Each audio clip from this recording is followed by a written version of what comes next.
We didn't have a real Boy Scout or Brownie Scout troop when I was a kid, but we did have a few parents who took kids camping during summer breaks. We didn't earn badges or anything like that. We mostly went hiking and roasted marshmallows with the occasional ghost story. We were a small group, usually a couple of adults and 5 or 6 kids, but there were only 4 of us the last time I went. My friend's dad and uncle had taken us to a spot that we'd been to a dozen or more times.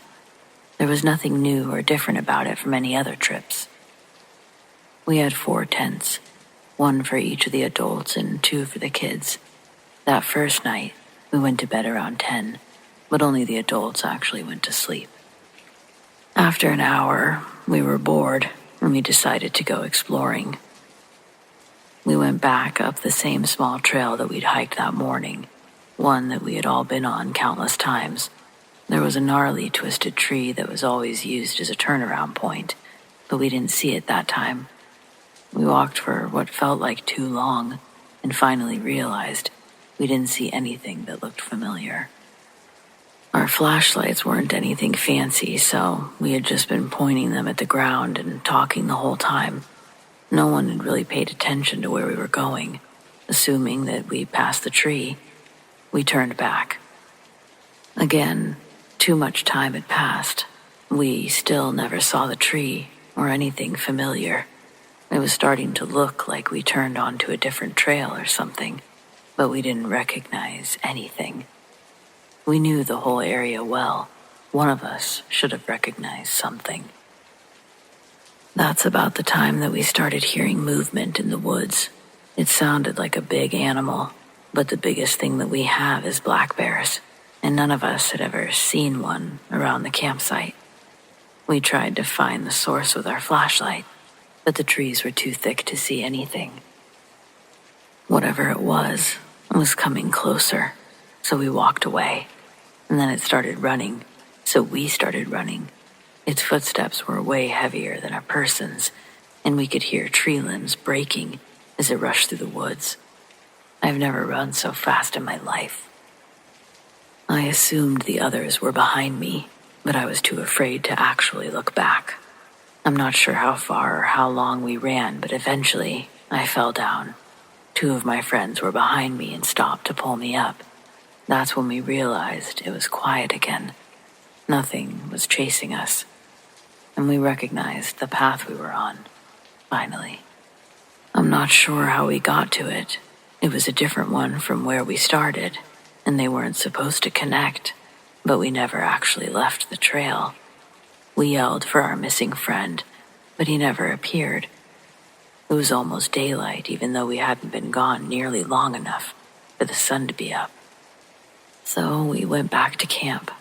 We hoped our friend would already be there, but we only found 2 angry, hungover chaperones looking everywhere for us. It felt like we were gone for maybe an hour or 2, but it had been over 6 hours. We were made to stay at camp while the adults went to look for our missing friend. They were gone for over an hour and came back empty-handed. We called the police after that and spent the rest of the day being interviewed while search and rescue took over. They never found a trace of our friend or anything that could have been chasing us. Everyone treated us like we made the whole thing up, but they never found any discrepancies in our stories. There were no more camping trips after that. Nobody would have wanted to go even if someone had tried to organize one. A lot of people blamed the chaperones, even though they genuinely did nothing wrong. I just have no frickin' clue what happened that night, no matter how many times I tell this story.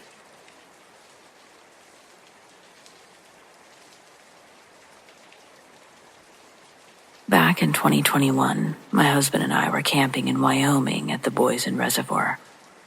We got really lucky, and we were able to book a beachfront site directly leading to the water, but the downside was that it was very, very far away from the other campsites. We were essentially isolated from everyone else. At the time, though, it sounded like a dream come true. The thing about Wyoming is that it's so desolate to the point where it's pitch black and eerily dead silent once the sun is gone. We set up our camp, enjoyed our fire, but shortly after that, a random SUV with blacked-out windows came driving down our road and into our sight. They drove towards us. My husband tried to wave at them in case they were lost and needed help, but instead they ignored us and drove down to the beach, stayed there for about 5 minutes, turned around and went back up the way they came. We immediately got a bad vibe.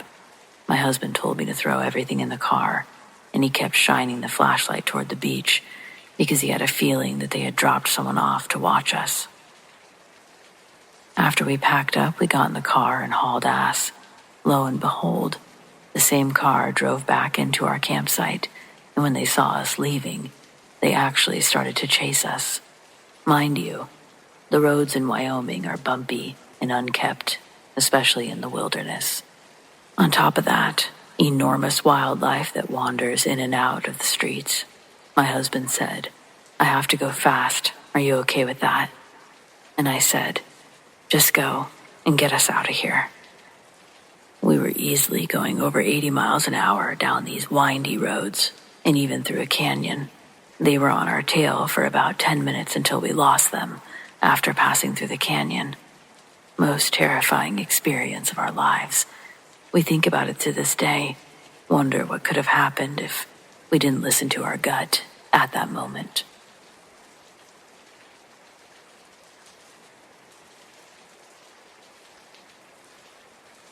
Back when I was captain in the fire department, we responded to a house fire early in the morning. When we arrived, the roof was breached. The flames had taken out 2 windows on the 2nd floor of a split-level home. We made entry even though the roof was breached. The thermocline was about 2 feet off the 1st floor. We wouldn't have gone in at all, but a child was missing, and the father and the mother had gotten out of the house, but they couldn't get to their daughter's room. The father was treated for burns on his hands and forearms as he had tried to go in after her. Suffice to say, they were frantic. They told us that her room was on the 2nd floor, 2nd door on the right. Simple enough. We made entry, and the stairs faced the door. Rapid bursts from the TFT to the ceiling brought the smoke level up to about 4 feet from the floor. That's when my handline man and I saw something that neither of us could explain. I saw motion to the left, down on the main floor. Someone was walking around downstairs. I pointed to my handline man and he saw it too. We couldn't see a body as the person was in the smoke, but we could see the legs and the feet clearly. It looked to be a man wearing olive green trousers and leather shoes. I wouldn't say that the legs were dancing, but they were certainly moving in a way that got our attention. We redirect back down the stairs and see the legs go into the door on the right side of the small hallway. We both saw the legs go into that room. We get down the hallway and the door is closed. Feeling the door, there weren't flames behind it, and we made entry to discover that we were in the bathroom. The light was on, and curled up in the bathtub was the little girl. There was no one else in the room with her. We broke out the window and got her to a 2nd crew keeping the house next door from catching fire. We looked around the bathroom again and we couldn't find the man that we'd both seen going into the bathroom. There was nowhere for him to hide in there. We withdrew from the house and did exposure control as the house was a complete loss. With the fire already ingressing into the living room, the parents had gone with their daughter to the hospital where she was checked and cleared to go later that morning. The man suffered only 1st and small 2nd-degree burns on his hands and forearms. The family stopped by the station, wanted to thank us for saving their daughter. They asked us how we knew to check the 1st floor bathroom, and I asked them if they knew anything about a man in olive green trousers and leather shoes. The man pulled out his phone. After a minute of thinking, he showed us a picture of 2 old men standing in a lawn. One of the men was clearly wearing olive green trousers and those leather shoes. The man we had seen on the 1st floor had passed away in 1976 and was the man's father. The little girl's grandfather had shown us where she was. We were all pretty speechless. It's the only time I've ever seen a ghost during a response.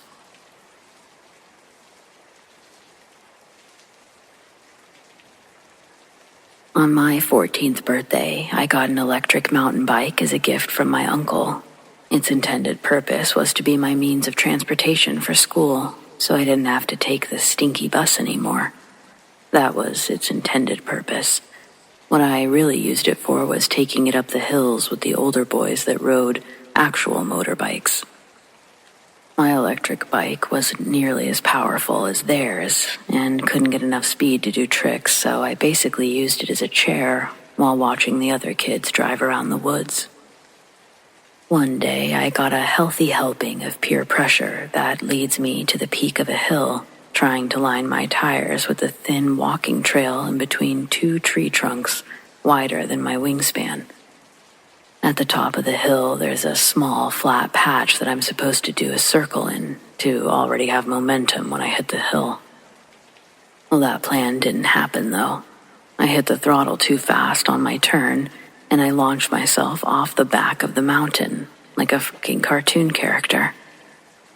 The backside of the hill isn't like the front trail I was aiming for. The back is just a long drop into trees, and down those trees to the forest floor, several feet down from the trail.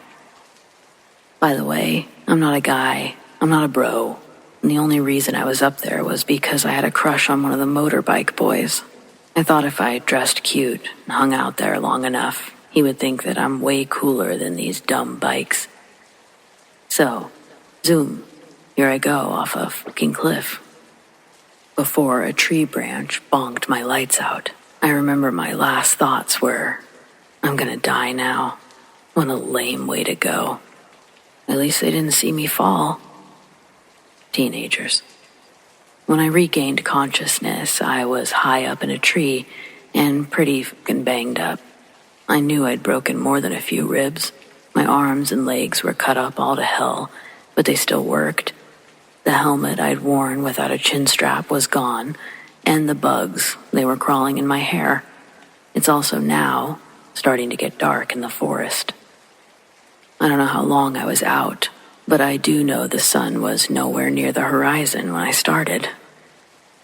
The forest was alive with woodland noise, but no human noises, no motorbikes or voices, no one calling my name trying to find me. In any other circumstances, the atmosphere would have been a yoga dream. Distant birds chirping, insects flying around, some tangled in my hair so I could hear their wings flap in HD. I wish I could have enjoyed it more. But the blinding pain in my ribs and horrible fear of falling to my death any second, I guess I should say fear of finishing my fall, kept my mind a little occupied from enjoying the view. From my perspective, the view I saw was nauseating. Panic and disgust were induced from knowing that I would have to somehow scale my ass down this tree. I've never climbed a tree up to this point. I didn't climb this one. I had no clue how to get down or what I was going to do. Where's my phone? Gone. Where's my DC slip-on shoes? Gone. They slipped off. It was brutal, crawling down one branch at a time. I'd slowly move my weight from branch to branch, making sure they could support my weight. I didn't know that would have been the easy part of my escape from the tree. Halfway down, the branches just stop. These kind of trees decided not to grow branches past a certain point, so I didn't have many other options but to grip the tree best I could, like a giant fire pole, and try to slide down. That worked for a few feet. I'd get a bunch more big cuts, several splinters, and some sort of friction burn on my cheek and forehead.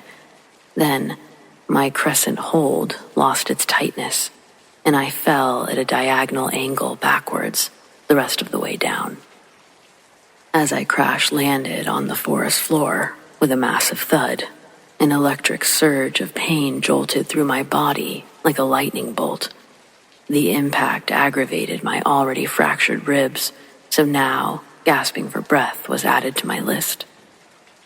The noises in the forest grew louder, reverberating through the towering trees, and then quieting down entirely, then back to a symphonic forest melody, over and over again.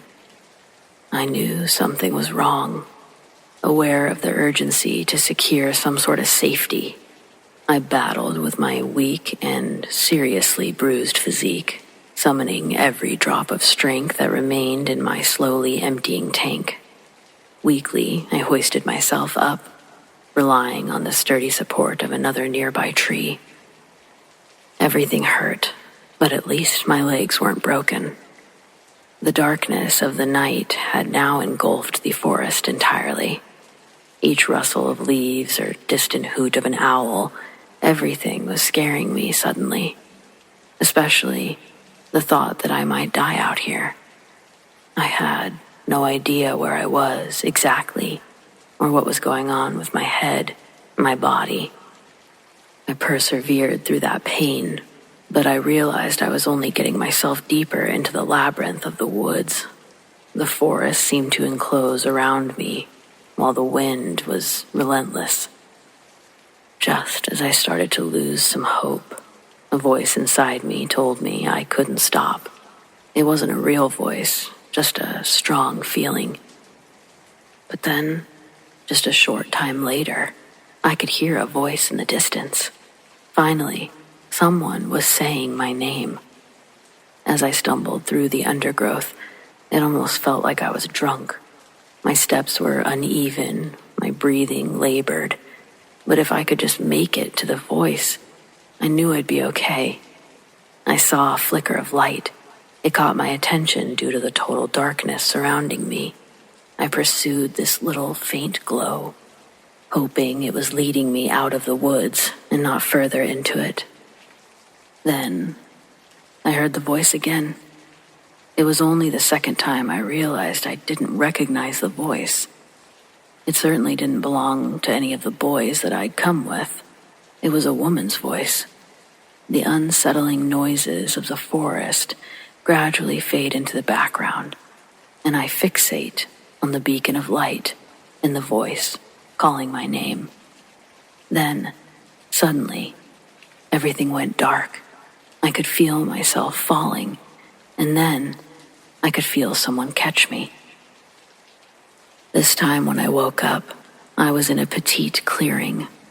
There was light again, but this was different than the guiding light that was just in front of me before I ended up in the clearing. This light was coming from the moon, which to my surprise, I could see now. The moon's glow was somehow illuminating a path I actually recognized, one that led to a popular road. I was in heaping pain, but still, relief washed over me, knowing that any form of civilization was finally within reach. Fueled by determination and a little bit of spite for being left here to begin with, I pressed on. Finally, I reached the road, and a car materialized in the distance, its headlights cutting through the darkness. Suddenly, my distrust for strangers disintegrated, and I was frantically waving my arms. Thankfully, I captured the attention of the driver, who after pulling over immediately rushed to my aid. Finally safe, I slumped into the arms of a total stranger, overwhelmed with gratitude for their kindness and the opportunity to escape that forest. It felt like the forest had tested me that day, physically, mentally, yet I also totally believe that it helped me. I don't know how I got to that clearing, who caught me, but also whose voice was guiding me. Some things just can't be explained, I guess. As for the motocross boys and my crush, well, it turns out it wasn't as malicious as I thought. They all waited for me to come down the hill and into view. I just never did. They went back up the hill to look for me, eventually. But since I'd literally fallen off the trail and was completely out of view, they all assumed I had chickened out and went home to save myself the embarrassment. None of them knew I was missing or injured. So, Without that voice, I don't know where I'd be right now, but I bet it's a lot worse off. I joke nowadays that Mother Nature herself saved me. I guess I'm only half joking, though. Reality is, I'll never know, but I'm forever grateful.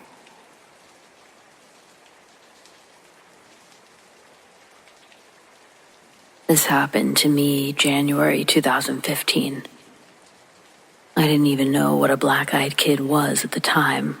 I'd always been a night owl, into playing video games, surfing the net, and reading books well into the night. At the time, we were living in a 3-plex condo in the center unit. All of them were 2-story, a few miles outside of town, and sheltered in isolation just off an old highway. So, it would have been really difficult for somebody to walk that far down to our development and know whose porch to approach. It was about 2 a.m. It'd been storming big time on the Oregon coast that night. The winds whipping through the area, and we'd had sideways rain going on for days. I was sitting in my room with a little stained glass lamp on, and that wasn't much brighter than a nightlight. I was also burning a candle. The house was perfectly quiet and appeared to be asleep, except for me. That's when I began to hear our front screen door creaking. It sounded like it was being slowly and carefully opened. Whoever was out there at that time of night, in those conditions, seemed to know about the squeaky door and was trying to open it as quickly as possible, about an inch at a time. I kept listening for the sound, making sure it wasn't the wind, but I kept hearing a little hinge creak and then another creak until it was obvious that it was very deliberate. Whoever was doing this knew exactly what they were doing, and for whatever reason, chose not to ring the illuminated doorbell right next to the front door. All of this was going through my mind in rapid, terrifying detail, freaking me out to the real threat that I was about to be confronted by a very bold intruder. I breezed around the corner of my room, which was on the bottom floor, closest to the front porch, and I made my way towards the door. I didn't know what to expect, but I knew somebody was definitely out there. My husband at the time was sleeping upstairs, probably passed out cold. He was a doctor who was always on call, kept long hours, so I hesitated to wake him or get the police involved until I knew for sure what to report. I stood silently in front of the door, armed with my phone and a baseball bat, waiting to see what, if anything, would happen next. Roughly 2 minutes later, I saw the front doorknob being turned slowly, like someone was trying to manipulate the door open. It was locked, but since whoever was out there had taken the time to quietly get that far, I felt fairly confident that they were about to take it much further. The old front door we had at the time didn't have a peephole. It just had this little bit of glass over the top of it that only a 7-foot-tall person could see through. My only alternative was to look through a side 3-foot-long by 6-inch narrow window, just adjacent to the door. I kept the lights off and slowly tried to move the little curtain, just enough to peek out onto the porch. As soon as I did, I was shocked to see a figure cloaked in a hoodie, staring straight back at me. I was overcome with a feeling of dread and panic. At that point, I flipped on all the lights inside the house and yelled through the front door, "Who are you? What do you want?" There was no answer. I repeated myself and asked, "Are you injured, or is there someone I can call for you?" By then, it was at least 2:30 in the morning. There was still no response, so I ran around quickly and made sure the windows and back doors were locked. I also went to the top of the stairs to look out the hallway window to the parking area. I wanted to see if there were any cars or other figures hiding out in the darkness. I couldn't see anything unusual anywhere. I ran back down to the front door and yelled, "I'm calling the police now." Finally, I heard what sounded like a woman in a monotone voice say, I need you to open the door and let me in." I was dumbfounded and choking on fear, but I asked her why, what was wrong, and if she needed me to make a call for her. I asked if she was hurt, but I got no reply. So I informed her that my husband was home and sleeping upstairs. I told her I would wake him up and started yelling for him. She interrupts my shouts with a cryptic, robotic reply. "I'm not hurt. I need to come inside. I have something to give you." I was flipping out of my mind by now, but I pulled the curtains all the way back on the side window, turned on the front porch light, and asked her to show me through the glass. She turned around and I could see that she was holding this perfectly groomed, long-haired Pomeranian. It was wearing some gold medallion collar, a fancy one that had the dog's name engraved on the front. Even through the glass, I could see that the address wasn't mine. She must have known that. At that point, she said to me, "I'm here to give you back your dog. Let me in. I'll give him back to you." I snapped back. "That's not my dog, lady. Look at his collar. My dog's right here." And both of them were sitting right beside me, standing guard, but keeping strangely silent. She said again in her creepy way, "I just want to give you your dog back." It felt like I was in the Twilight Zone on steroids. I said, "Look at the dog's tag. Where did you find this dog? Look at the address. It's not my dog, but I'll make a phone call to its rightful owner if you tell me the number on the tag." I was becoming more concerned about the dog, being a devoted dog lover, and the fact that this disturbing person wasn't actually its owner. She didn't move, and I noticed the dog she was carrying was being unusually still as well. It wasn't acting upset, anxious, trying to get away from her. It didn't make sense. It was the most peculiar situation I'd ever seen, but the feeling was ominous and dark. I started looking carefully at this woman so that I could give the details to police, in case she took off with the dog.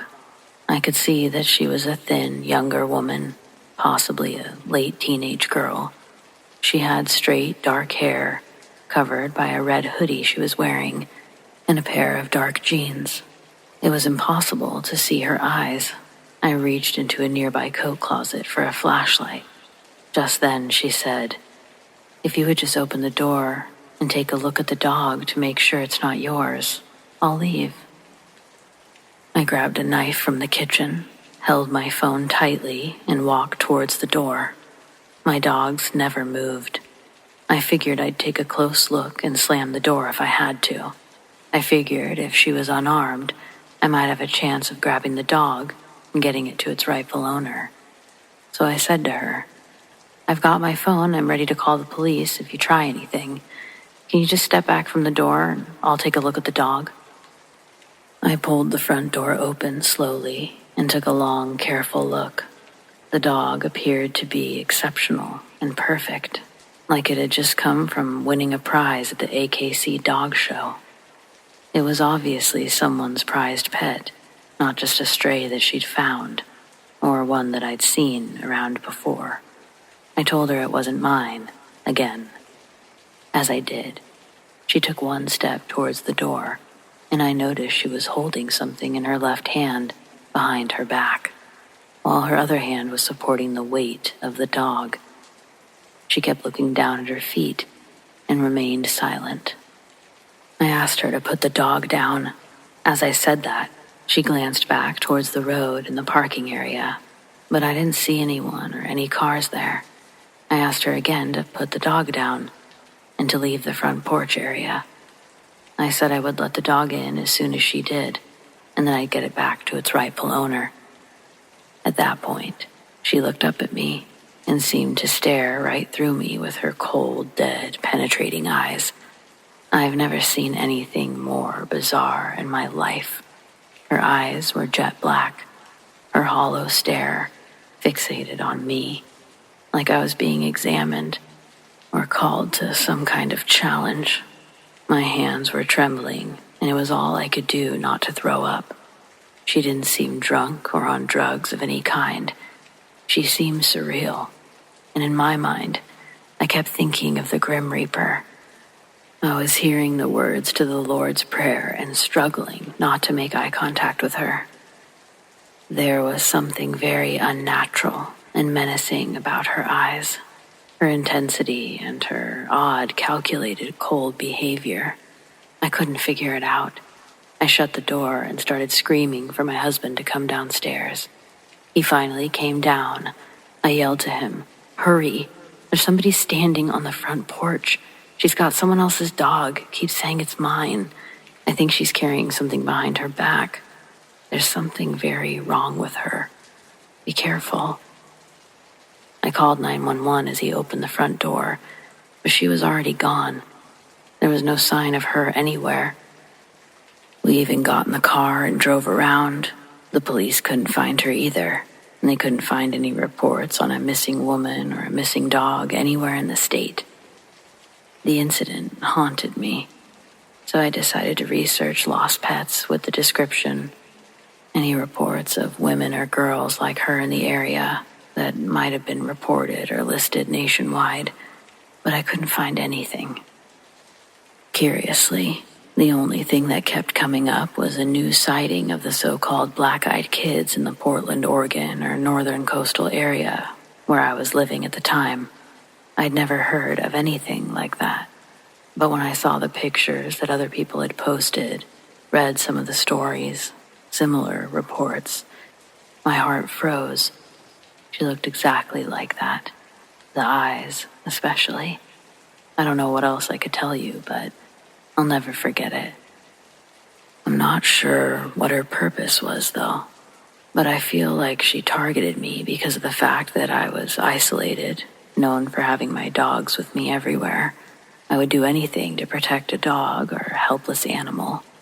Somehow I think she knew that, but it'll always be a creepy mystery.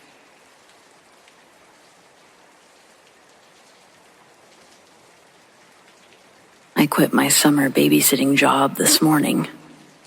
Saturday was my first day with the little girl, and today's Sunday. I feel terrible quitting so suddenly. The family I've been working for recommended me, so I'm pretty positive I just blew my chances babysitting for either of them ever again. Originally, I was scheduled to stay there until the morning with the kids, but I ended up calling Mr. and Mrs. Smith, we'll call them, closer to 3 a.m., begging for them to come home. I needed to get out of there. It was an overwhelming sensation that had been lingering since I pulled into the driveway. As much as I tried to blame the feeling on first-day jitters, nothing could prepare me for how quickly my anxiety would spike being there. The children were 3 and 5. Let's name them Jack and Jill. The kids were watching Bluey in the living room after dinner, and I was cleaning up. The living room was within sight of the kitchen sink. After I started the dishwasher, I walked out into the living room and saw that Jack had fallen asleep on the couch and Jill had gone upstairs to play in their bedroom. Jack wasn't big for his age, so instead of waking him up, I was able to just pick him up off the couch and carry him to bed. The second floor is a wide hallway with a mirror at the end of the hall, facing back. There's a bathroom and bedrooms on either side. I can see the kid's door is open, and I can hear Jill giggling at what sounds like another person giggling with her. Their bedroom didn't have a TV, but I thought Jill may have had a radio or a Nintendo, something that she was playing with. Before opening the door, I tried peeking into the opening to see if I could find where the other voice was coming from, but the gap didn't let me see much. But what I did see was enough to scare the hell out of me. Jill had long, straight hair, and it looked like static electricity was keeping it up floating. That's the best way I could describe it. With Jack now resting over my shoulder, I supported him with one arm and fully opened the door with my other. Jill was playing on the ground with her dolls. When she looked up at me, all of her hair fell back down to normal. The siblings have an expensive wooden bunk bed at the far end of the room. Making sure not to twist my ankle on the toys, I carried Jack to lay him on the top bunk. When I pulled his resting body from my shoulders and laid him down, I was surprised to see that he was now awake again. His eyes were wide open, and his facial expression looked terrified. I asked him if he was okay. He shook his head yes, but crawled into his blankets and didn't take his head out from under the covers after I tucked him in. While I was doing this with Jack, I felt a push on my lower hip like Jill was getting into the bottom bunk right below, and after I got Jack settled, I leaned down to get her tucked in. But the bed was empty, and Jill was still playing with her dolls behind me. I didn't like that, because what I felt on my hip was clear pressure from cold, small hands. I could feel her individual fingers press against me. The unmistakable feeling of a little one pushing by, but Jill hadn't moved. It was Saturday night, and the parents didn't specify a bedtime for the kids. I asked if Jill needed anything, but when she said no, I got out of that room as fast as possible, went down the stairs to clean up the house before I made a bed for myself on the couch. Cheerios were everywhere. I could have filled a whole new bowl and reserved it for the morning with how many I found. After every last one was found and dispersed of, I was finally able to settle down and watch some TV. The calm was short-lived, though. Another noise had me on my feet again, when from behind me, I heard the sound of a child running in the hallway, upstairs, toward the stairs. I'm expecting to hear "Miss Amy" any second, so I haven't really turned around yet to address whichever child's coming. I'm watching the show on TV, waiting for them to interrupt, but instead, I hear the feet hit the ground with a loud bound in between steps. As soon as the pattering stopped, there was a crash onto the floor that shook the floor under me. I thought, oh my gosh, one of the kids just tried to jump down the staircase. There's a wall that separates the hallway stairs and the living room. It forces me to hop on my feet, turn around the corner from the couch to look. When I flip on the hall light, I'm relieved to see that nobody's hurt themselves, but I'm highly freaked out as to what I just heard. As I'm looking down the hallway, I can see most of the way up to the upstairs hallway as well. Jill walks out of her bedroom to the top of the stairs and sees me standing there. I ask her if she heard that loud noise, and she nods her head yes. So I ask if she knew what it was, and she nods her head again. "It's Hannah." "Who's Hannah?" "She's my sister," Jill says. I ask, "Hannah made that loud noise down here. How did she do that?" "Hannah jumped from here to down there." She then goes on to tell me that her sister keeps asking Jill to jump with her, but she's too afraid. The whole time she's telling me this, I see the light from the bedroom door behind her change size, like the door was opening and closing in the dark hallway. I'm still paying attention to Jill, thinking the sound also woke up Jack, and I'm going to see him come out to join his sister any minute. But after her explanation for the noise we heard, Jill turned around and went back into the bedroom. She then closed the door behind her. The upstairs hallway was completely dark again. I turned off the downstairs light and got back on the couch. Around the living room, there's a bunch of family pictures of the Smith family. Most of them were recent, but lots of baby pictures. Jack is a newborn and Jack has brown hair and Jill has blonde. It was easy to tell which baby photo belonged to who. In maybe two of these photos in the corner of the living room, there's a baby Jill in the picture with another older blonde girl that looks almost identical to Jill now. Could that have been Hannah? I thought. These grainy, somewhat old photos gave me goosebumps, so instead of staring at them all night as I tried to sleep, I turned on the TV and was happy to discover that Nick at Night was playing episodes of Friends, and eventually I would doze off watching the show with the volume down low. The next time I woke up, it was because the living room was freezing and the blanket I'd fallen asleep with was nowhere to be found. The TV was off. It could have been set on an automatic timer that I was unaware of, but the DVD player under it was blinking numbers like the power had recently gone out and come back on. There was another small radio clock on one of the shelves next to the TV that was also blinking to be reset. I used the remote to turn the TV back on, and Friends began quietly playing again while I stood up in search of my blanket. It was cold enough to see the air I breathed by the time I got to the thermostat, which was located across the room. The space around me was warm again. The thermostat was also reading at a normal temperature. I turned on the living room light, and what I saw next to the entryway made me nearly faint.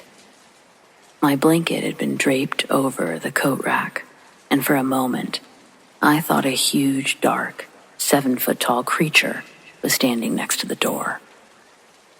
It took me a few seconds to figure out what I was looking at, and when I did, I noticed the blanket didn't fully reach the floor, and under it, I saw 2 little feet poking out the bottom, and this time, I knew Jill was trying to trick me.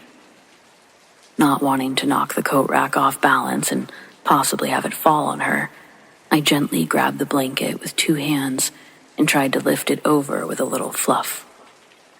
The blanket drops, losing its shape, and there's no Jill hiding in the coat rack. Take this how you will, but when the blanket dropped, the coat rack was a lot smaller than what I had pulled the blanket from. When I first noticed my blanket draped over it, I thought I would have noticed something that tall by the front door. When I looked down and didn't see Jill, it felt like my tummy was filled with rocks. There's just no way she would have been able to run away, hide completely like that. She's 5. I just stood there with my blanket, listening to the sounds of Jill still playing upstairs in her room. I didn't care how late it was. I was relieved to hear someone else was awake in the house, and after the coat rack thing that I'd just seen, I didn't want to be downstairs alone. I flipped on all the lights that I could before my ascent. When I went into the kitchen, the microwave timer said that it was 2:52, and so did the oven timer. It was only the living room that lost power in the house. When I'm at the top of the stairs, the hallway in front of me is dark, aside from the light under the children's door. I can still hear Jill's voice giggling, and clearly a shadow moving back and forth.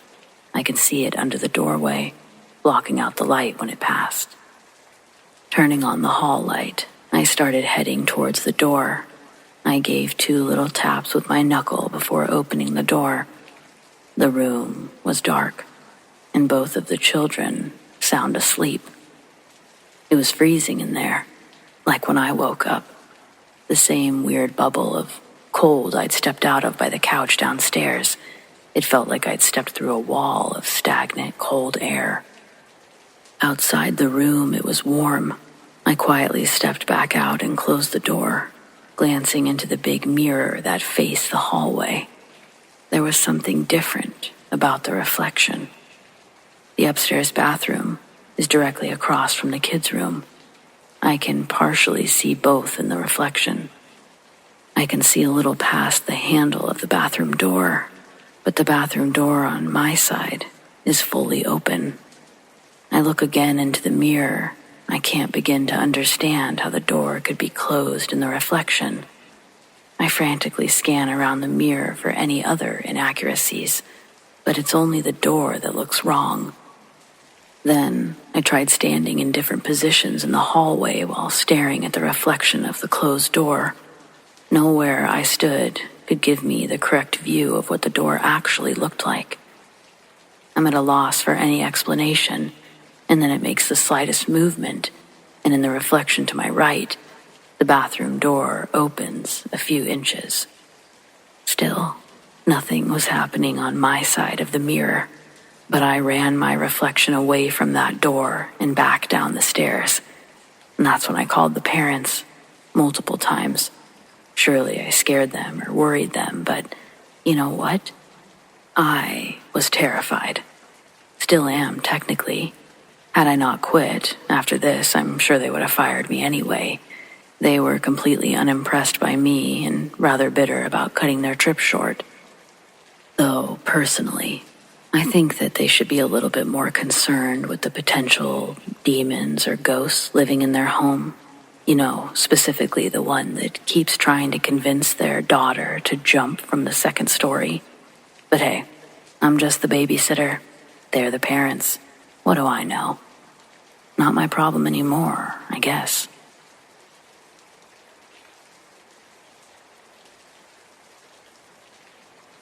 I'm recalling the time I received a phone call from a former coworker. He started telling me his sister was missing for over a week. He was desperate and remembered that I was a PI. He told me that he wanted to hire me, so I agreed. Me and my partner. He signed a retainer, we gathered all the critical information that we needed, and started. We were dealing with a young woman in her early 20s, pregnant, already missing for a week. His reason for hiring us is that he felt the police were moving too slow. I explained to him that as private investigators, we needed to contact the police department so they would know we were out there looking, asking questions, interviewing individuals who have seen or spoken to her. Perhaps people they may have interviewed or have their eyes on as a person of interest. We explained to him that missing can turn into something else, and respectfully, we didn't want to get in the way of the police department's case. We did agree to join the search party, and we discreetly did so. We didn't want anyone knowing that we were part of the investigation for obvious reasons. Only the family knew. Of course, there was a high concern to find her. One thing about a missing person, one that's been missing for a week, they could be anywhere. We helped in looking everywhere. False leads, false sightings. We posted pictures of her all over the place. There were plenty of people. Some were even professionally trained to search for people missing in the wooded areas, and plenty of regular people who just wanted to be helpful. Throughout all of the searches, we kept in close contact with the family and the police department. We knew, again, that anything can change, take on a criminal nature at any time. And that's exactly what happened. After several weeks into the search, my coworker's parents called me, told me the police had contacted them, told them their daughter's case was assigned to the homicide division, and it was no longer being treated as a missing persons case. Of course, hearing that, we backed off some.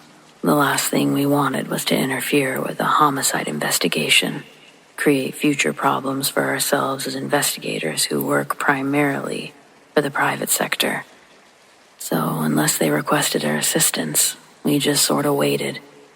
Sadly, 3 days after that call, her body was discovered by people walking their dog in a wooded area of a park, partially decomposed and partially buried. It wasn't a place that we had been part of searching, but apparently it was an area that was part of the search. It was so sad for the family experiencing such a tremendous loss. That feeling of not knowing, the days and then the weeks pass. As each day passes beyond that, you try to stay positive, but deep down in your gut, you are feeling this dread because you've explored her room, combed over all of her belongings, family things, personal things. The last conversations with people who knew her, who may have seen her. You kind of conclude from all of what you've gathered, she doesn't fit the type that would have just walked away.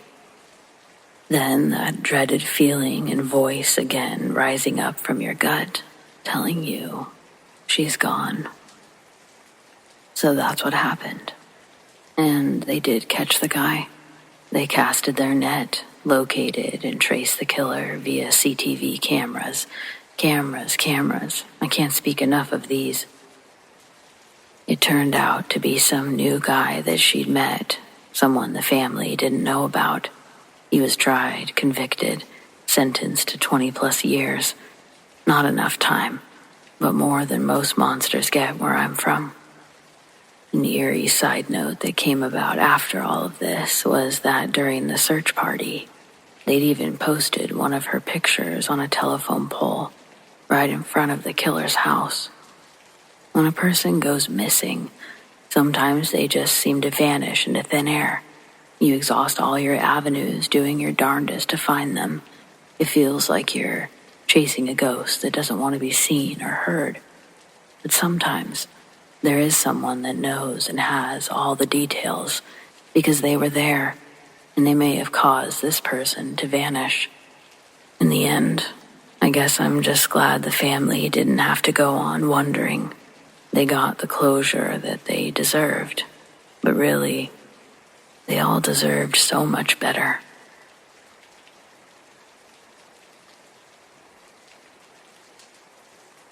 Have I ever gone missing with lost time? I have. I had been living in the infamous Blue House for 3 years. Prior to moving, our family had just experienced a new brush with death from CO2 poisoning in the home. The home was clocked at lethal levels. The fire investigator never could find the cause, meaning there was no official leak. To this day, it's still listed as a paranormal event with the city police and fire department. So we decided it was time to move out after that event. We'd moved everything over to a new home, and I was at the Blue House cleaning it for the new owner. There was a knock at the door.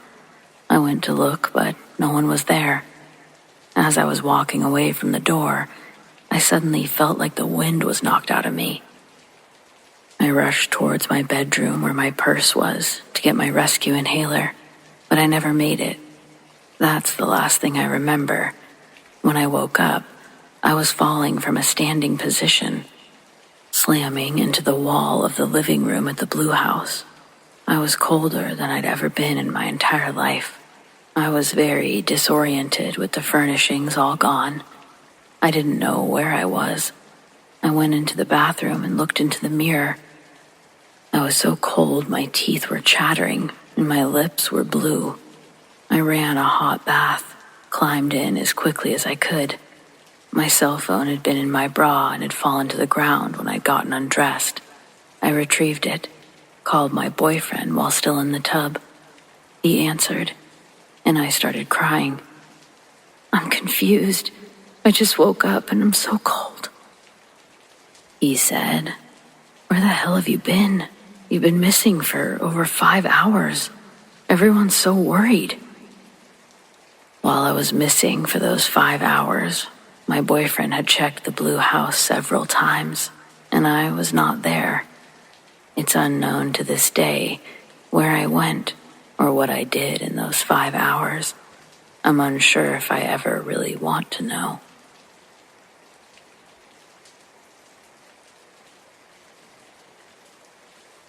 In 91, I was 6 and living with my father and stepmother. Every other weekend, they would drive me 2 hours to meet my mother at a halfway point for the trade-off. One week, Mom couldn't get off work, and Dad got food poisoning, so my stepmom, Brenda, was left to drive me the whole way. Mom was a waitress, so we timed it to arrive when she'd be getting off at 10, but we never made it. Just past where we normally would have met, we had to get on the interstate. But the on and off ramps weren't like normal ones. The direction they were pointed made them seem backwards to anyone who wasn't used to the area. Lots of accidents happened before they fixed it because so many people would go the wrong way. Just like Brenda. She wasn't familiar with the area at all and turned up the off-ramp. As we came to the final curve, we collided head-on with a huge truck, and an SUV crashed into its rear end. I was in the back seat and briefly knocked unconscious. When I woke, the truck's front tires were through the windshield, and Brenda's head was gone. There was only a fountain of red rushing over the remaining mangled mass below her shoulders. I was trapped inside for almost an hour, while the fire department used the jaws of life to pry open the door. I was surrounded by people trying to communicate with me, but I was wholly focused on Brenda. I couldn't have talked even if I had noticed them. I also don't remember screaming, but everyone said I never stopped. I didn't feel pain or realize my legs were trapped under the front passenger seat either, but both were broken in multiple places. They said I didn't notice because of the shock. I didn't have a full grasp on death before the wreck, but I instinctively understood it once I saw what was left of Brenda. I didn't have all the right words for everything, but she was just clearly no more. She was gone. I had to have surgery that night. When I woke, both my parents were there. It was the first time I ever saw my father cry, but there were many more to follow. My parents didn't get back together, but my dad moved 10 minutes away from my mom's house, so he could help with my recovery.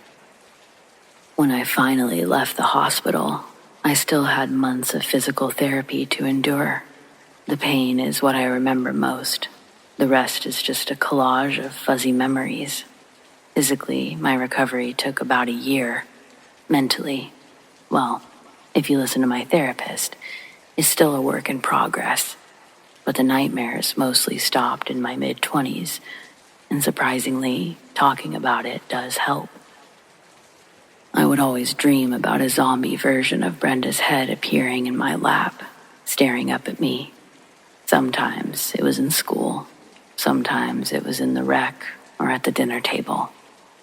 Overall, I'm lucky to be alive. Kids riding in the front seat wasn't an uncommon occurrence in those days, and I typically did it all the time. But Brenda, she insisted that I sit in the back. Had I not been in the back, there's no way I would have survived. These days, I'm what you call a granny driver, and proud of it.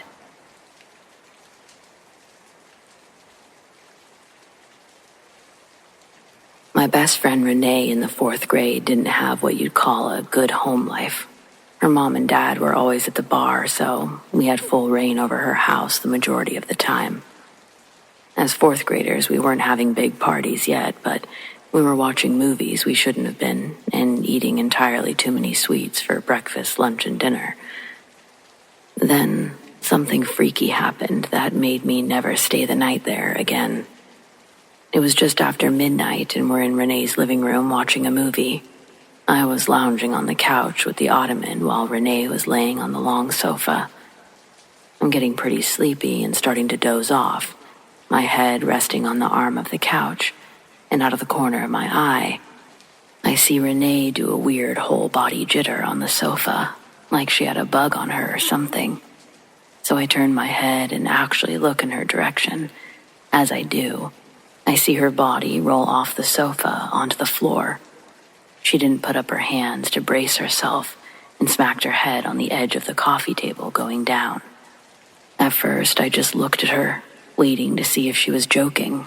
But I knew, joking or not, that meeting with the coffee table was not planned. Then she starts convulsing. That's when I got up and ran over to her. I got on my knees and rolled her onto her back. The expression on her face was terrifying. Blood was trickling from the wound on her forehead, and her eyes were rolled back to their whites. Seeing all of this made me quickly diagnose. That's a big cut. That's a lot of blood. Is what she's having a seizure?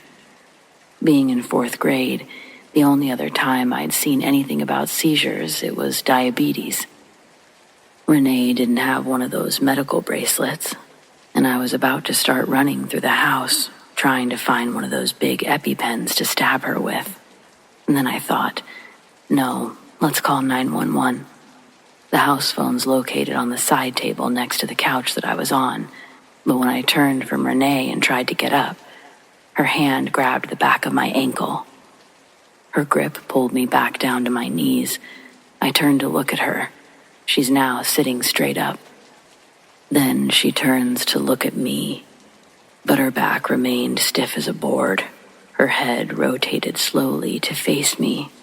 and with her eyes still rolled in the back of her head. I was paralyzed with fear. I started hysterically screaming at her to let go of my leg. Her nails were digging into my skin, and the pain felt like teeth tearing at the back of my ankle. I tried kicking her hand off my leg, but her strength wouldn't even let me lift it off the ground. Renee's nose starts to bleed a steady stream down her chin and onto her shirt. I'm looking at her, and I can see that her lips are moving, so I stop screaming to hear what she's saying. Mind you, her eyes still haven't left the back of her skull, but what she starts saying was by far the most disturbing part of any of this. I was terrified beyond belief, but up until this point, I thought this still could have been a seizure she was experiencing. I was more afraid for what we were both going through. But she wasn't shaking anymore, and when she started talking, it was like she was whispering a joke to herself in a really deep voice, then a quiet chuckle. Seeing her giggling to herself while I'm crying my eyes out really upset me. I thought, is she messing with me right now? How did she have this much strength in her hands to maintain such a tight grip? Then she gets louder. What she was saying, it didn't even sound like English. The voice I was hearing, it didn't sound like Renee's voice. I could hear two different tones coming from her speech. Her body didn't move when she exhaled with a final, loud, deep laugh. Then, Renee closes her eyes and falls backwards onto the ground, letting go of my leg. Right when I felt her fingers let go, I pulled my leg back and stretched for the house phone that I previously couldn't get to. While I'm on the phone with 911, Renee's parents get home drunk from the bar, Dawn and Arlette. When they stumble in the door, they're in a fight, yelling back and forth louder than I am on the phone. They either didn't notice or didn't care that someone else was screaming inside their house. They were so focused on each other, Dawn almost kicked Renee in the face as he was stepping around the living room. But when he saw Renee all bloody and stretched out over the floor, he started screaming again and swoops up her limp body off the ground. He hollers for Arlette to call 911. Then he sees me already on the phone. Arlette runs out of the kitchen going, What? While Dawn starts yelling in my direction, asking what happened. Now I'm in a ball on the floor screaming back that I don't know. Dawn tells Arlette they need to take Renee to the emergency room. As Dawn runs back out the front door with Renee in his arms, Arlette is staring daggers at me with squinted eyes. She points her finger at me and says, What did you do, you little bitch? She shakes her head at me like she's disappointed, then turns and follows in Dawn's route back to the car. With the front door left wide open, I watch their car back out of the driveway and pull off into the darkness. I was left alone, and that sudden realization took the remaining composure I'd been trying to maintain during the conversation with the 911 operator. They were still on the phone. They heard over the call and still sent an ambulance out to take me to the hospital to get checked out. They called my parents, bandaged up the scratches on my leg. I could hear Renee's parents intoxicated, arguing somewhere further down in the hospital. When my parents came to pick me up, I told them everything and begged them to hide me when we walked through the ER waiting room. But my dad said that I wouldn't have to worry about that. He saw both parents passed out on chairs, snoring by the vending machine. When we did exit, we still made sure to get out fast. And that was it. Renee was back at school on Monday and couldn't remember anything that happened. She acted completely normal. When she invited me over after school, I made an excuse and continued to do that until she eventually stopped asking. I was still nice to her at school, but I think she got the hint. If she really didn't remember anything, even though I don't know how you couldn't, especially having to go to the hospital and stuff, like no memory of anything, and now you're just fine. No, I'm sorry. Renee did turn out normal. We were classmates until she moved during high school. Different friend groups, but she was a normal girl. As it was all happening, I thought to myself, dang, I'm never going to forget this. It's hands down the scariest thing I've ever witnessed.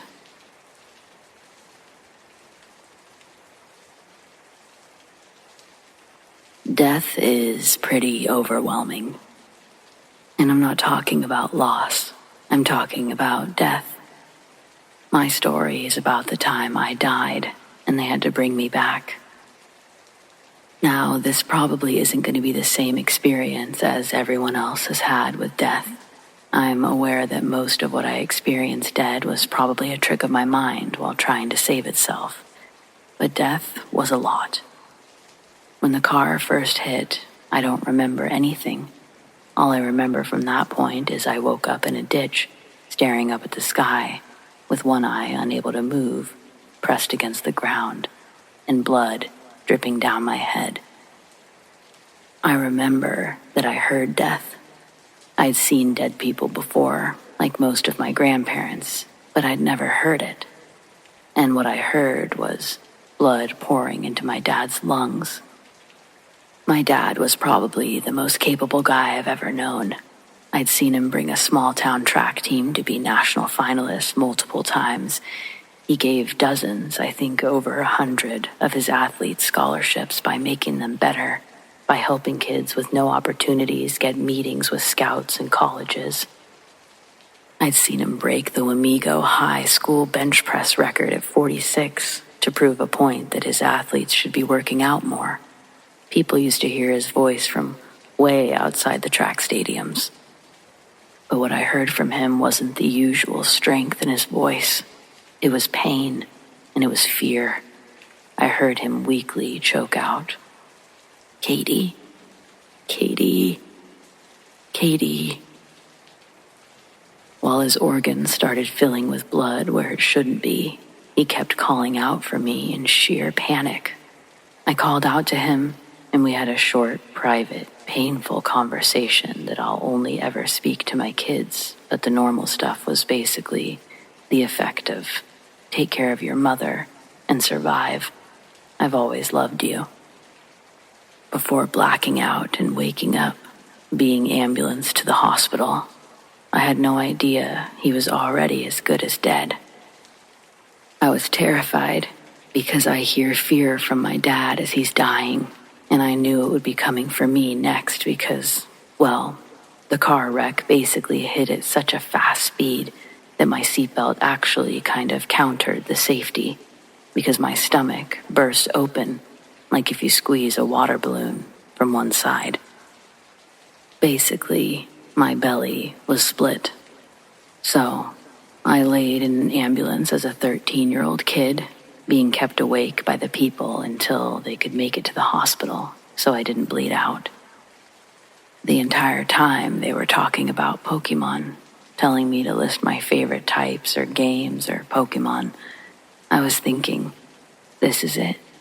I always let Dad down, and I'm about to do it again. And I started crying my eyes out in the ambulance out of fear. Fear of death, fear of failure, fear of losing my dad. The ambulance workers helped to perk me up, stay hopeful when they told me my dad had made it to the hospital with me. And this is the part where I died. I was being rushed through the hallways, watching flashing lights that I couldn't see. I saw a kid's dad who I played football with, who was a highway patrolman. I was so out of it, I kept saying, "I'm gonna wake up soon. I just saw my dad's friend." Even knowing what I was going through wasn't some horrific dream, I kept saying it. The last thing I remember normally from this point is being wheeled into the emergency operating room while saying, "Where's my dad? They said he's here. Dad?" Before my normal memory cut off. Because on that operating table, the doctors later informed my family they'd lost me for a short time and had to do everything possible to get me back. It took a lot of therapy, PTSD recollection. repressed memory, recall therapy. It took all that to confront what I felt when I died. For I think was about the next 2.5 years, I would black out any time I tried thinking too hard about what happened in the room. But eventually, I started having a memory I didn't remember. If you want me to explain what I experienced in single words, I can't. At that moment, what I felt wasn't fear, wasn't relief, wasn't happiness, wasn't pain. I didn't see a lake of fire or a palace in the clouds. What I saw can't be explained using shapes or comparisons or colors or pretty visuals. It felt like everything and nothing was happening to me. But I wasn't scared because the one familiar thing I did see was my dad, or what I felt was my dad. I just felt like for a single moment, my dad and I didn't say anything to each other. We didn't look at each other. We just had a moment where I understood that this was the last moment he and I would ever share. And then he walked off. But I didn't feel the fear from him that I felt before. I think because he knew that I'd be the one who made it. When I woke up next and remember anything, my next memory of the accident, I saw my football coach who had driven in. I told him I'd be a little late to practice. He laughed because I asked where my dad was, because I had no memory of our moment at the time. For the next couple of days, my family kept letting me think my dad was alive and survived because they were worried if I found out the truth, I'd give up while I was still semi-critical. So, 2 days after I died, I was told my dad died, and I spent the next years figuring out what our last connection was.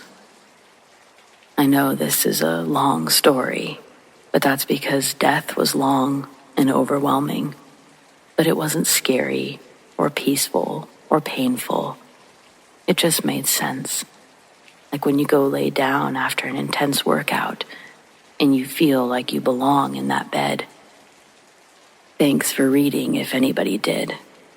I just thought I'd put another memorial story out there for my dad.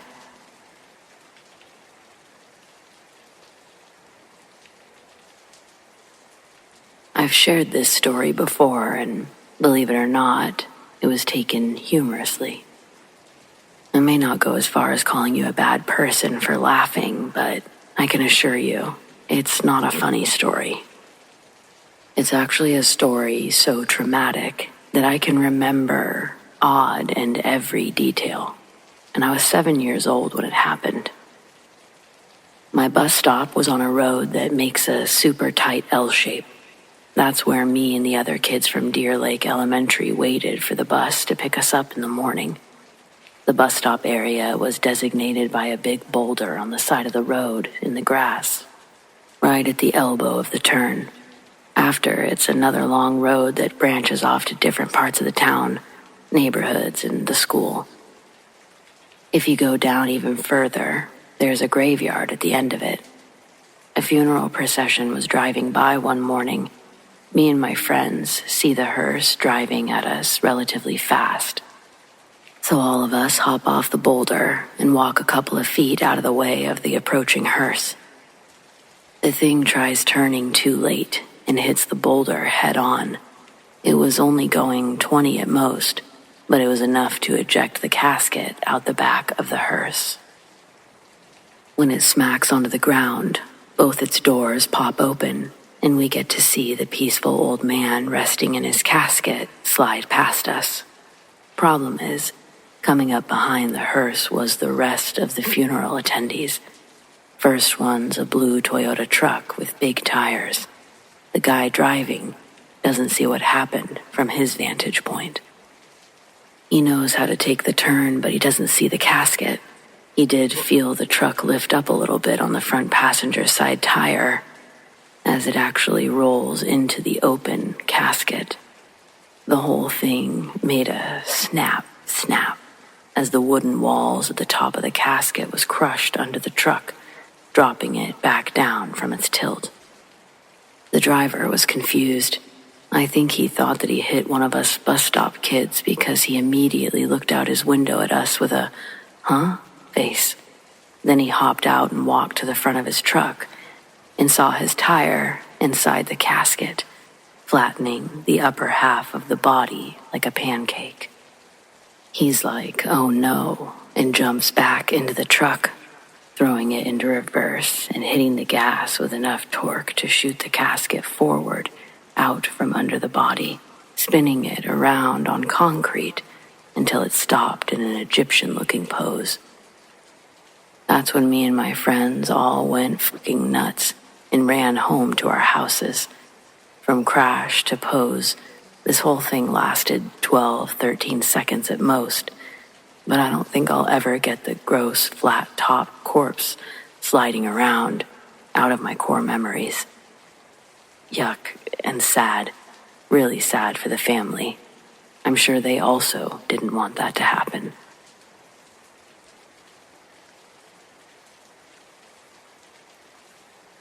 Up until this moment, I hadn't really experienced a lot of death, but unfortunately, I've killed a man.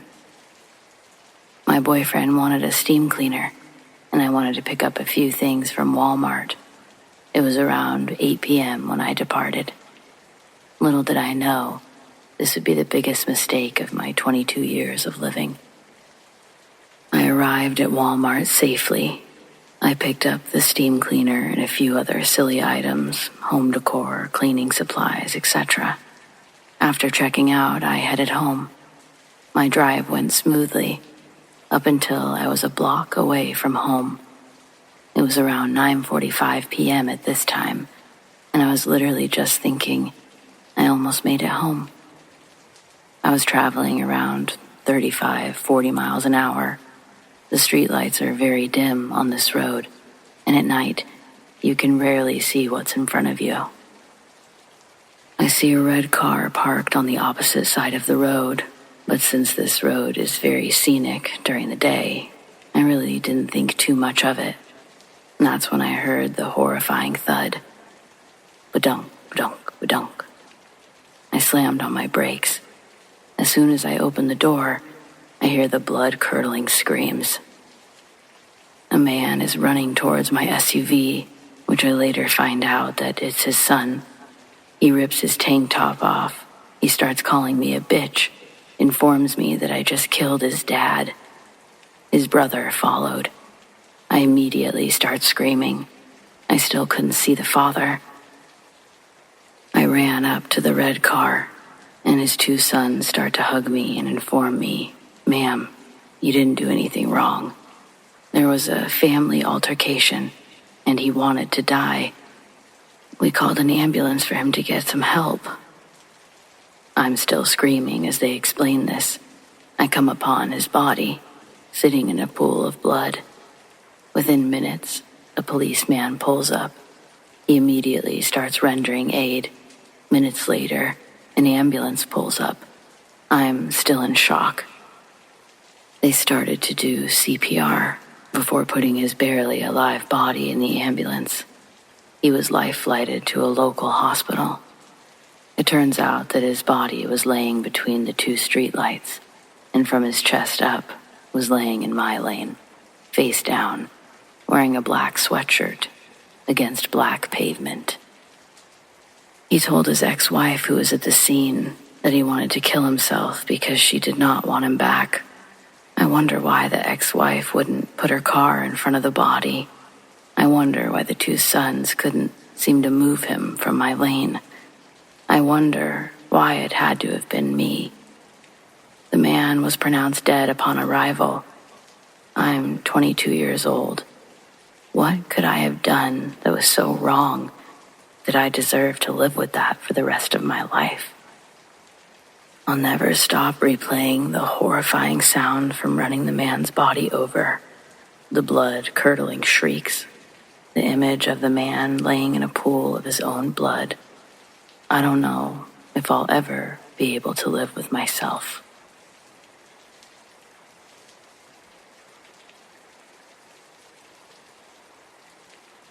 I've met both a serial killer and a couple serial rapists, along with a host of people who have done terrible things one time, such as dismemberment, strangulation, or other crimes. I used to do forensic work where I would meet with people who were either in prison already with psychiatric problems, usually protective custody where they were not to be with other inmates, or about to go to court, requiring evaluation for a mental state at the time of the crime, or in long-term psychiatric care via the court. Some also had behavioral issues within the prison system. I guess what's daunting about criminals like these, serial ones or not, is you realize they're just people. They're not special, often not different in any way. You couldn't pick them out of a crowd. I think most of us like to think that we know who the terrible people are, or that we could spot them. Truth is, you usually can't. It's not because they are sophisticated or smart. It's just because they're average people who happen to do things that many people likely just think about. So they blend in. It's not intentional or deceptive blending, as people might think. Not most of the time.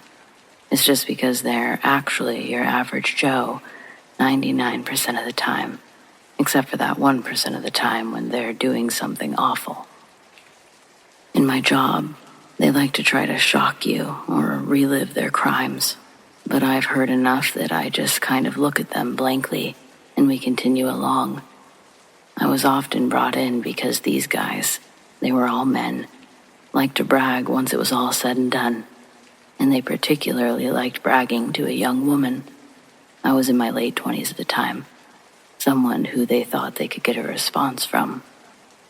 It was a fatal flaw for most of them in being evaluated, and they'd tell me all sorts of things they likely shouldn't have. Sure, there are some who have real disorders, but the amount of that is often overhyped in the media. What's worse is that on any given day in the United States, there are estimated to be over 50 active serial killers operating undetected. Watch your back.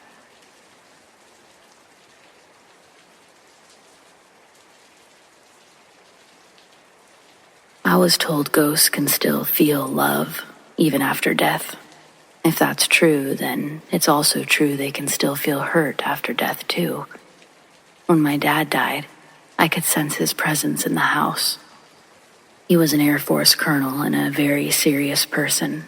The pictures I drew were always hung up on the refrigerator, but his interest in anything I did was uncomfortable and forced.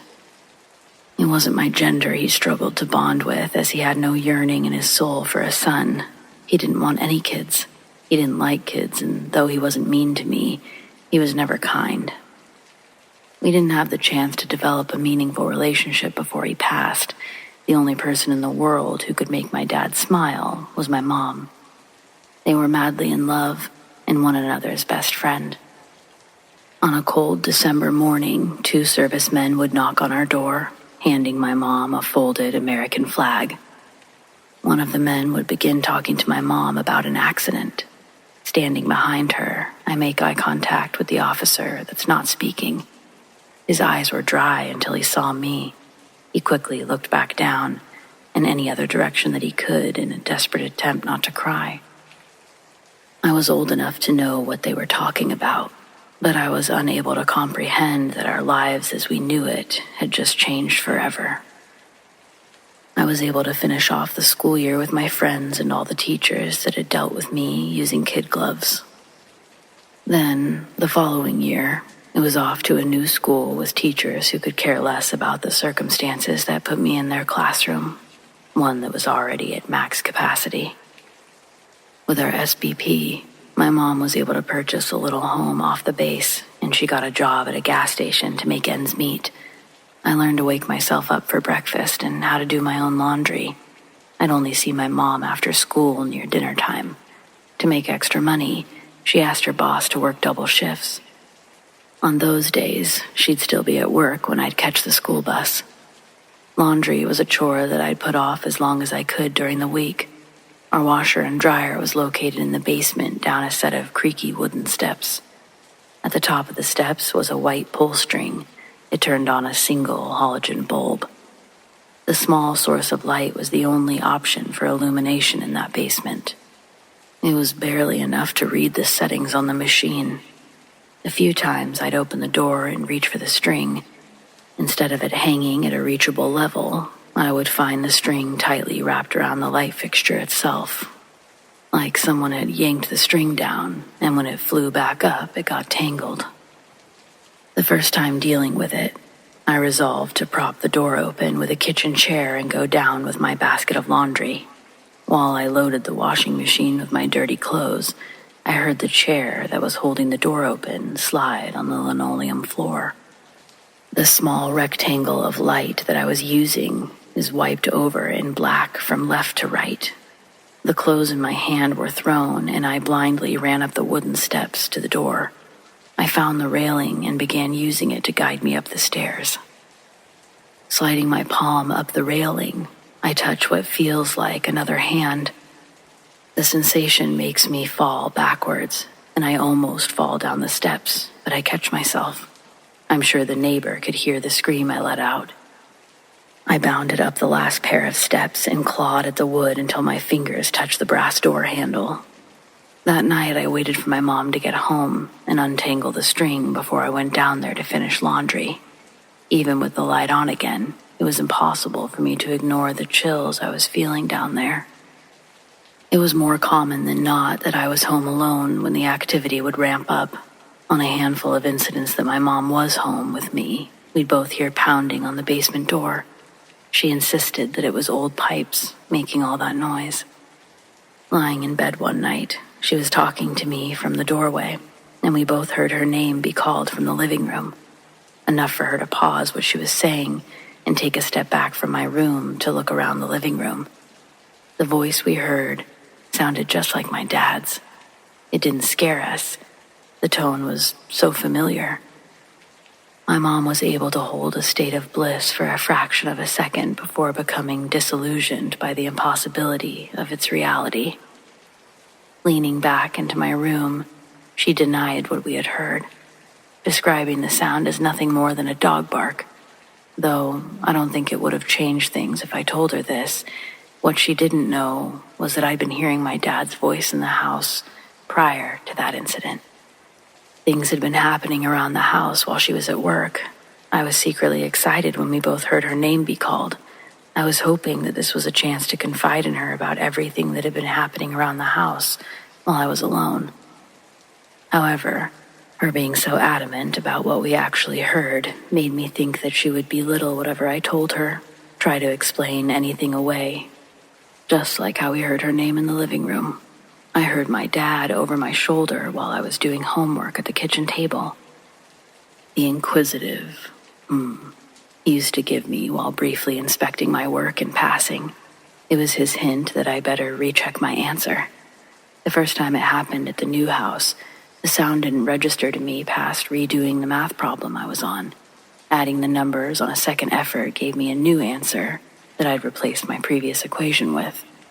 After correcting the error in my work, that's when I remembered I was home alone. It made me feel melancholy, a rare memory that made me genuinely miss my dad. Early one morning before my mom left for work, she woke me up and told me not to use the bathroom sink until she got home. She was running late for work and one of her earrings had fallen down the drain. Lifting my hand out from under the covers, I gave her a thumbs up before falling back asleep. The next time I was woken up, it was by my alarm clock signifying the start of my morning routine before school, beginning with my visit to the restroom. When I sat down, I remembered what my mom told me earlier. At my height at the time, the counter of the sink is about neck level. After I got up, I walked over to the sink to see if my mom's earring was visible from the drain hole. Turns out, the earring was very easy to spot because it had somehow moved out of the drain pipe and was now resting in the bowl of the sink. I carefully reached in and pinched the small diamond tightly in between my fingers before pulling it out and setting it on the counter next to the matching one. The presence of my dad was always felt through little things like that. The first day we moved into our house, my mom was grieving. Unpacking boxes from the moving truck was a slow process, one that she undertook on her own. If there were boxes I could carry, I did my best, but the responsibility of unpacking rested solely on her and the allotted time that we had with the rented moving truck. When the last box was inside, we dropped off the truck and drove our car back to our new home. The front of our house only had street parking, but in those days there weren't a lot of cars congested on the road. We also had a designated spot with our address number written on the curb. It's dark, and as our headlights brighten up our parking spot, my mom applies pressure to the brakes before the car pulls into the spot. She's staring at something in front of the car. I have to take off my seatbelt and climb higher in my seat to get at her eye level, see what my mom's focusing on. In the shine of our headlights is a scroungy possum with 5 or 6 possum babies hanging off its back. The mom possum is frozen with its mouth open, staring at the headlights. This was probably the ugliest representation of God's creation, and the sight of it makes me laugh out loud, but my mom's response is to start crying. Her tears silenced my laughter, and she apologizes. Then she tells me that possums were my dad's favorite animal. Finally, she broke a smile under her tears, saying that she never knew why he loved those crazy creatures.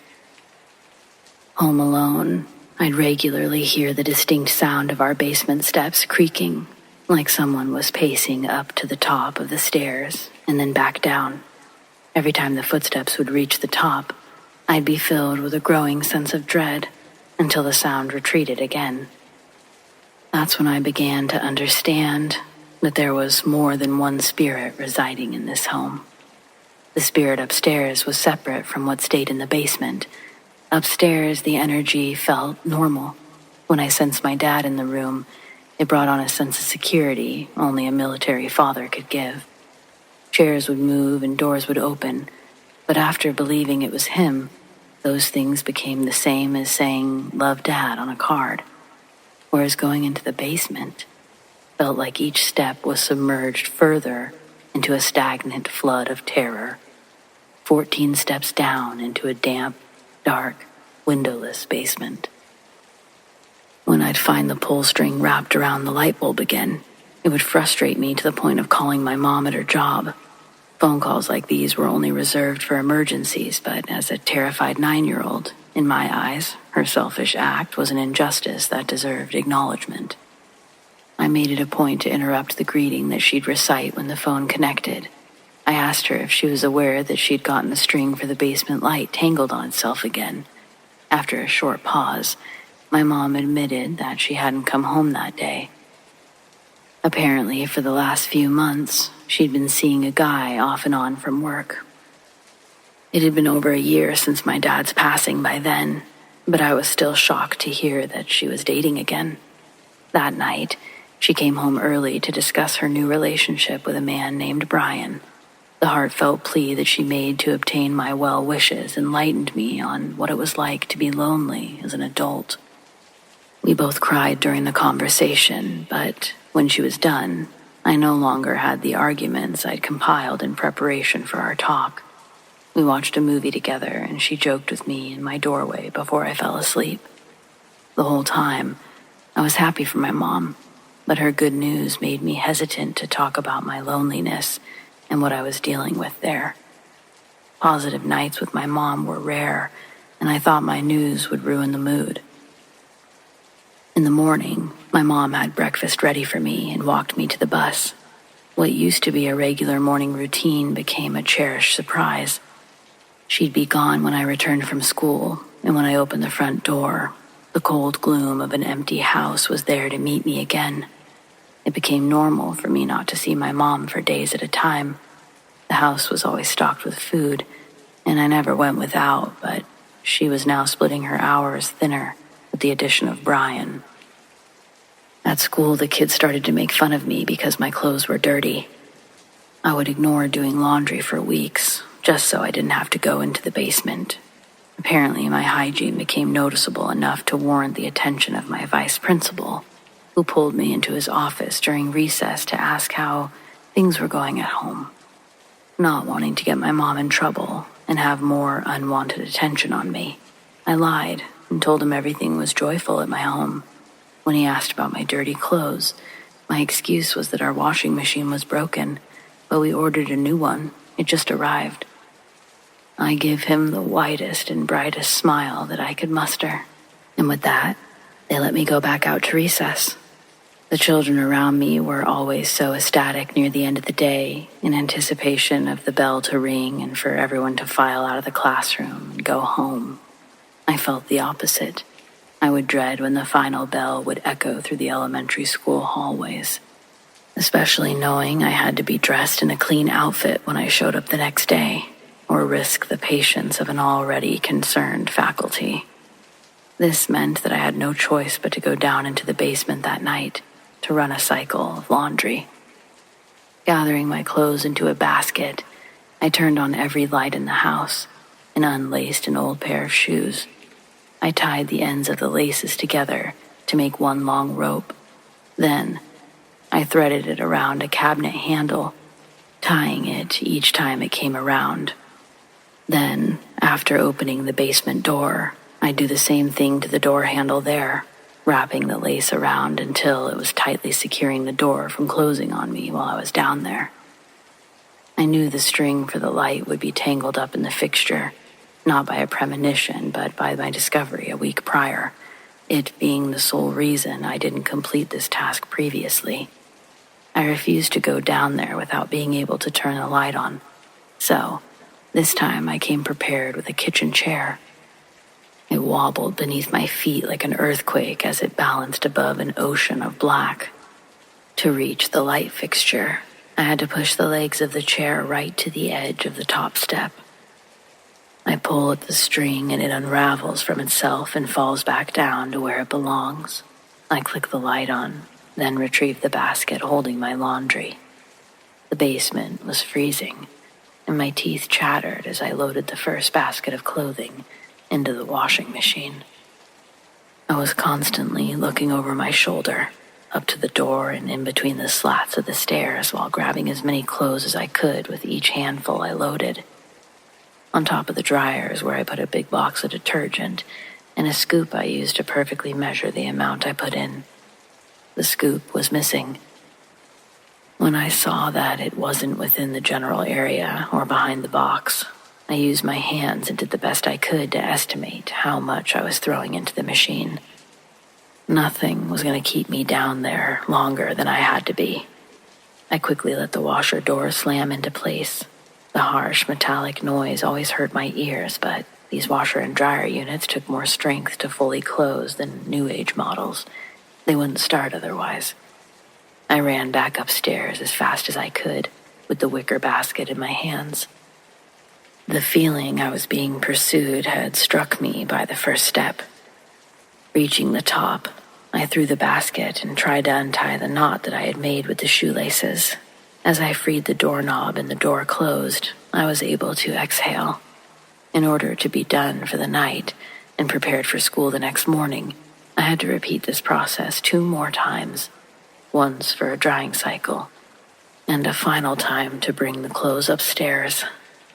When I heard the washer stop, I brought a chair with me to the door, but the basement light was still on.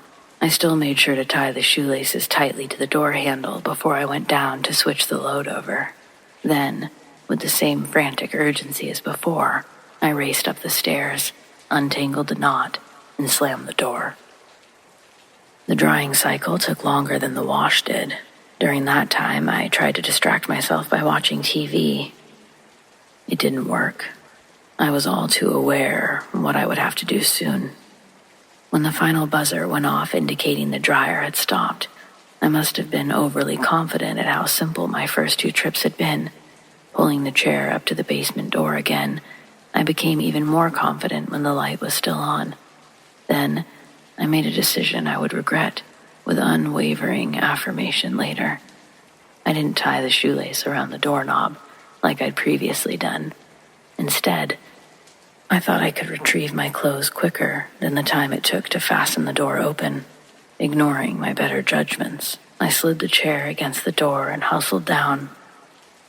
The dryer is on the left of the washer and is positioned at an angle, making it difficult to clearly see the door. After I filled the basket, I turned around to see that the door had been closed. I hadn't heard the chair move or the hinges creak. Surely, in my heightened state of alertness, a noise like that would have been heard, and yet, with a basket full of laundry in my hands, I stood at the bottom of the basement steps, looking up at a closed door. Then I counted back from 3 in my head before running up the stairs. With a burst, I ran through the door into the kitchen, then threw the basket on the ground to catch my breath. But as the basket landed, I heard heavy thumps of footsteps climbing the stairs from behind me. I spun around and quickly slammed the basement door shut, then put my back against it with all my weight. There was an impact from the other side that almost knocked me forward. The door was pushed out about an inch before it slammed shut again. If I wasn't pressed against the door like I was, the hit would have swung the basement door wide open. That realization brought a wave of emotions that my adrenaline had been keeping at bay. They sunk me to the ground, and I sat, sobbing into my lap while still feeling the door getting pushed from the other side. There was a blanket inside the laundry basket that I could reach from where I was sitting. That night, I cried myself to sleep on the kitchen floor, wrapped in a blanket, pressed up against the basement door. Needless to say, I didn't get a lot of sleep that night. When I woke up that morning, I almost missed the bus. The alarm had been set up in my bedroom, and I couldn't hear it sleeping in the kitchen. I'm usually up before the sun, so at first, I wasn't sure about the glaring light focused perfectly on my eyelids. Registering that it must be the actual sun, I shot awake, looking directly at the clock on the stove. I had 10 minutes to get dressed and run a block to my bus stop. Now awake, I realized there was no sun. It still hadn't fully reached the horizon. I couldn't find any light source, nothing that could have been shining a glare in the direction of my bed. This was the least of my concerns, though. I had to get going. As I dug through my fresh-smelling clothes in a sleepy haze, I was happy knowing what I'd gone through last night was worth it. Before leaving, I slid the kitchen table against the basement door, and within that 10 minutes, somehow, managed to catch the bus. At school that day, I was tired and hungry, but nobody could say that I looked dirty. The weeks scrolled by without any extra anxiety added to my plate. The table stayed in front of the basement door, and I did my homework in the living room. The night my mom came home, I saw my dad's silhouette.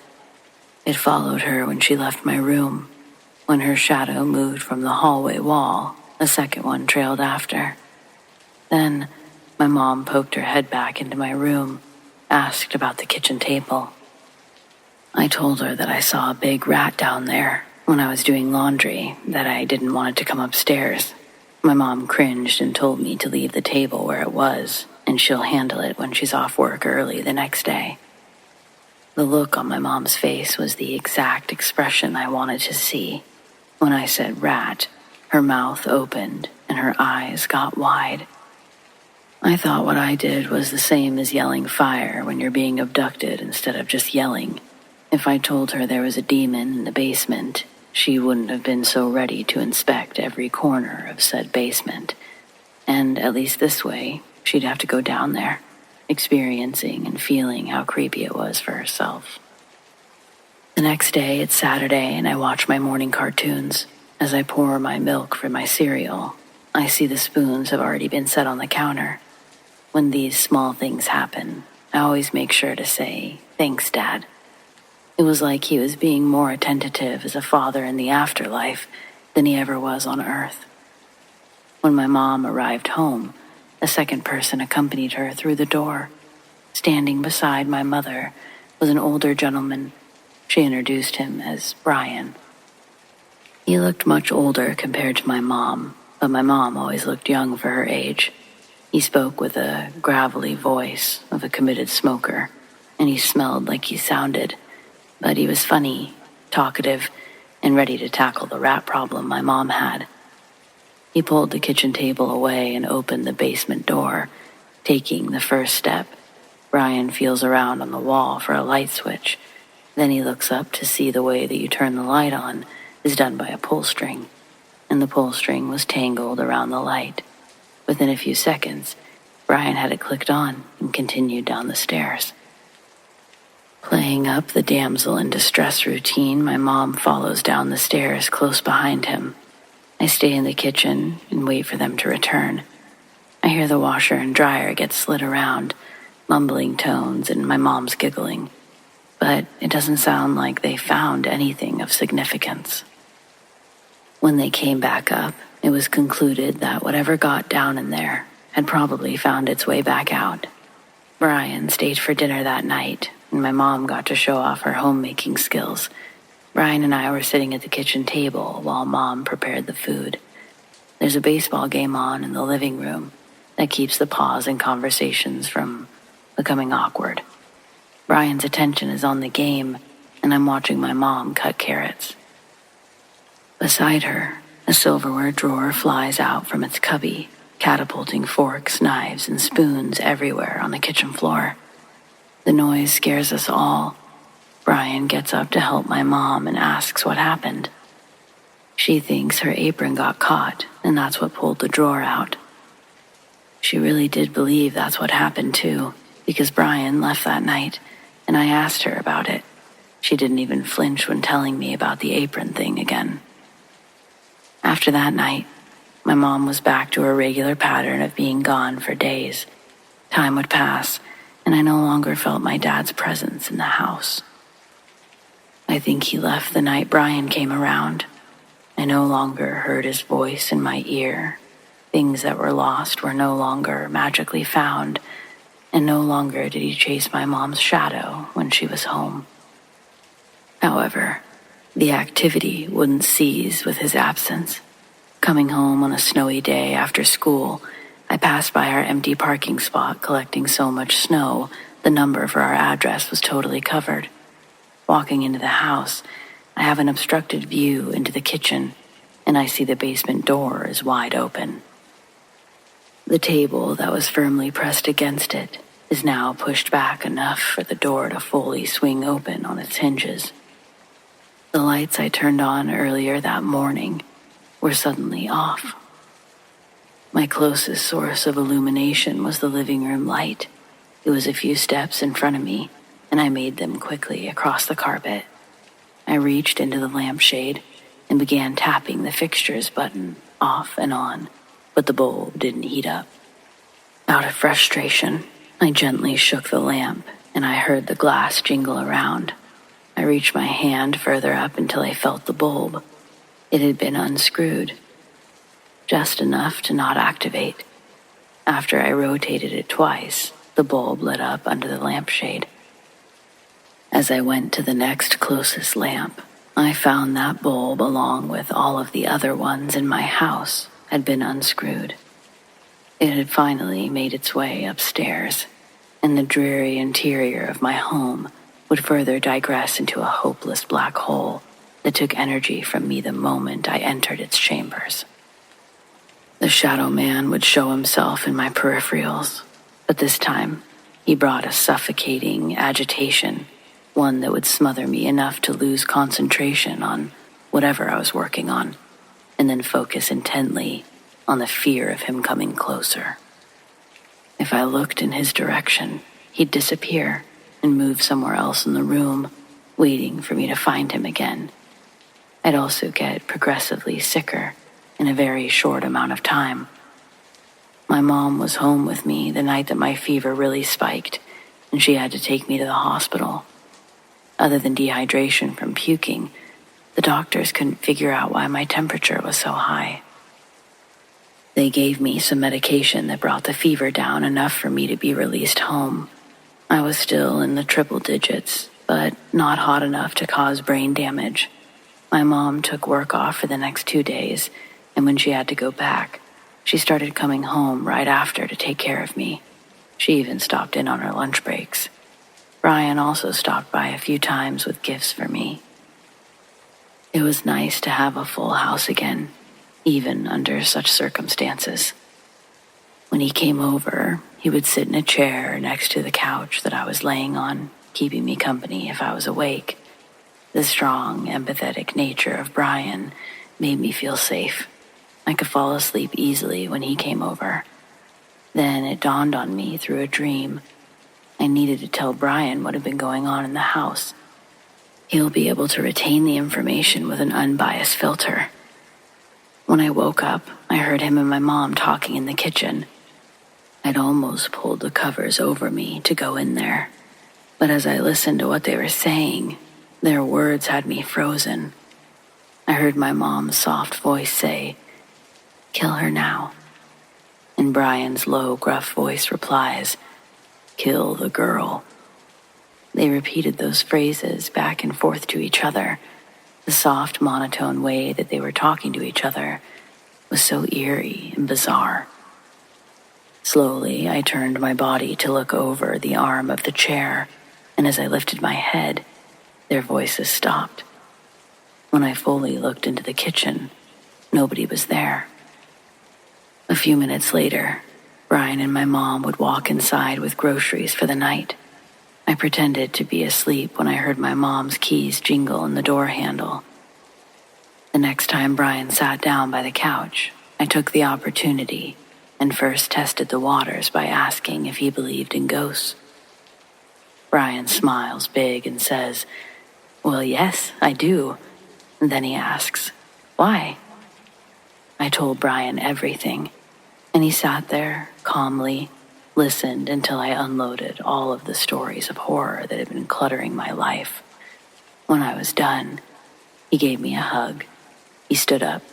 He grabbed his car keys. Before my mom was done preparing dinner, Brian was back inside with a stack of books about ghosts, demons, how to ward off evil. He got my mom involved, and she was more open to the idea when the words came from his mouth.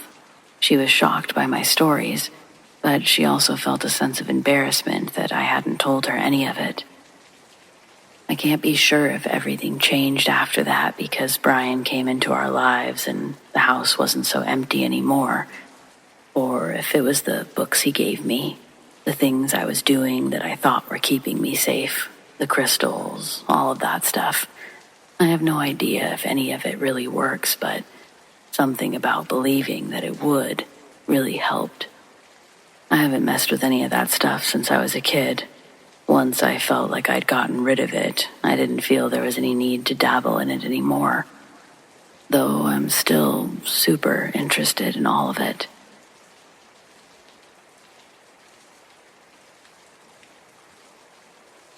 I'm a real estate agent, female, 42. I've been selling houses for over 6 years.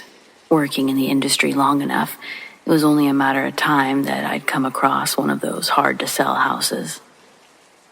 The previous realtor that had this house sold its listing at an auction the agency had at the end of every month. It was on the table for cheap. I thought I was going to be able to turn an easy profit depending on how well I worked the sale. The next afternoon, me and my husband went to check out the property in person. I always brought my husband Sean to inspect new properties. We've had to toss out a lot of squatters, especially when the seasons change. We regularly check the vacant properties just to make sure no funny business is going on before we sell the house. When I get a new property, I like to introduce myself to the neighbors. I give them my agency number and tell them to call me if they see anybody entering the premises. A house that sells well for us also increases the property value of the homes around it. 100% of the time, the spiel always made the homeowner feel proud of the home that they have and happy to help enrich its potential growth. And in the future, if they ever planned on selling their home, they'd already have our number. It's a win for them and a win-win for us. But when we pulled into the creepy little stretch of neighborhood, the pictures that were shown at auction had to have been shot at a precise, perfect angle on the best day of summer, because what we pulled up to looked nothing like the picture. It felt like the house was frowning when we arrived. I worried, even if I picked the litter out of the trees and slapped a fresh coat of paint on the dump. Is the house too old to realistically compete with the younger, less ran-through houses around? New families weren't looking to move into dumps back in 2003, a little over 2 decades ago. It wasn't like it was today. If you're 30 or under, take a second to look around you right now. It's a dump, isn't it? It's not your fault.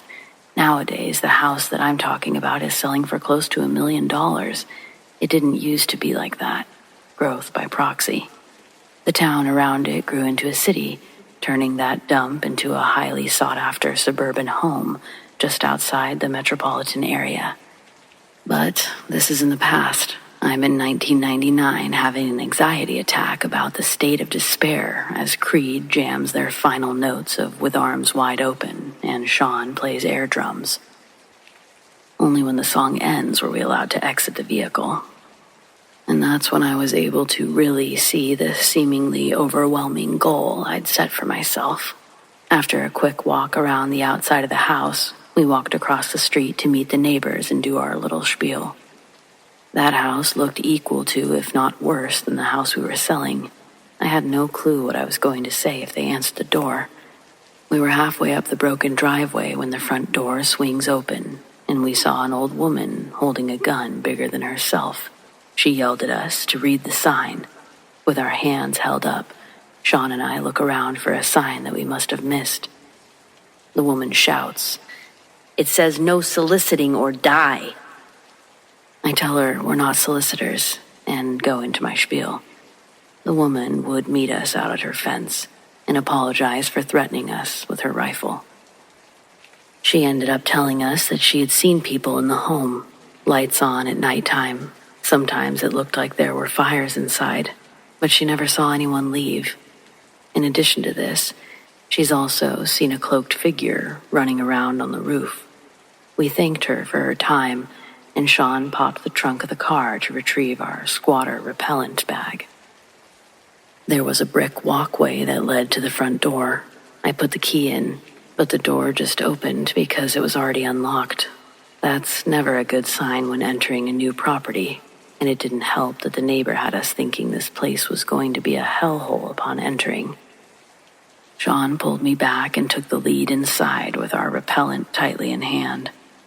We were astonished to see that the house looked clean and fully furnished. All of the furniture and appliances were covered in dust. If the outside looked half as put together as the inside, I might have felt a little more ambitious, but I still couldn't get over that the previous owners managed to maintain the interior so well, but let their immediate outside stay in such shambles. Sean and I walk from room to room at a level 10 of intensity, and find the house to be empty. In the process, we were able to fully see how well this home had been preserved. It looked like the family could have walked right through the doors at any moment, but apparently they hadn't done that in quite some time. It was eerie. I didn't know the history past the bank's proprietor purchase, but from the photos still hanging on the walls, it looked like a family had lived there. Mother, father, and a daughter. On the ground in the daughter's room, there was an open coloring book with crayons still laying next to it. The page was unfinished, never being returned to. What would have made the family just stand up and go like that? It's boggled my mind ever since, trying to fathom the possibilities. The living room was spacious with a fireplace. That's where Sean and I were standing together compiling a list of things that needed to be done, and we heard a voice ask, "Is anyone there?" Sean, still holding the repellent, says, "Hello?" The voice again asks, "Is anyone there?" Then he adds that he's stuck, but stops replying after that.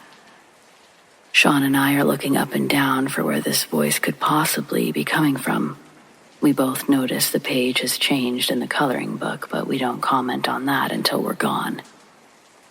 After another full ring around the house, we meet back in the living room, and Sean points to the chimney, suggesting that we check there for one last effort.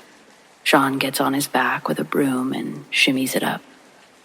Soot plumes down, then a shoe, and then a leg bone.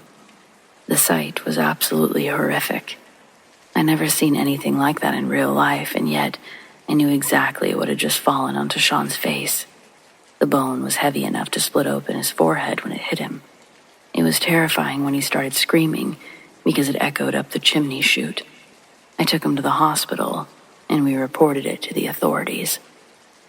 Not only did they have to break apart the chimney to retrieve the remains, the firefighters let the chimney fall completely forward through the roof, damaging the structure and making it unlivable.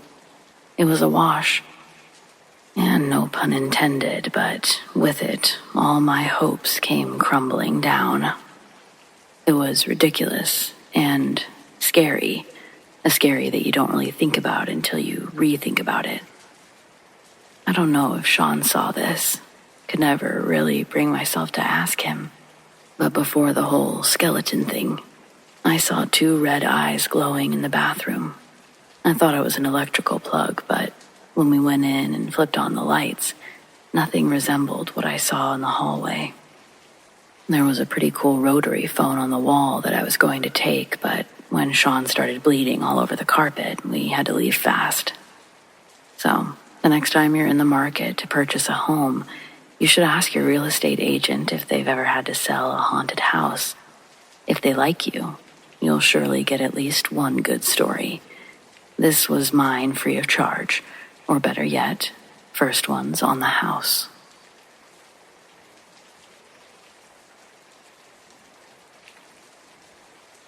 We had a pretty big grizzly bear that would wander onto our property from time to time. My husband John named it the Blimp because, dear God, this was a round bear. We have a variety of other bears around, but the Blimp was a spectacle to behold. Whatever her diet consisted of did not involve cardio or climbing. We thought Blimp was a pregnant grizzly the first time we saw it, but when she never gave birth and continued getting bigger, we started to reconsider our first assumption. Our house and the other properties around us are relatively new, and still, we're the furthest you can reach before the road ends in a roundabout whose only entrance is its only exit. We don't mind its isolation, nor do we mind the occasional visits from the larger wildlife population. Blimp was never a nuisance. We have bear-proof trash bins out here for obvious reasons. One morning, John and I were unloading groceries from the truck after church when Blimp came out of the woods, less than 5 yards away. Both of us stopped what we were doing and held our breath. Up close, Blimp is by far the biggest bear I've ever seen in real life. She was so large that her walk was more of a waddle as she scooted by. She didn't even look in our direction. She must have seen we were there, but she couldn't have cared less about our presence. John dove into the back seat as I jumped into the passenger seat, and we slammed the doors of the truck. Then we watched Blimp continue through the tree line out our front yard. I think Blimp might have been one of the grizzlies that I could have possibly outrun, at least endurance-wise. Though, thankfully, my bold theory never had to be tested. Blimp was a chill bear. I'm sad to say, however, that this story breaks my heart before terror sinks in. One evening, near the end of last year, John went out to get firewood. It was a task that he did regularly, but this night, he'd return with tragic news that Blimp had been killed. It was heartbreaking.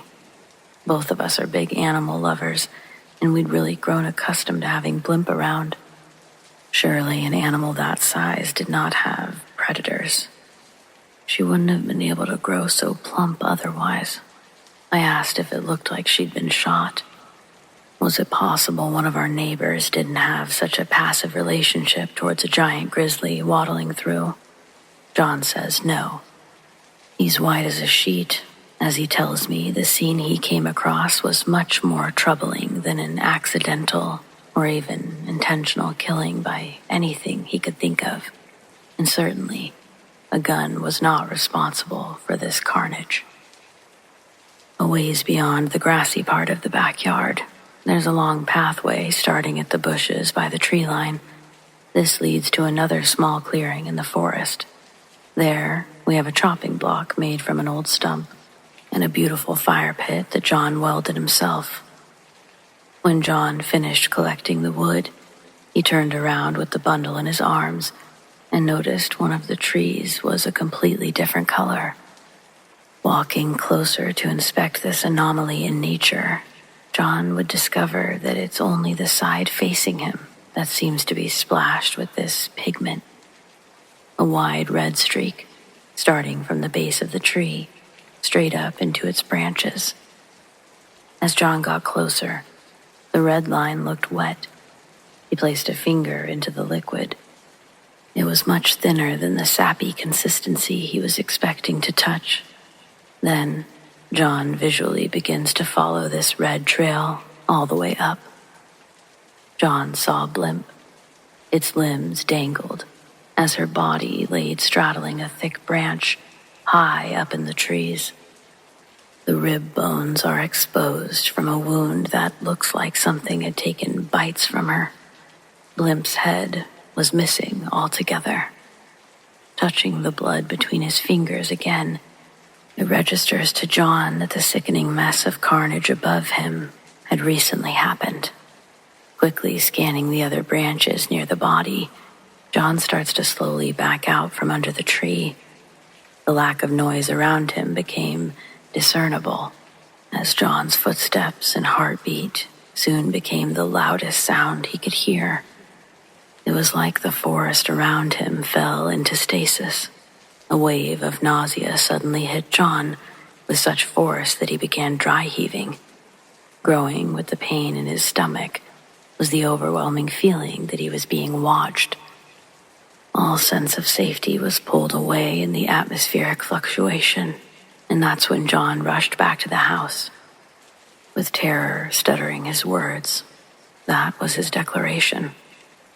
The next morning, we both went out to the fire pit to get a better look at the situation.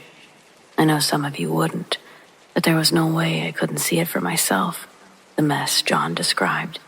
It seemed incomprehensible, and I was going to see what my husband saw, if for no other reason than sharing what's now a core memory. It was easy to see the blood in the daylight, and we noticed a trail started before the tree. There was a streak coming from further in the woods where Blimp had been dragged from.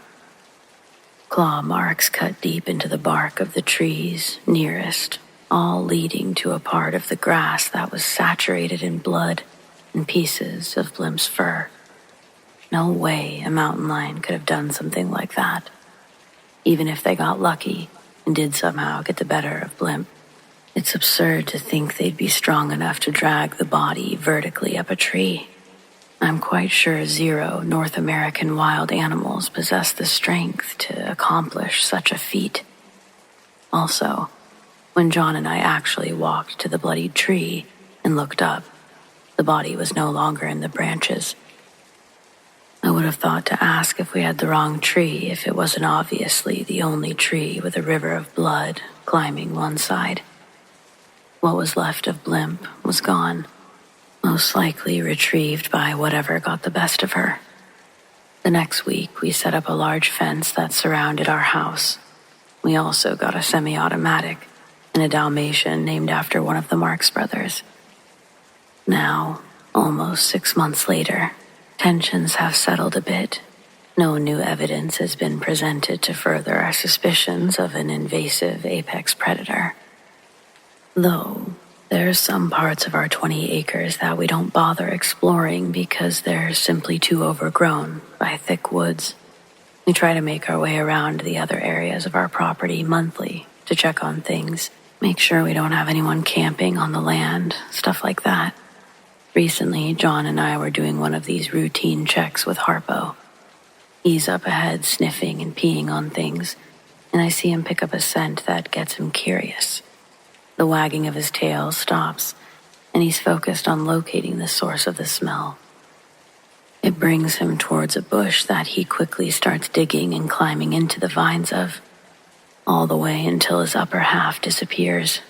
My attention now is on Harpo's excitement, and I'm wondering what he's going to pull out of the bushes.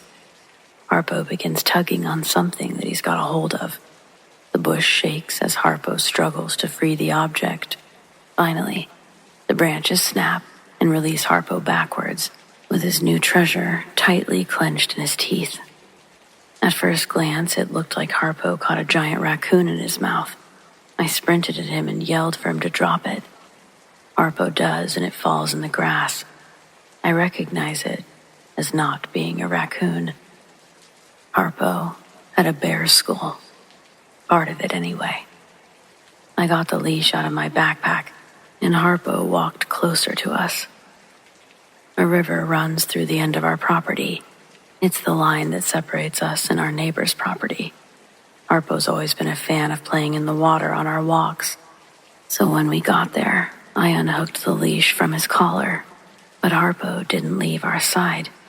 Instead of running off as he normally would, he stayed glued to our hip all the way back to the house.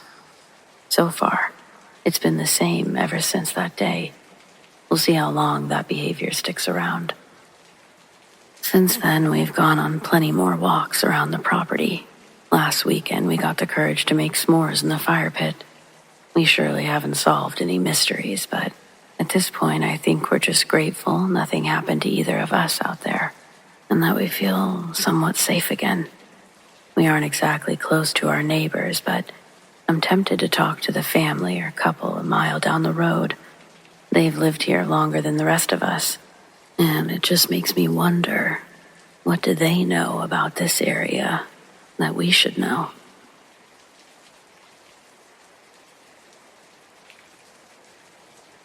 The following is a true story that happened in the early 90s, when I was 14 and still living with my parents.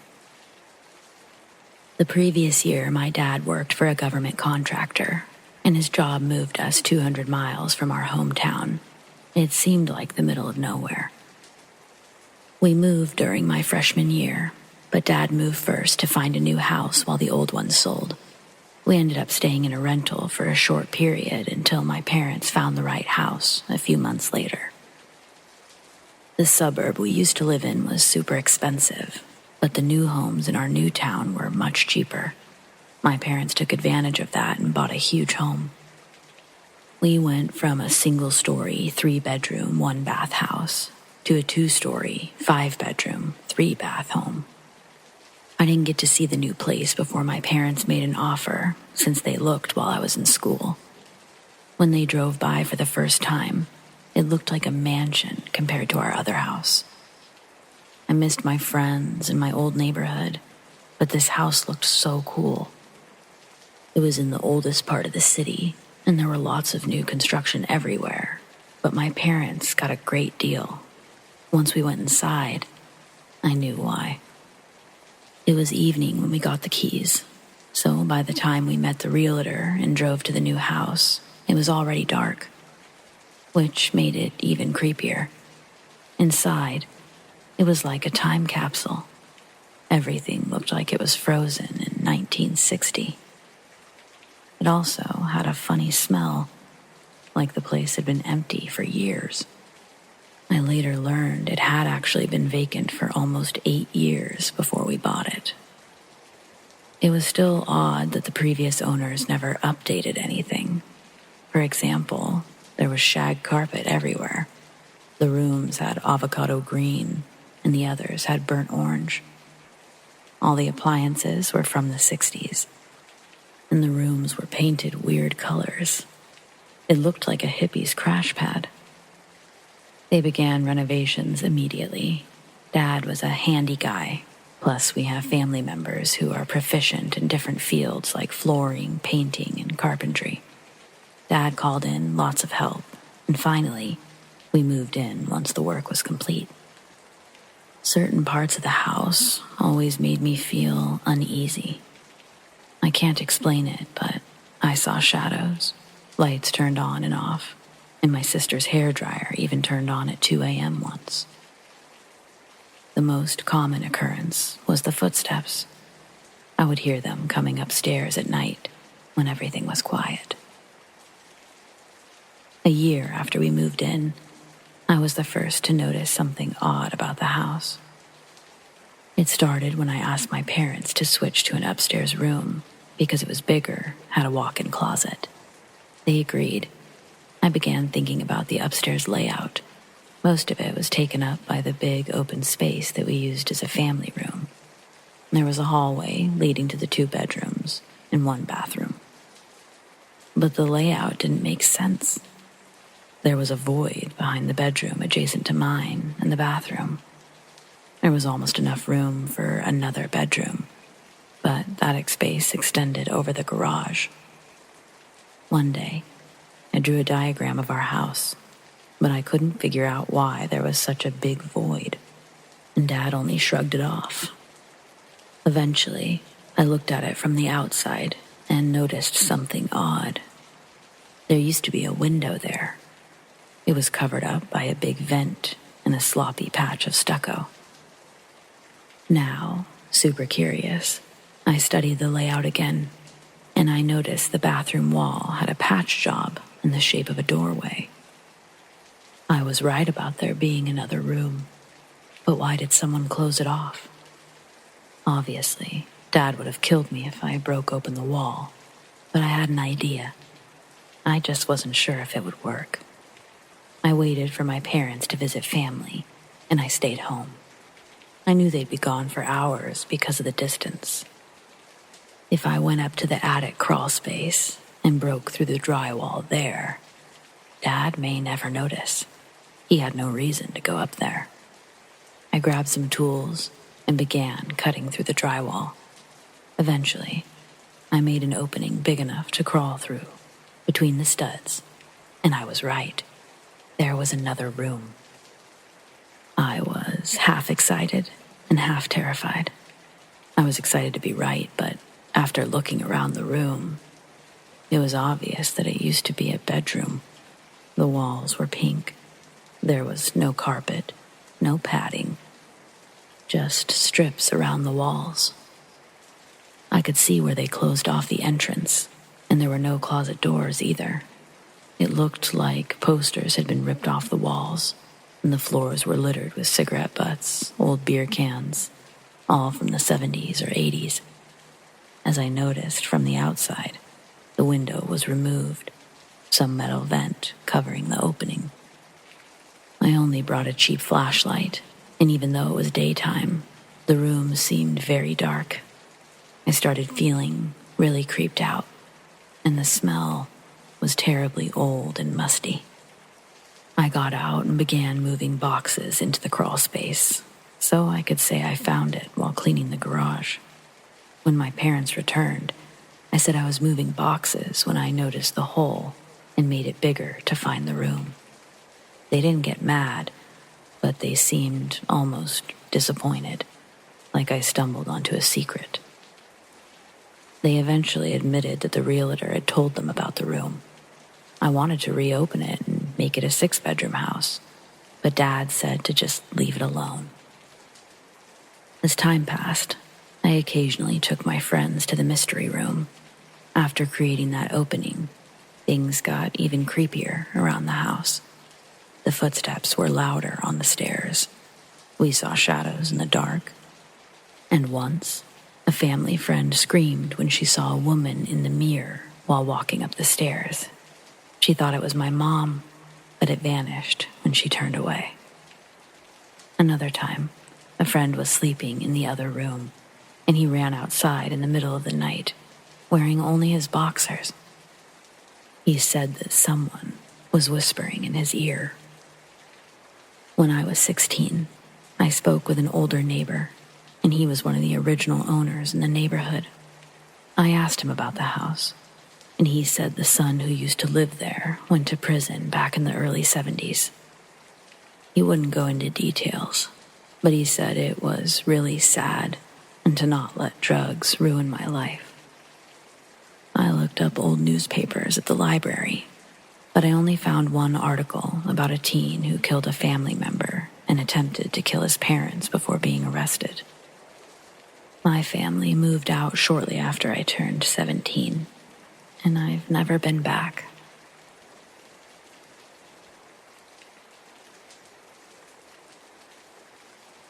My family consists of me, my parents, and 2 sisters. We used to live in a very large house with 6 bedrooms, 4 bathrooms. It was built in the 90s, and it had 3 exterior balconies, along with 1 interior balcony overlooking the living room and kitchen. We moved in during my 5th grade year, and we didn't move out until I was 25.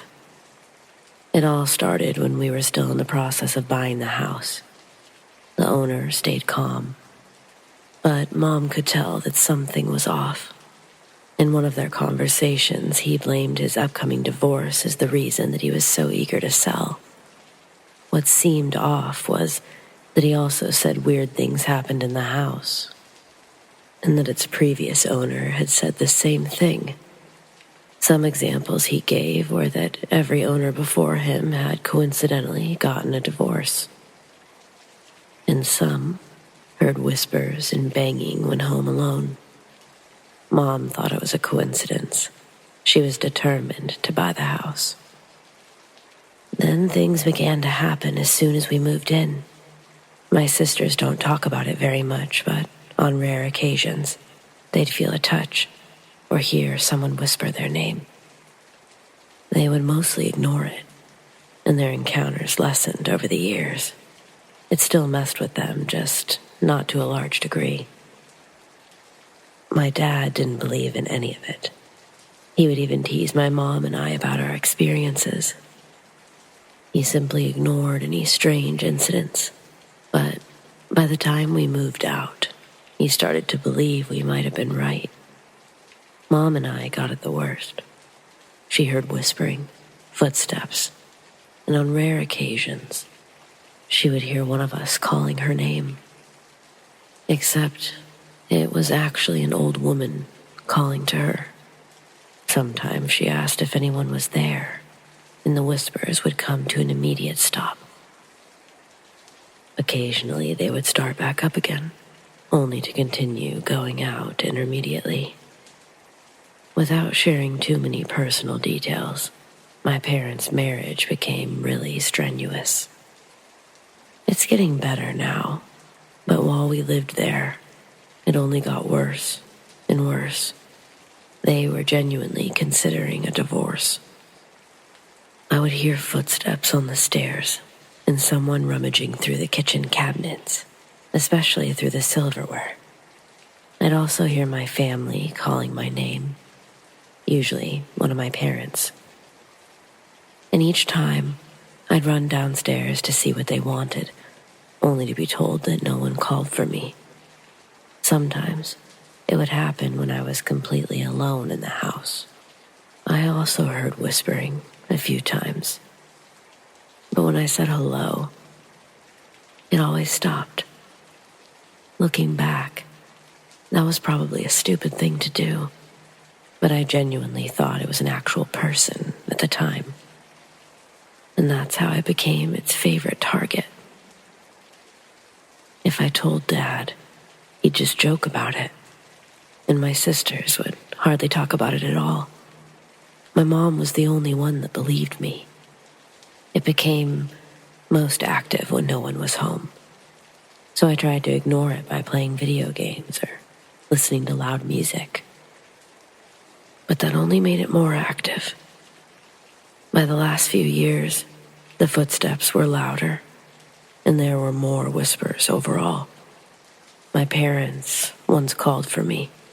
They were upset when I didn't respond. I thought that it was more fake whispers, so I just said I didn't hear them. What was I supposed to say? That the ghost confused me? We started renting the house out, moved into another. Occasionally, we'd have to move back in, and the activity would just get worse. Dad finally started to question if it was real when he heard me call his name twice. I was home for one, but not the other. When he asked if I called him, I said no. He believed me, but he was genuinely confused. I could tell he was a little freaked out. The neighborhood went progressively downhill during our time there as well. It used to be nice, but more and more thugs began robbing our neighborhood. Our home was robbed twice before we finally installed security cameras. Dad also ordered a new home defense gun, taught us about gun safety before it arrived. I guess something hurt us talking about it, because 2 days later, while I was home alone playing video games, the double doors to the patio began rattling violently. It was literally echoing throughout the house, all the way to my bedroom. My bedroom was upstairs. My door was closed. My TV volume was up high. Yet I still heard this, loud and clear. I started freaking out and hid under the bed while I called the cops. It took the police 30 minutes to get there, and during that time, I was talking to the 911 operator. She kept me calm, but those doorknobs were still rattling until an officer arrived, and then they suddenly stopped. I ran out as fast as lightning. We checked the cameras, but they showed nothing. My parents were relieved for my safety, and I think this is when my dad truly began questioning things. First, he knows I wouldn't lie about something like this, or call the cops for no reason. Plus, even if I wanted to, I'm a terrible liar. Last week, we finally moved out for the last time. Now that house has sold to someone else. I feel depressed, like I don't want to leave.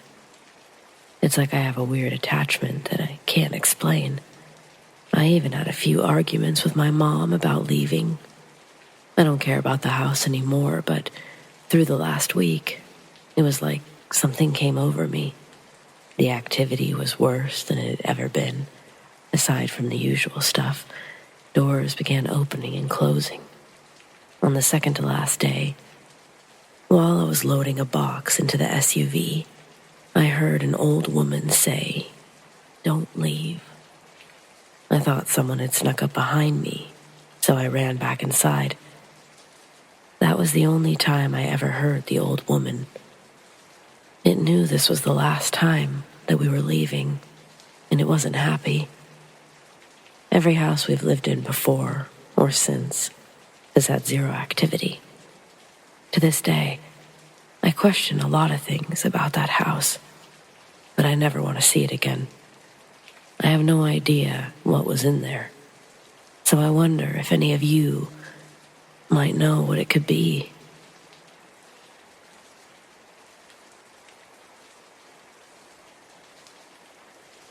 Yesterday, I spent my entire day at work reading other people's stories, and now I want to share mine.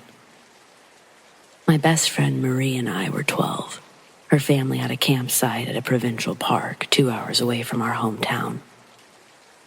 They spent each summer in a camper out there, and this summer I was able to spend a week with them. On my last night there, we hurried to the ice cream shop before it closed. It was early evening, and we were just starting to lose light. The path was down a short slope, with 10 feet of thick brush between it and the road. On the other side of our path was the forest. We walked along, not seeing anyone else. We hear a sudden rustling and snapping of branches, similar to the sound of maybe a deer moving through the woods. I wouldn't have thought anything of it, but then the sound of running footsteps follows. Marie glances back and suddenly grabs my arm, urging me under her breath not to look back. At the same time, the running stops. I don't know why I didn't ignore her and just look for myself. I guess I could sense the very real fear in her voice and chose to listen. We both start to panic. getting that feeling like you're running up the stairs after turning off the basement light. We pick up speed as much as we can without breaking into a sprint, knowing that the ice cream shop is only about a minute walk from this point. The path soon breaks, and we're in the parking lot.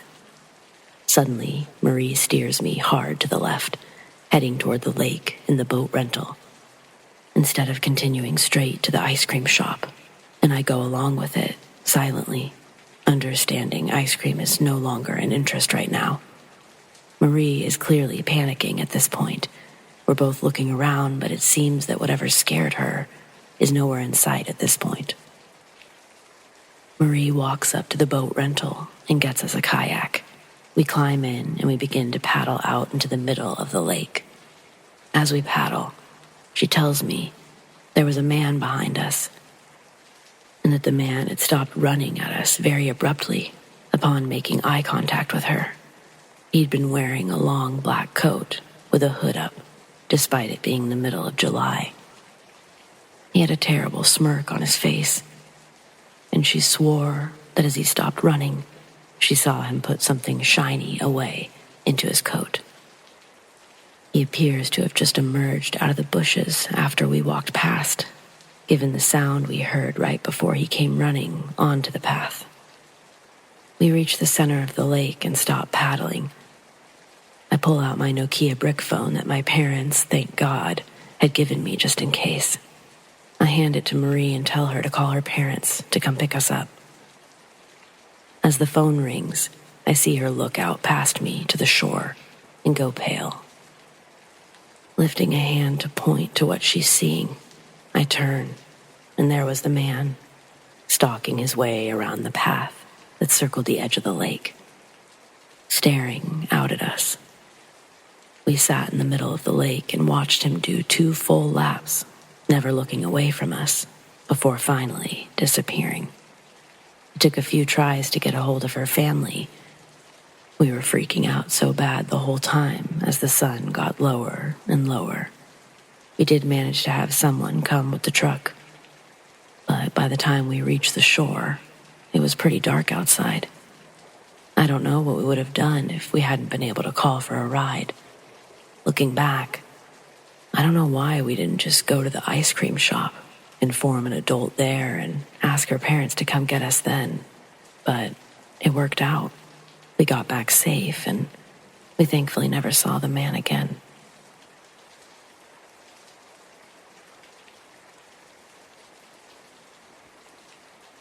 I was driving home after another late night at work.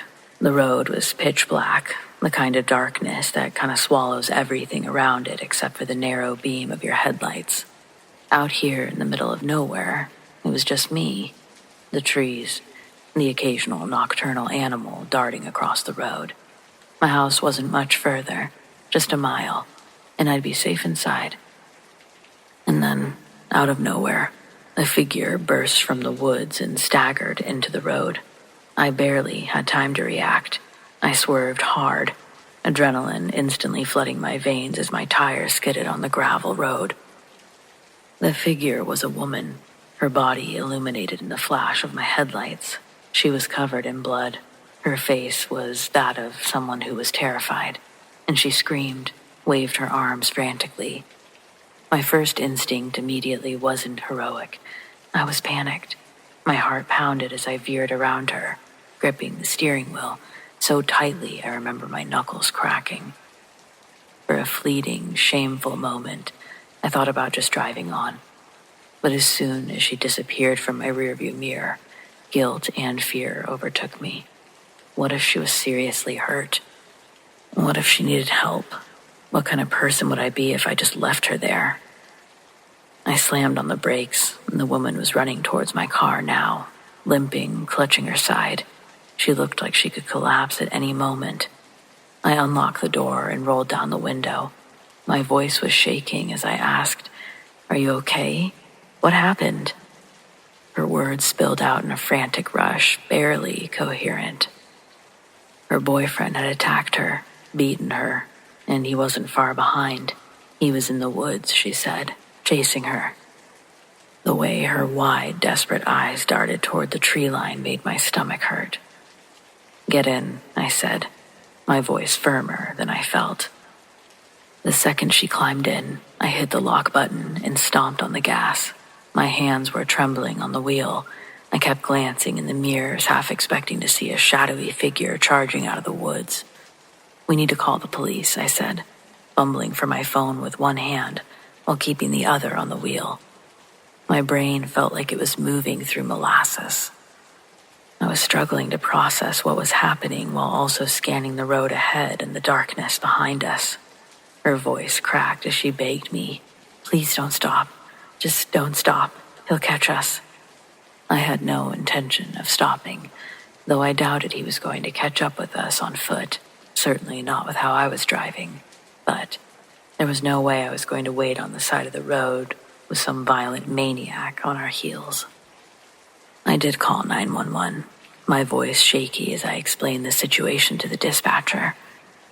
The operator asked me to wait for an officer to arrive at our location, but I cut her off, my voice sharper than I intended. "No, I'm not waiting. I'm taking her to the hospital. If he's out here, I'm not sitting on the side of the road like a sitting duck." The dispatcher relented, agreeing to have officers meet us at the hospital. I pushed the car as fast as I could dare. My eyes were flickering between the road, the rearview mirror, half expecting to see headlights. When we finally reached the hospital, the bright lights of the emergency entrance felt like a lifeline. 2 police cruisers were already waiting, their blue and red lights flashing. I pulled into the drop-off lane, and the woman bolted out of my car, collapsing into the arms of a waiting nurse. I sat there for a moment, gripping the wheel. My body was still vibrating with adrenaline. Even as the police took my statement, I couldn't shake the feeling that the man that she was running from might have been closer than I realized, just out of sight, watching us the whole time.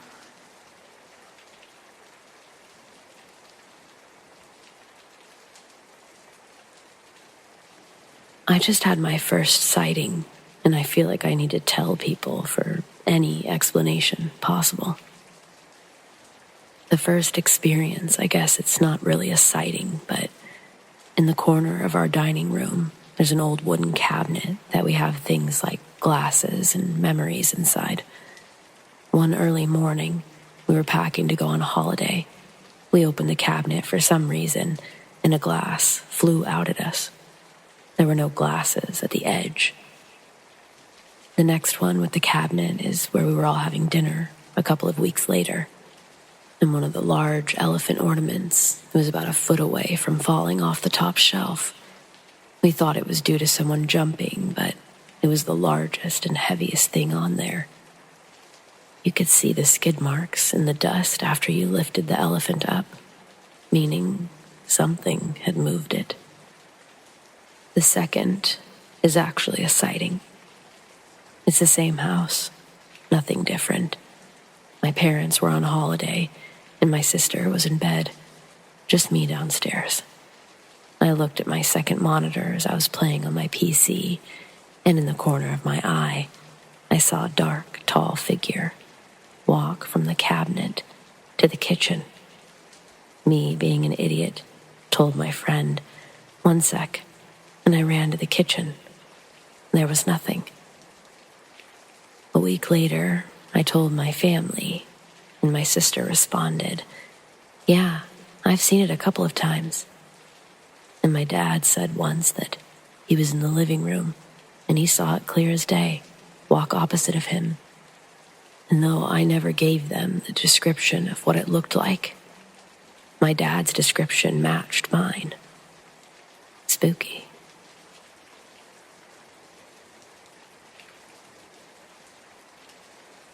I'm female, and I was 8 when I lived in a small town, the kind that only has 1 stoplight.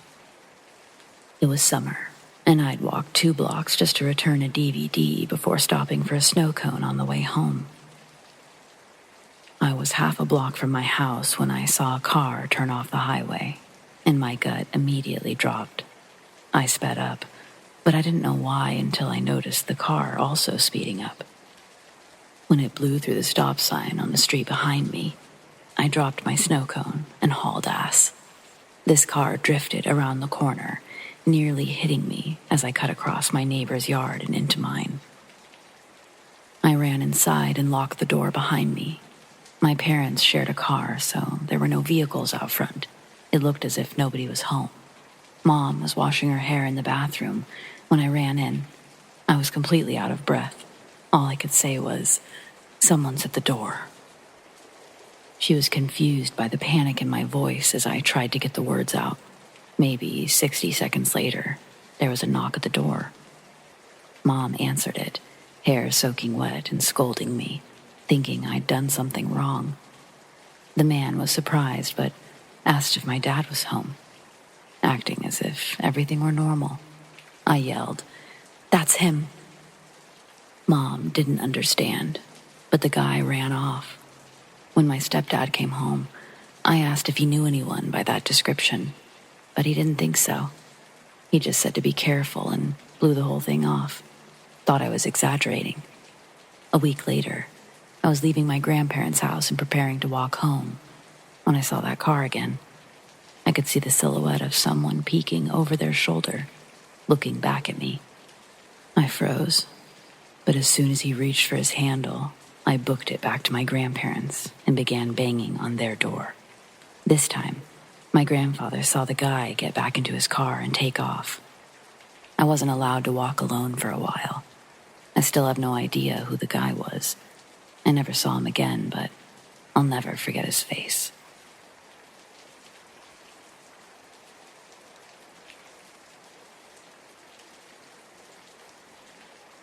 It was late October 2015, just a few days before Halloween. I was home alone for the evening. I wasn't too worried about it. It was a quiet night. I'd settled in with a plate of dinner, and I wasn't expecting much to happen. And then I get a knock on the door. It was loud. So loud it made me jump in my seat. The sound echoing through the house like someone was banging with their fists. I paused. Fork was hovering over my plate, and I was just listening, hoping maybe I'd imagined it. But there it was again, a second knock, just as forceful as the first. Whoever was out there wanted my attention, and they wanted it now. My first thought was, who the hell knocks like that at this time of night? It wasn't that late, but it was dark out, and we didn't get many visitors, especially unannounced ones. My second thought was that it could be a prank, kids messing around because Halloween was right around the corner. That seemed plausible, so I wasn't too alarmed. Still, I stood up cautiously, grabbing my phone off the table before heading to the door. The knocks didn't stop. They kept coming hard and fast, as if the person was running out of patience. My heart was starting to pound, but I couldn't just ignore it. When I finally reached the door, I hesitated, my hand hovering over the knob. Whoever it was, they weren't saying anything like trick or treat. Just silence between the knocks until they stopped. As I creaked open the door, I looked out, and the porch was empty. No one stood there. But that wasn't what made my stomach twist into knots. It was the blood. There were streaks of it on the concrete, smeared across the porch, some of it still wet and glistening in the dim light. I looked around, expecting to see someone limping away or maybe hiding, but no one was there. The street was quiet, and the houses across the way were dark. I was alone. For a moment, I just stood there frozen, my brain trying to catch up with what I was seeing. Was this some kind of sick joke? But the blood, it looked too real, too fresh. I got inside and quickly locked the door. Who would leave a bloody mess on my porch? I dialed 911 before I could even second-guess myself.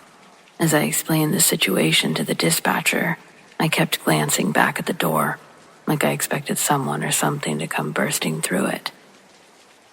"There's blood all over my porch," I said to them, pacing now. "But no one's here." The dispatcher's voice was calm, almost too calm for what I was feeling. They assured me that someone would be on their way to check it out. I thanked them, hung up, and sat on the couch.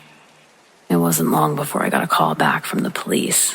They hadn't even arrived yet, but they had some new information.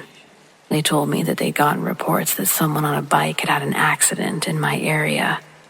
They explained that it sounded like they were injured and may have been going door to door for help. I blinked and my mind tried to process it. But all the blood, I remember asking. And they told me they're hurt pretty badly. And they said this in a calm voice. It sounded like you just missed them. One of your neighbors helped out and an ambulance is on the way. I sat there. The relief was kind of sinking in now. So that was it. No prank, no danger. Just an injured person seeking help. And I hadn't answered the door in time. And then I just felt a wave of guilt, thinking about how they must have been knocking, hoping that somebody, anyone, would open up before they had to move on. A few minutes later, the police showed up just to be sure that everything was okay. They checked the porch and confirmed the story about the injured cyclist. I watched the ambulance leave, and then the police left, and then I was just left to clean the blood off my porch. Though there was a morbid part of me that considered leaving it up for Halloween.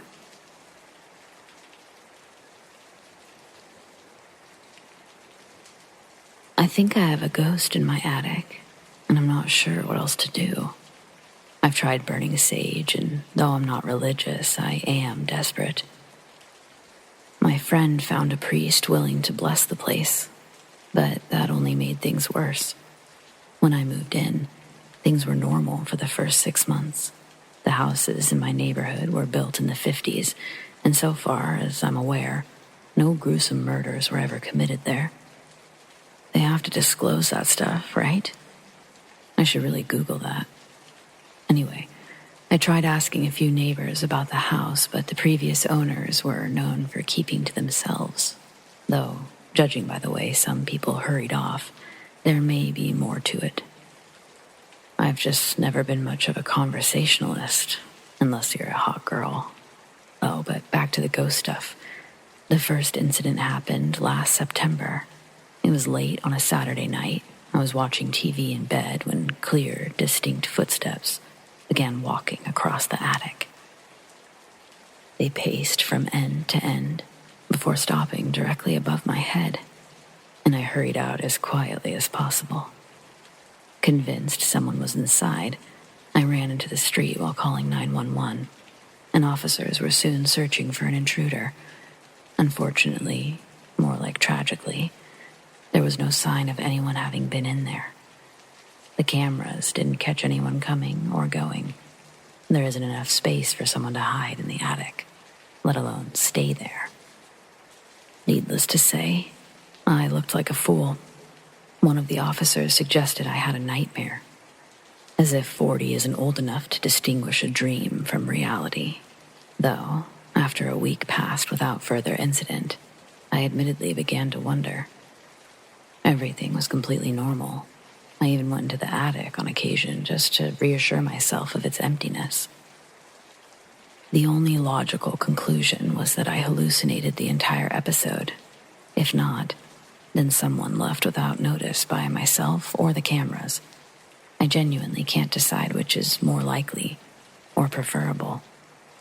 That's when the second incident occurred, again, while I was in bed. The footsteps resumed their pacing, but they weren't overly loud or fast. It was almost like having an inconsiderate roommate, and that's how I tried to see it. How else could I cling to my sanity? I stared at my phone, cowering beneath the covers as I waited for the footsteps to cease. I didn't dare try 911 again, either, nor did I have the courage to look in the attic myself. 3 minutes ticked by like 3 hours before the footsteps finally stopped, again, directly above my head, and remained still for the night. The sound of my pounding heart filled the void for several minutes before the room fell into complete silence. That made for another sleepless night. I was officially becoming sleepless in Seattle. Most of you are probably too young for that joke, but like I said, At a certain point, you just gotta take your jollies where you can. Part of me knew the excitement was finished for the night, but I stayed on edge all the time. Logic and reason play no part in what we fear or how we respond to it. In the end, we're merely helpless puppets at the mercy of our emotional whims. We can practice moderation, but control is a lofty goal indeed. The next morning, my brother came to check the house with me again. There were only a few boxes in the attic, so we moved them to the spare room, just to really see everything at once. There was absolutely no place to hide. I can add pictures later, but it's a small space. A few days later, the footsteps returned for the third time, only they seemed to be moving slightly faster than before. Rather than hiding beneath the covers, I retreated to the den, where I remained wide awake for yet another sleepless night. The following evening is when I burned sage, but the footsteps were back 3 days later. They were definitely walking faster and louder. If I had to describe the ghost's mood, I would have said indifferent just in the beginning, but now it seemed annoyed, and that scared me. If this thing could have moods, what would it be like when angry? Well, finding out was a short wait. I must have listened to those footsteps march across the attic for 20 minutes before screaming like a girl at a sudden series of loud thuds. It took a moment to understand where it came from. The attic access door, the usual pull-down kind with the built-in steps, was being pushed open, just hard enough to pop it back into place. It only happened a few times, and when it stopped, so did the footsteps. I was almost numb to the idea of living with a ghost, but the terror of thinking I might see it, well, that's enough to change a man. I would have invited the Pope himself if I had the clout, but I was barely able to get a local priest. Even that only happened because my friend is luckily, coincidentally, a devout Catholic, which, believe me, I never thought I would classify that as lucky. The priest was here 2 days ago, and my meager reserves of self-restraint were utterly depleted by the end of his visit. I called him the holy man, and it definitely got us off on the wrong foot. Sometimes, late at night, I wonder if he intentionally made things worse, simply out of spite.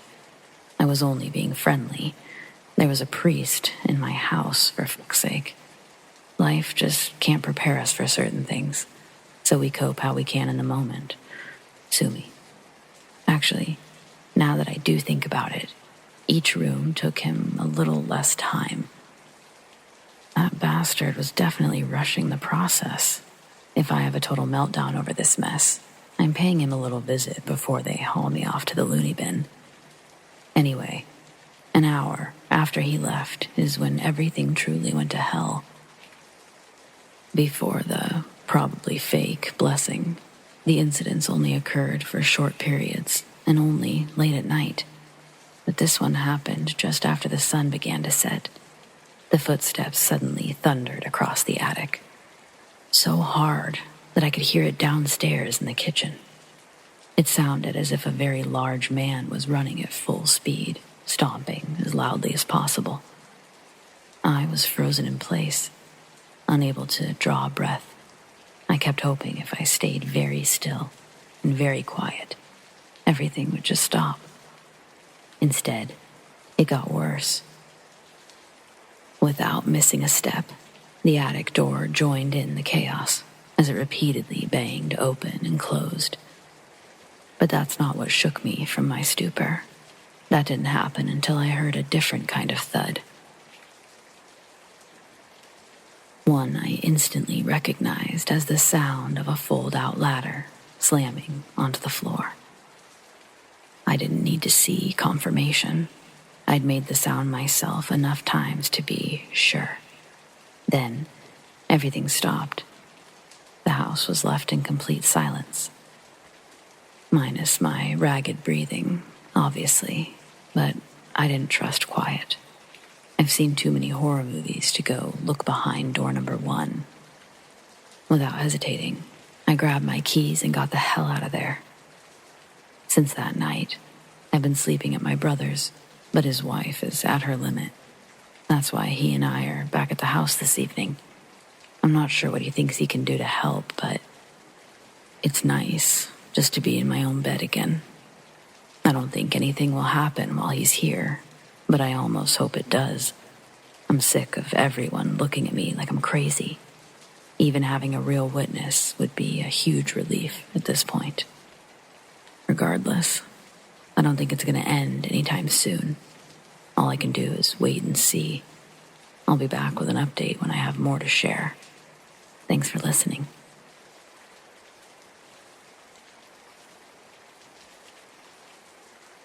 This is my dad's story, but I feel like it's worth telling. Dad was a builder, contracted to carry out projects on council buildings in the UK. This includes homes and flats. One of his jobs included an empty flat building with 3 levels and multiple rooms. When no one lives in them, they're called voids. It's just a building of empty rooms, so the council installs heavy metal doors to prevent thieves from entering. To get in, you need the keys. Rather than going in completely unprepared, Dad wanted to see the scale of the job beforehand. He went inside and noted 4 rooms on the ground, 2nd and 3rd floor, all connected by a staircase with metal bars for railings and a central shaft through the middle, where you can see straight up to the 3rd floor ceiling. It was a big job, but achievable within a few days. He only needed to gut the place out, replaster a few walls, and repaint. Dad started to leave when he felt someone behind him. I'm told this isn't uncommon. Locals see builders go into empty buildings, and they want to see what they can take. Naturally, Dad turned around, saying that this person had to go so that he could lock up. But no one was there. Thinking it was just an odd sensation, he finished locking up and went home. He told Mom what had happened, but it was only a passing remark. Nothing else was said. Anyway, after the weekend, Dad and his friend Martin returned to the site to begin their work. A local resident approached them and asked how things were going. Both men agreed things were good. They exchanged a bit of small talk.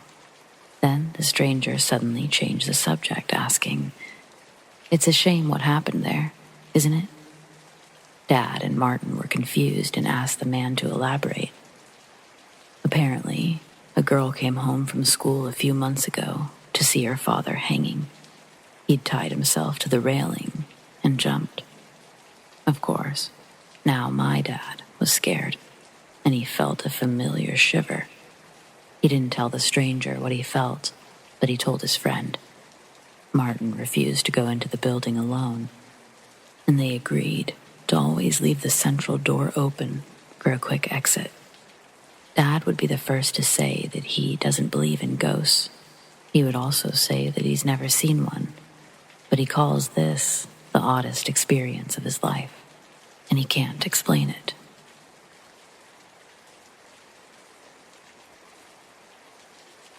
For a bit of background, my dad built our house by himself over a roughly 3-year period. The property he bought was practically all forest, so there was a lot of stuff to be cut and cleared.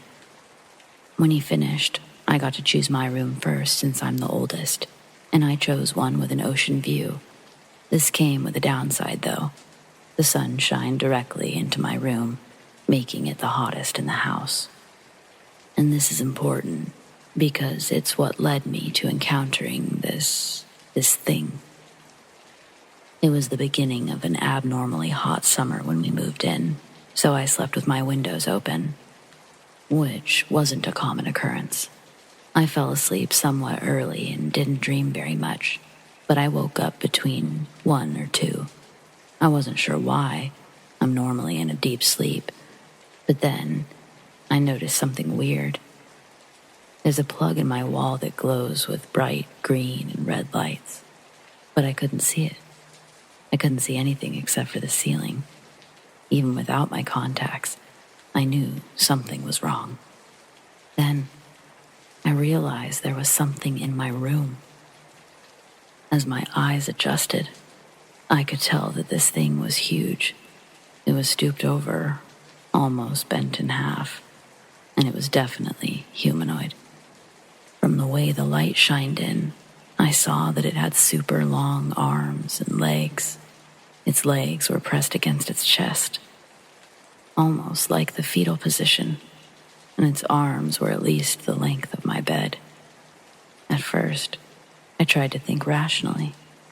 I thought it must be a dream, so I tried the trick that I've used before, and I shoved my thumb through my palm. When I'm dreaming, there's little to no resistance, but nothing happened this time because I wasn't dreaming. It wasn't a hallucination or sleep paralysis either, because I could still move. Plus, my room was still fairly empty. There's no way it could have been a jacket or anything like that. This was real. I was so terrified, I didn't move for nearly an hour. I was frightened that the thing would kill me, or worse. Occasionally, it would twitch or move its head. Otherwise, it just stared at me. Eventually, my eyes became better adjusted, and while I couldn't see many new details, I did see the part that freaked me out the most. Its eyes. They were extremely reflective and yellow, like an owl's. I knew I needed to do something. I didn't have a phone at 13, but I had a clock with a bright display that lit up my room quite a bit.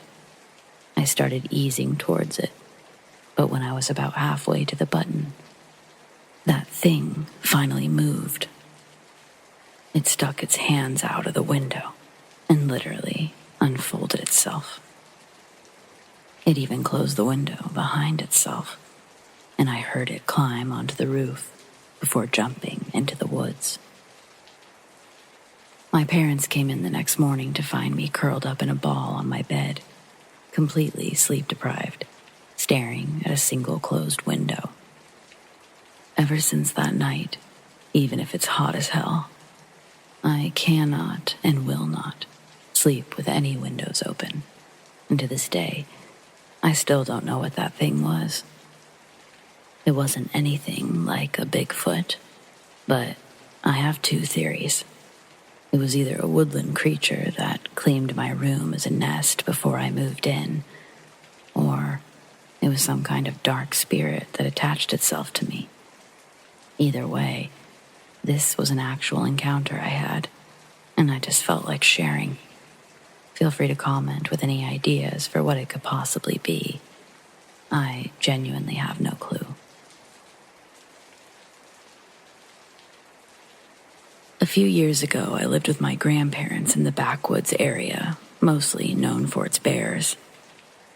I saw these bears often, but was never in serious danger. They would get scared and run off. However, there was one encounter that I found very strange. In the living room, we have a sliding glass door that opens into the backyard, which is right in front of the woods. On Friday, between 11 and midnight, I was laying on the couch watching TV until a sudden sense of paranoia washed over me. It felt like I was being watched, but I was diagnosed with paranoia, so I ignored the feeling and reminded myself it wasn't real. Around 15 minutes later, there came the sound of several knocks on the glass door. I obviously was terrified and I ran to wake up my mom. She said if it happened again, wake her up. So I closed the door's curtains and I laid back down. 5 minutes later, there was another series of knocks, but much longer this time. I woke Mom and she woke my dad. Grabbing his gun and flashlight, he went outside to check around. When he came back, he said it was probably just a bear or some other wild animal, and I took his word for it. But this time, I laid down in my parents' room. I know that it could have been an animal, but I've always had a bad feeling about those woods and the house itself. I had another experience when my cousins and I were inside a house that was under construction after a hurricane hit our town. We entered with our flashlights at roughly 8 or 10 at night, and we were walking into different rooms when my flashlight suddenly died. This was before the other experience, so I didn't get scared or think too much of it. I went to find my cousins, but as I was leaving the room, I noticed a pair of glowing orbs. I ran out, scared, rushed to find my cousins. When I explained what happened, they thought it was a wild animal, so I shrugged it off and went home. What do you guys think? I think it probably was a wild animal, but I wanted to hear others' opinions.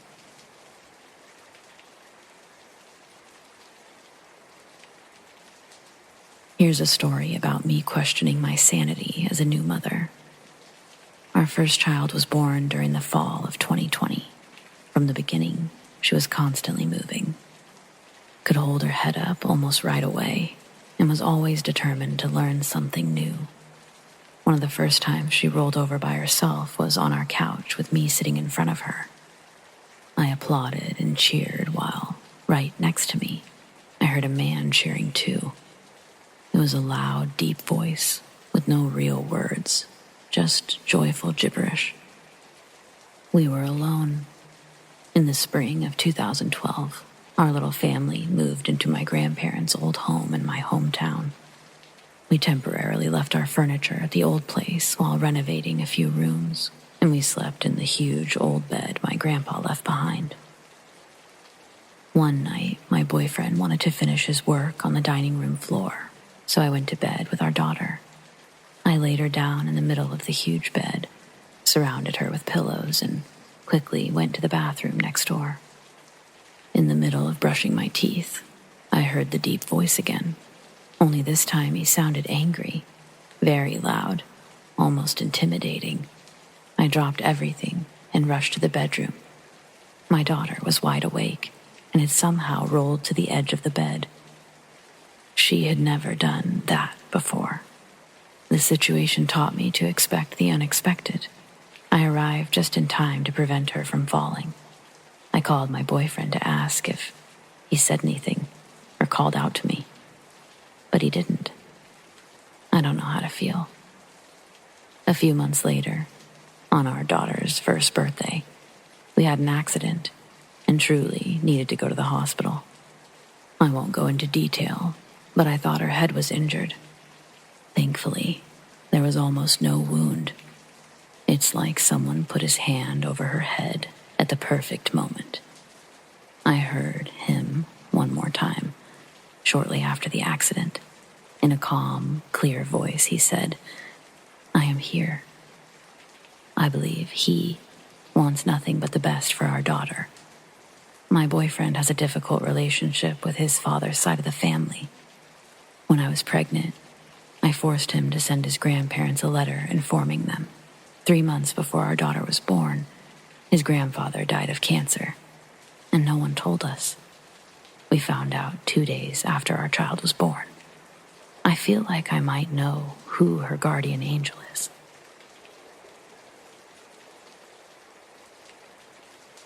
As a child, my mom and I lived on the first floor of an old house that was divided into 4 apartments. It was near a mortuary, and we had many strange encounters with someone or something for the entire 20 years we lived there. I want to tell my stories, beginning with the one that may not be the scariest, but it still gives me headaches to this day. I'm female, and in my teen years, I still slept in the canopy bed my grandpa built when I was 4 or 5. I once went to a dollar store, and I found a unique dream catcher that fit perfectly between the curtains. It had a star macrame in dark purple, and instead of feathers, there was some kind of wind chime under the web. It was beautiful, and I loved the sound it made every time I got in or out of bed. One day, when I came home, I immediately noticed my dream catcher was gone. Only the ring and a piece of purple fabric hung between the curtains. The rest of its pieces were strewn all over my room. The chime was ripped apart, and the macrame was completely torn. It looked like a cat had itself a delightful time, but we didn't own a cat. It felt like a crime scene, and it gave me chills. Later that day, I did some research on the macrame star pattern, only to find that the symbol itself is meant to drive away dark spirits. Maybe this dream catcher saved us in a way that I've never noticed. I have no other explanation for this experience, but I'd love to hear similar stories.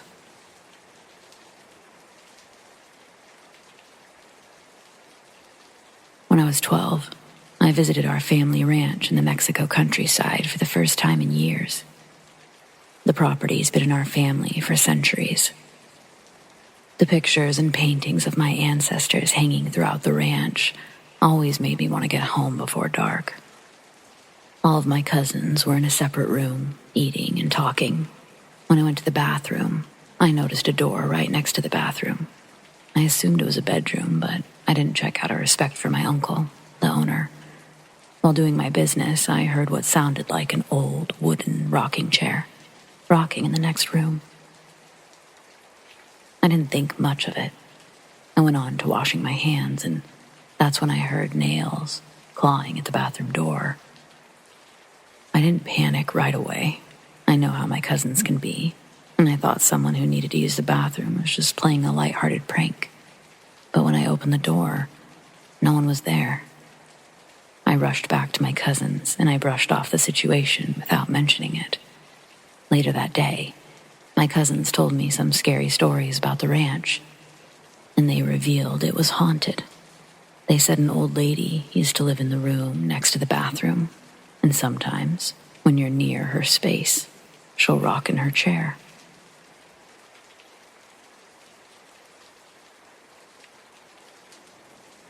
On Sunday, July 18th, 2021, Mom and I were in the backyard testing out my brand new telescope. It was the first clear night since I bought it, and after setting it up, I was finally able to admire the glorious details of the moon's bright surface. I called Mom over to look through the small lens, but she wanted to see Jupiter. I told her that that might take a while, since I was still trying to figure out how the telescope worked. And while readjusting the tripod, a weird feeling came over me.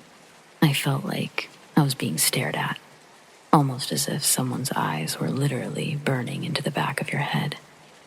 My instincts said to turn around, and that's when I saw a huge, glowing orange orb, just sitting in the sky, roughly a block away from my house.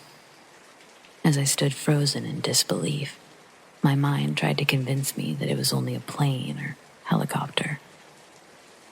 But all logical reasoning fled when the orb began moving in a bizarre, zigzagging motion. Also, just to clarify, this all transpired within 10 seconds or less. The exact moment I turned my head, it became frightened because I noticed it watching me. It freaked out, and within seconds, it shot away, gone without a sound. If I'd blinked, I probably would have missed the whole thing. I was so confused. I started to panic. I couldn't believe what I'd just witnessed. I still have so many questions. What was that? Why was it watching me? If it was extraterrestrial beings, what were they planning to do? This experience gives me chills every time I think about it, but it also makes me very curious.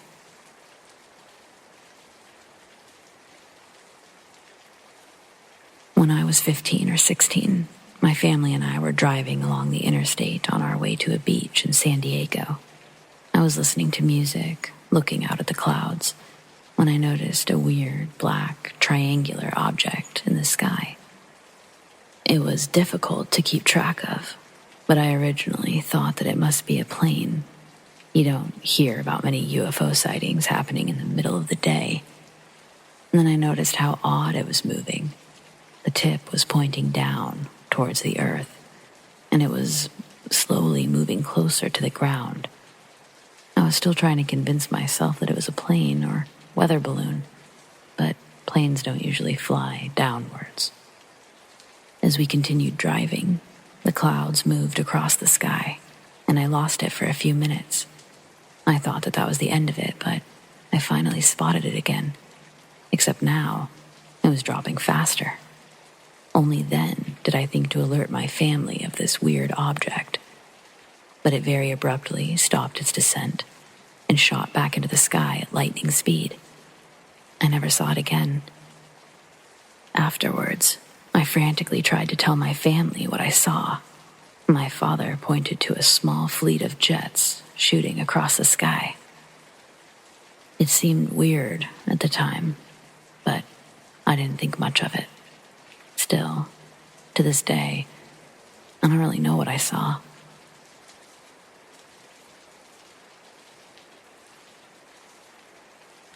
I'm not sure if I'm in the right place for this, but it happened when I was 8 or 9. It was summer in a small Texas town, so everything was dry. I remember everything vividly, but my brothers will deny it happened until the day they die. I was watching TV in our living room when I heard a weird dripping sound coming from our dining room. It sounded like water dripping onto the floor, and upon inspection, I was astonished to discover it was my ceiling. I only had time to be confused for a moment before the sound of my neighbor's water heater stole my full attention. I peeked out the window to see the 2-story house in flames. My mom rushed downstairs, saying to get my brothers and to get in the house. I ran out back, looking for my brothers.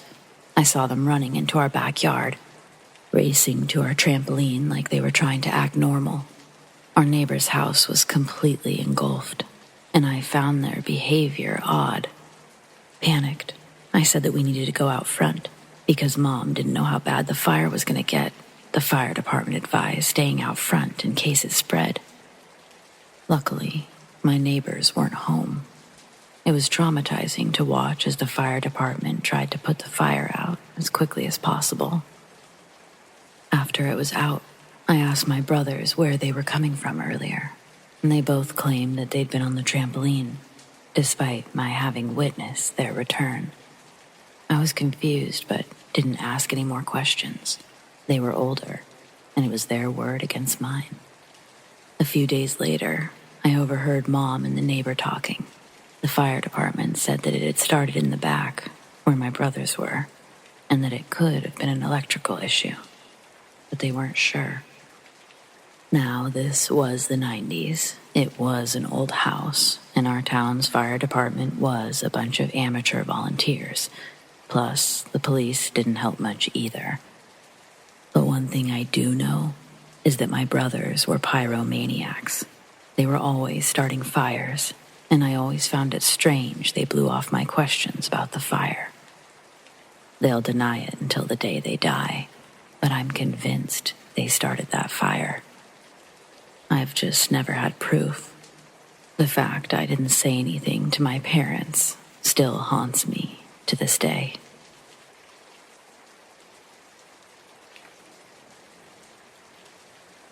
I've had several requests for more stories about my time doing trauma scene work. If you don't know what that is, I used to lead a crew that would go in after any manner of traumatic or deadly incident, one that would cause damage to the structure that the victim's family shouldn't have to see. Now, I know my stories are not scary in the traditional sense, but most people simply couldn't handle walking into these types of scenes. We had to be cautious with how we trained crew members. It was often done on a volunteer basis, meaning we didn't force anyone to go into a house where a father killed his children before killing himself on a lazy boy. We just didn't start someone in training and then go, oh, by the way, we're going to do a multiple homicide. Anyway, if there was a way to describe the sights or smells associated with doing this type of work, I'm sure you would see how truly terrifying this is. First off, I have to say that suicide is not glamorous, nor does it ever end for those around you. If you need help, please get help. Don't let your loved ones find you that way. It not only changes them, but it changes the feelings inside the house. Well, back to my story. This took place in the late 90s, just before I left the field. We dispatched a crew to a house where we were told an incident with at least one death had occurred. Sometimes it's given to us that way. It's never the whole story. But sometimes we learned what happened on the evening news or through a chatty neighbor. We arrived at a modest house. It wasn't really a high-end home, but not a low-end either. It was 2 stories and about midway down the cul-de-sac. As with some scenes, there was a cluster of neighbors looking to see who we were and why we were there. The sheriff's department had just released the scene, so all of the crime scene investigators had already done their job. As I approached the house, I noticed a ton of what appeared to be bullet holes in the stucco, broken glass, and a long blood stain on the driveway. We went inside, and we had to suit up almost immediately, as the police had probably used tear gas. There were bloodstains everywhere. It looked like someone was dragged through the house with blood gushing. There was an area where it pooled. There were areas where it looked like mini explosions had occurred, which I assume was by flashbangs, or maybe the guy inside had shot up. What probably strikes you the most in situations like this is how benign the underneath looks. I don't know how to describe it, but just imagine the set of Full House. Now imagine their TV with bullet holes, surrounded by tons of broken glass and pooled blood. I mean, they seemed like a normal family. There was a big, blue wooden sign that said family in the living room, and underneath it were a bunch of family photos, pictures of kids, parents, Christmas gatherings, graduations, vacations. There was also a wall dedicated to the dad's favorite sports teams, and pictures of him with friends at games. So, what happened? According to the news reports, the neighbors, and from what we saw at the scene, the dad went crazy. He'd been talking about demons, and not in a I've got my own demons kind of way, but actual demons. He was positive that he was being attacked by the devil, that the demons were trying to take his family's souls. Rather than let the demons take their souls, he killed them so they could go to heaven. He ended up barricading himself in the house. It looked like some of the family members tried to get away after being wounded, but one collapsed in the kitchen. One somehow escaped, and one was brought out by the police. He ended up shooting back at the police, and several blocks were evacuated. I'm not sure about that part. We arrived much later, but that's what people said. In the end, the dad found his way onto the roof, still shooting at the officers, until they shot him down. It was his blood that we cleaned from the driveway. He murdered his wife. One of his children died in the hospital. One child was killed inside the house. One escaped. And another family member was not home when the attack occurred. It took a lot longer to clean this scene as there were so many holes. And we had to remove almost all of the carpet and soft surfaces due to the tear gas. It was a terrible scene. I know this might sound religious or whatever, but after seeing enough of those scenes, you really start to believe evil exists.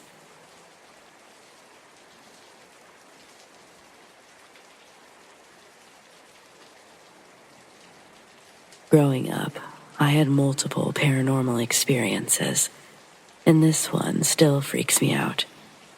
I've always been skeptical, so I do my best to find explanations, but sometimes there just isn't one.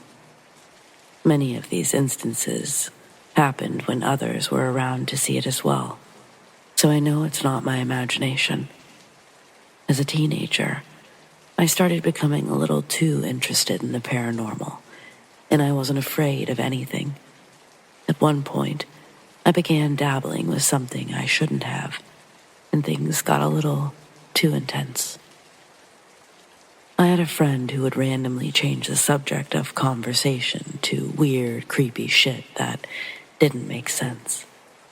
Then, he'd suddenly stop and not remember anything he said. Usually, he went back to the original topic, and that would be the end of it.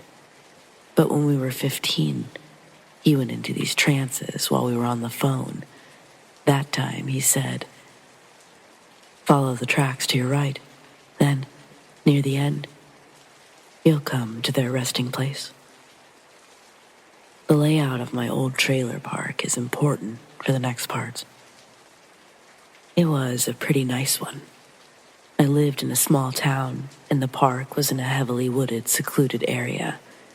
The driveway divided the park in half and came to a dead end at the rear. Just past that was an embankment, and at the bottom, there was an old railroad track that ended in the woods. On one side was an old abandoned mill. On the other side was a dense thicket of trees in a neighborhood. It was late summer afternoon when I followed the cryptic directions down to the railroad tracks. Near the end, I heard footsteps in the woods to my right, and I headed up the embankment for a closer look.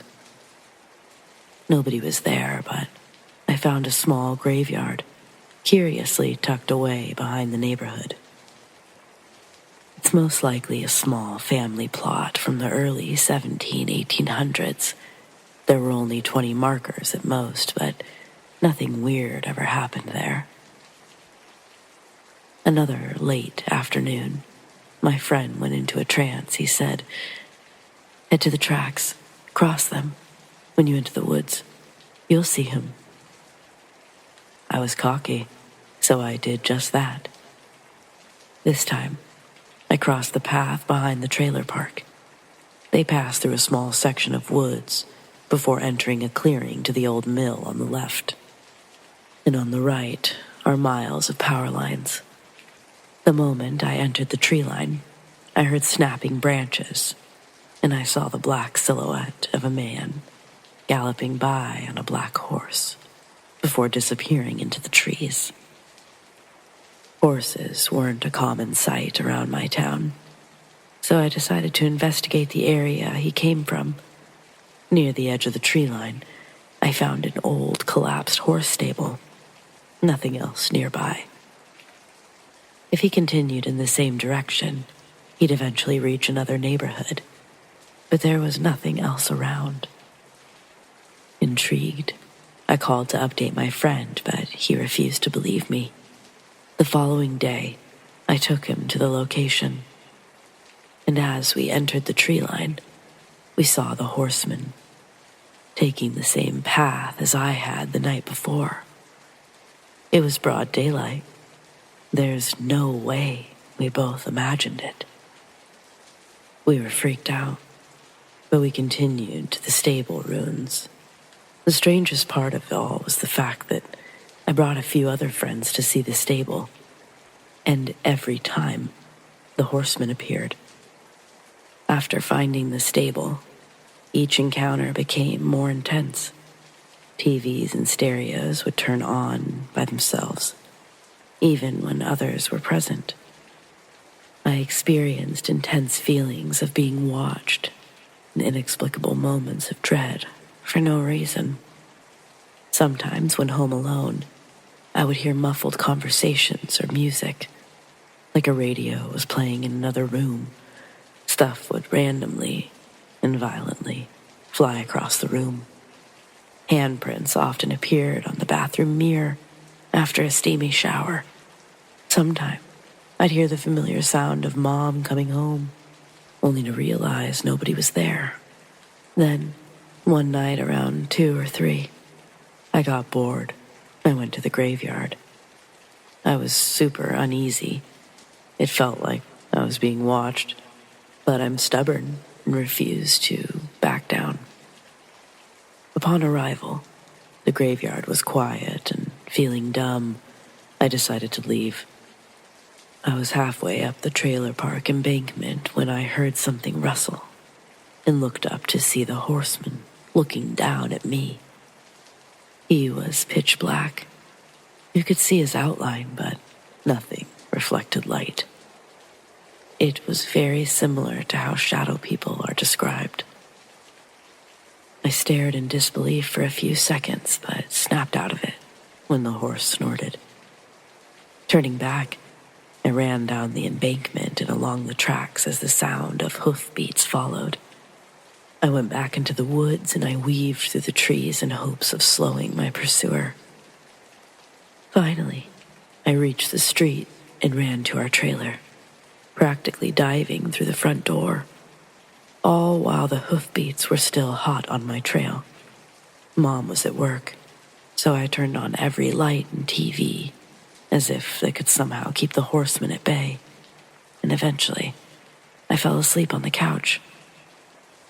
Upon waking, it was daylight, and Mom was just getting home. I told her everything that happened, and she said I shouldn't be playing with the paranormal as if it were a toy. She's always shared her own experiences regularly, so she had no trouble believing mine. When the sun finally came up, I returned to the embankment, wondering if I somehow imagined it all. Maybe there was simply a lost horse in the area. I don't know. But I found hoof prints in the sand atop the embankment and nowhere else. That's when I decided to take a break from the paranormal. I'm normally not religious, but I prayed for these things to stop, and I swore I wouldn't mess with them again. Everything really did seem to die down. When I turned 18, it stopped completely. I haven't had a single experience since.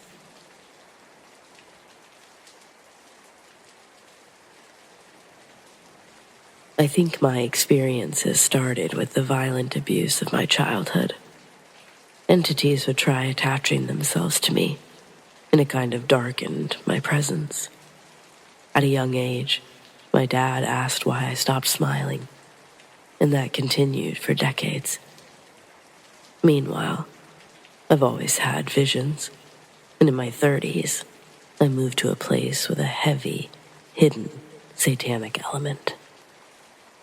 I definitely disturbed the energy in that place, because I had powerful dreams when I was there.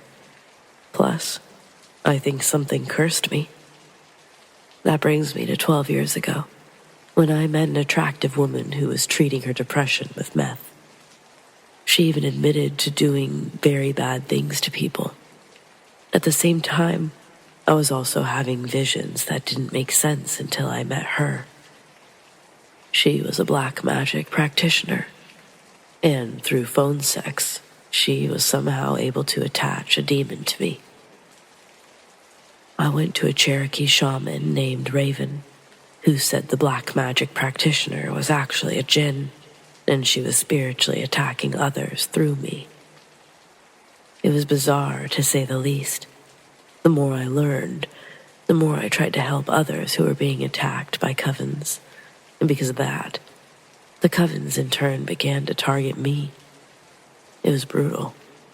For years, my energy was drained daily to the point of delirium.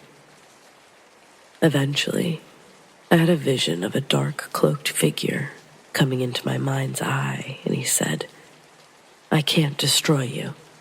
Your faith in God is unbreakable, but I will devour the ones who attack you." Then, I saw several groups of people standing around altars and performing blood rituals, summoning demons to attack me. The figure said his name was Az, and that only 3 fallen angels have that sound in their name, which I took that to mean that he was Azazel. Several days later, I felt the death of the djinn's sister. All that time, I'd been praying, surrendering to the divine, and just not specifying God or Christ. It helped me to see that there were other solutions to attempt. I tried praying to every culture's deities, but to no avail. Finally, I found a guy that had traveled the world looking for the same solution. He said that prayers to the Christian God were the only solution that worked.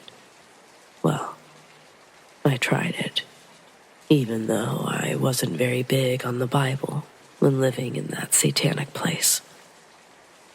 Before all that began, I had rage issues, PTSD, was diagnosed as borderline paranoid schizophrenic. But as the years passed, I started praying to God every day, all day. Eventually, my troubles began to lessen. My energy returned. The paranoia stopped. My PTSD went away along with the borderline schizophrenia. Though during that time, my visions were going haywire. I've had a handful of instances where demons entered my mind's eye for a chat, and this has been a heavily condensed summary of those experiences.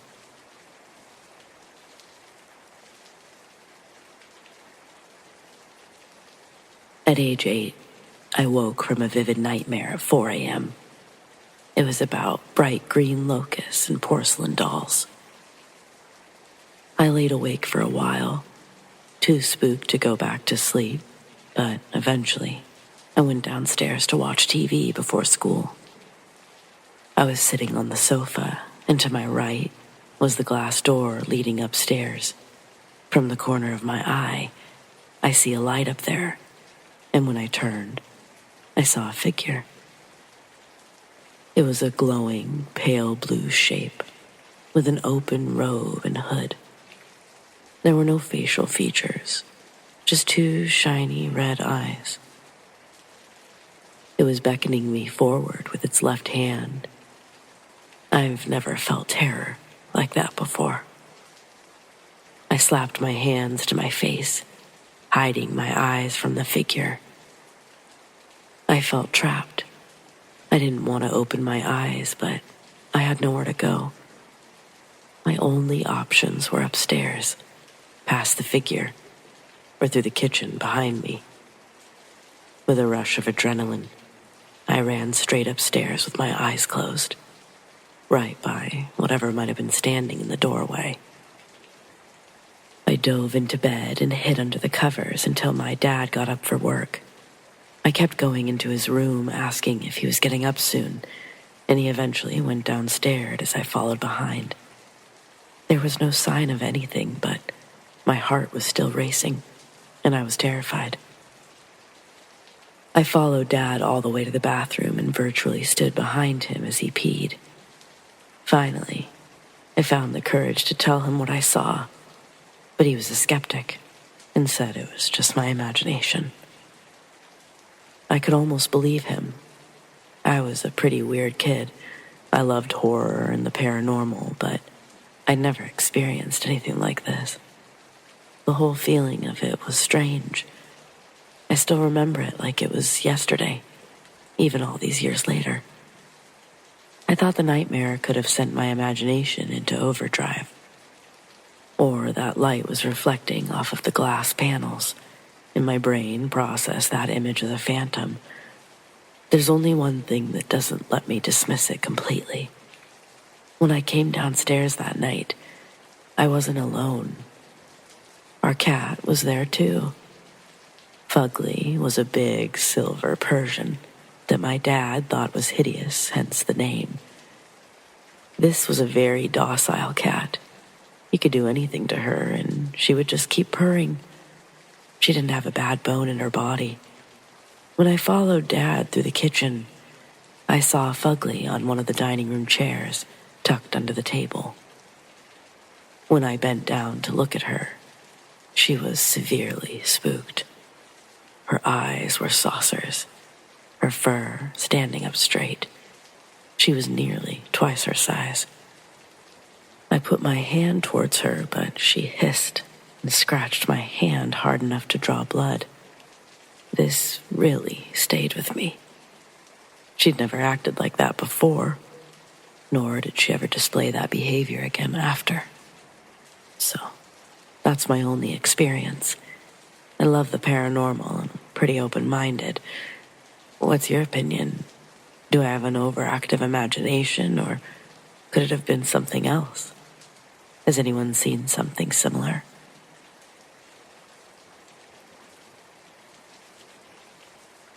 Hey everyone, I'm 33, in good health, and I come from Lower Saxony, Germany.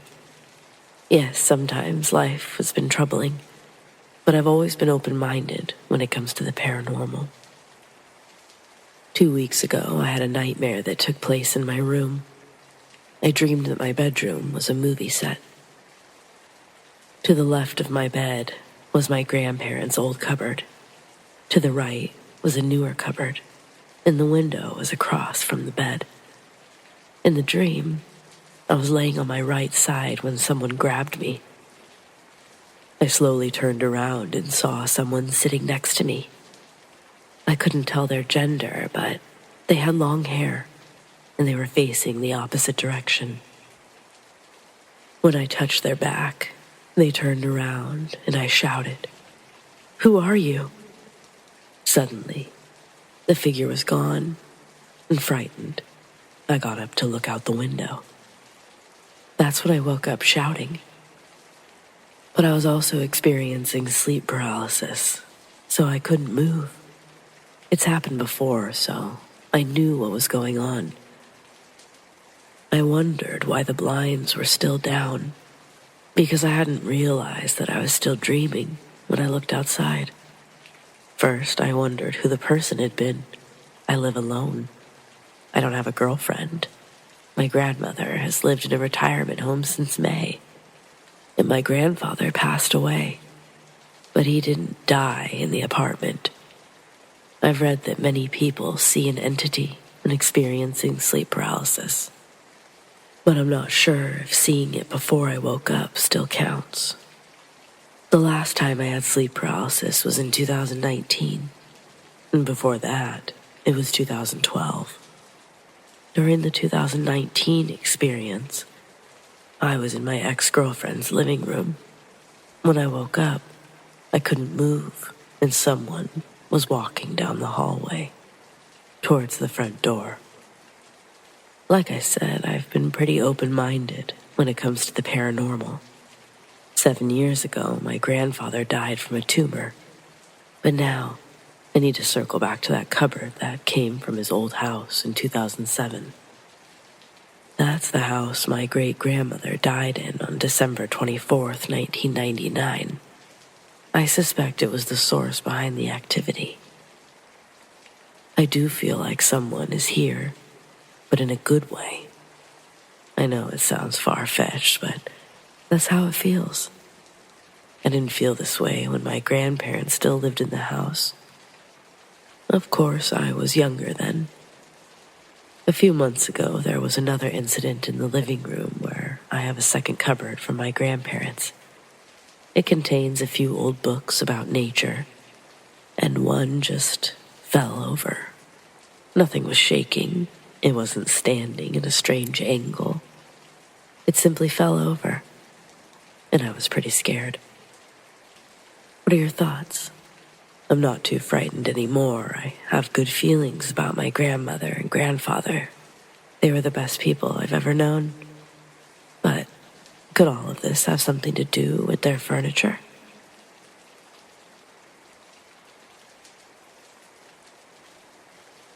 I moved into my apartment 9 years ago. Before the early 2010s, when it was converted into lofts, it was a factory. I wanted to make this post because I've had some strange experiences over the years. Experiences that have led me down the rabbit hole of an unsolved murder from 1998. I'm mostly wondering if this will line up with anyone else's story. Shortly after moving in, I was living alone and had fallen asleep in front of the TV. When I woke up, I stepped into a thick puddle of liquid that definitely wasn't there when I fell asleep. The puddle was roughly 1 foot in diameter, and there was no obvious explanation for it. There were no air ducts or underlying pipework, and I wasn't drinking anything that could have fallen over. It was too thick and viscous to be water. Plus, it smelled like coconut shampoo. After cleaning it up, I called my parents to get their opinion. They said to keep a lookout in case there was a leak somewhere else that was simply coming through in that area. It never happened again, but that's what prompted me to start checking this stuff out on the internet. When I searched for explanations of liquids appearing, it eventually led me to a discussion about poltergeists. Initially, I rationalized that poltergeists only existed in places where some form of trauma had occurred. And I wasn't sure if that was true in this case. I wasn't a true skeptic back then. But I've never been the type of person to poke the bear, as they say. Long story short, that's when I learned my building used to be a factory. In 1998, the owner was murdered in the parking lot. And, while the case is technically still unsolved, an officer was quoted as saying they know who did it. There just wasn't enough evidence to prosecute. Upon learning this, I understood the connection and began mentioning the story to others in the building, along with my strange liquid experience. I figured this murdered soul wanted to be acknowledged, and ever since I started telling the story, nothing else has physically happened. Though, recently, I've started suspecting other types of experiences. For the past year, whenever I work in my home office, I get a sense of being shot in the head. At least, what I imagine it would feel like. It happens when I'm awake. They aren't dreams. It's like my mind drifts into it. It's really hard to explain.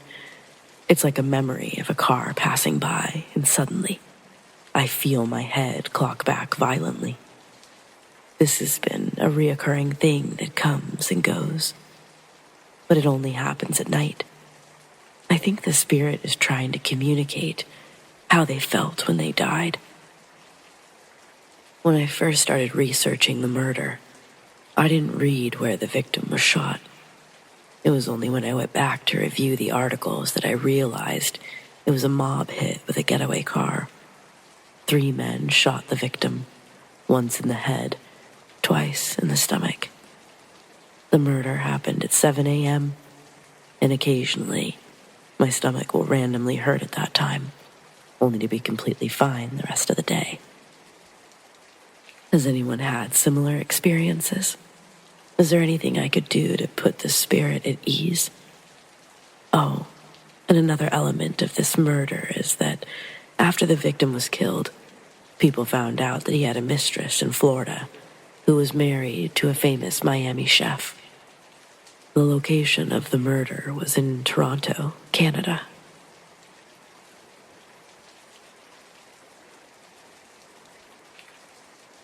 This happened a while back, but it stuck with me like it happened yesterday. My buddies and I had been out drinking, and since I was too drunk to drive, I ended up crashing at my friend's house. It was between 3 and 4 a.m. Everyone had gone to bed while I was nodding off on my friend's couch. But then, I heard a light tap on the door. I got up to try to see outside, and I heard it again. I looked into the peephole, and I saw 2 small kids dressed in ragged clothes. Convinced I was just seeing things, I looked at my friend's security monitor. I could still see them. I was about to open the door when one of the kids looked up at the camera, almost like they could see me, and my blood ran cold. The kid's eyes were gone. Where the whites of his eyes should have been, there was only blackness. He mumbled something like, "Can I come in?" Believing they hadn't seen me, I went back to the couch and listened to that faint tapping while I continued watching the monitor. I guess I eventually dozed off. When my friend woke me, I explained what happened, but he was convinced it was a hallucination. He lived in a rural area. His closest neighbor was over a mile away, so there was no reason for kids to be out that late. I thought the same thing, but I knew what I saw, and I told him to check the cameras. He also went to do so. The camera facing the back door just so happened to cut off, but the other camera showed a clear view of me looking at the monitor in astonishment. I know what I saw that night, and after doing a little research, I'm glad I didn't open the door. I'm not one to believe in things like black-eyed children, but I know what I saw.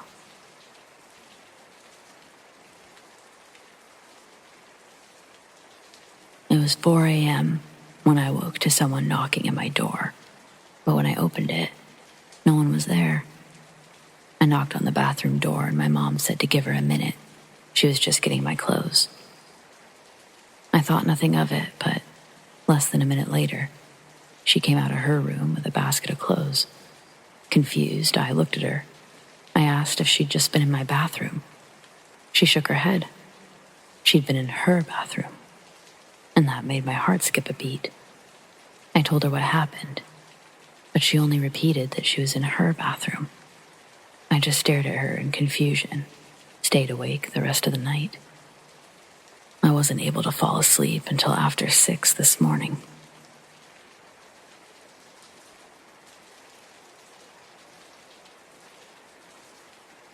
I used to work as a nurse in an old folks' home, and we had one lady who never ate or drank but seemed to live forever. She spoke multiple languages, but she had a strange way of talking. Most of her interactions ended with her laughing and the other person crying. She'll insult people and the people that they care about. There have also been instances where she bit people in the arms or hands. Sometimes she bit them in the neck if they came too close. She laughed at the idea of religion, and her heavy door closed by itself anytime someone entered her cold room. The entire staff believed that there was something more at work here, but the higher-ups never believed in the paranormal. I stopped working there, but a friend told me the woman died shortly after I quit. After the weird woman died, her neighbor also passed away. She hadn't been a fan of living there either. 2 new residents moved into their rooms, but 1 week later, they also passed away. I haven't spoken to any of my old coworkers since the news. That stuff is too scary for me. After I wrote this, I tried contacting one of my friends who used to work there, but he didn't want to talk about it. He's in therapy. His second child is on the way, and he finally found a new house. He wasn't trying to reopen old wounds, and I have to respect that.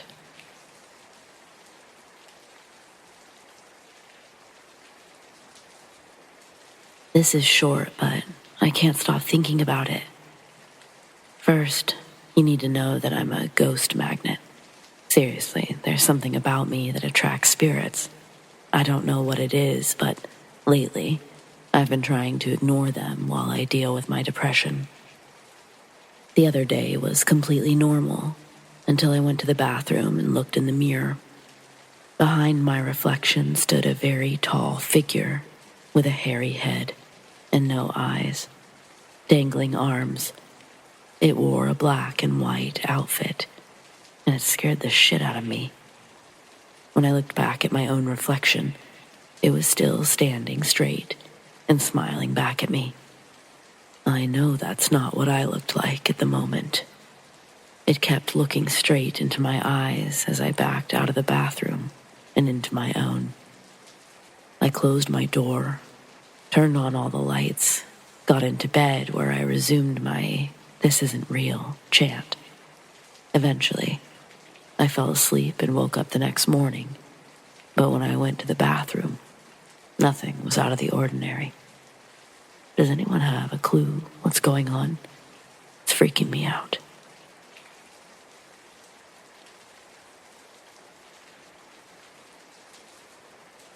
I've dealt with the paranormal for most of my life. One day, my cousin and I were hanging out at the house alone except for my beautiful white cat. I was 18 at the time. My brother was at the store with friends. Our mother had recently died, and I had quite a few paranormal experiences there. But they never bothered me.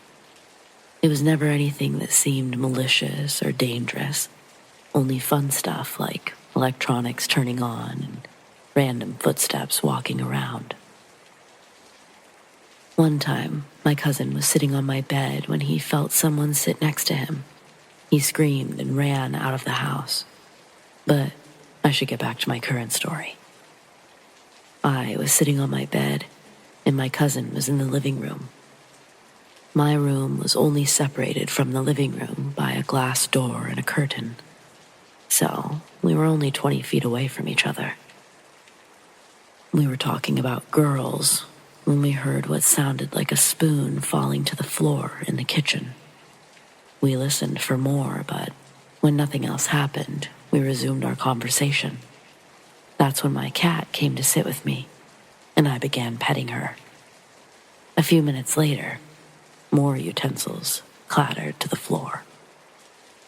I was more surprised now that I knew it wasn't the cat. Still, even more utensils fell, and these were followed by the much louder bang of a falling pot. My cousin, unable to see the cat in my lap, advised me to check on her, and when I pulled back the curtain, his eyes opened wide in shock. If she was there, he wanted to know who was in the kitchen. But I explained. Nobody was in there. He didn't believe me at first, but almost as if on cue, there was a huge commotion in the kitchen. Spoons, pots, and pans, plates, glass, everything was being thrown. It continued for roughly 30 seconds before coming to a sudden stop. Once it was over, I asked my cousin to go check on the kitchen, but he adamantly refused, suggesting I take a look instead. Needless to say, I was equally against the idea. As we argued over who would go, my brother and his friends returned from the store. Without hesitation, I shouted for my brother to go into the kitchen. He refused until I said my leg hurt and asked for a drink. Then he finally agreed. He brought me a glass of water, and I took it. Puzzled by his lack of reaction to the mess, I asked if he saw anything in the kitchen, but he was confused as to why I would even ask. When he insisted nothing had been out of place, I told him the whole story. He was furious.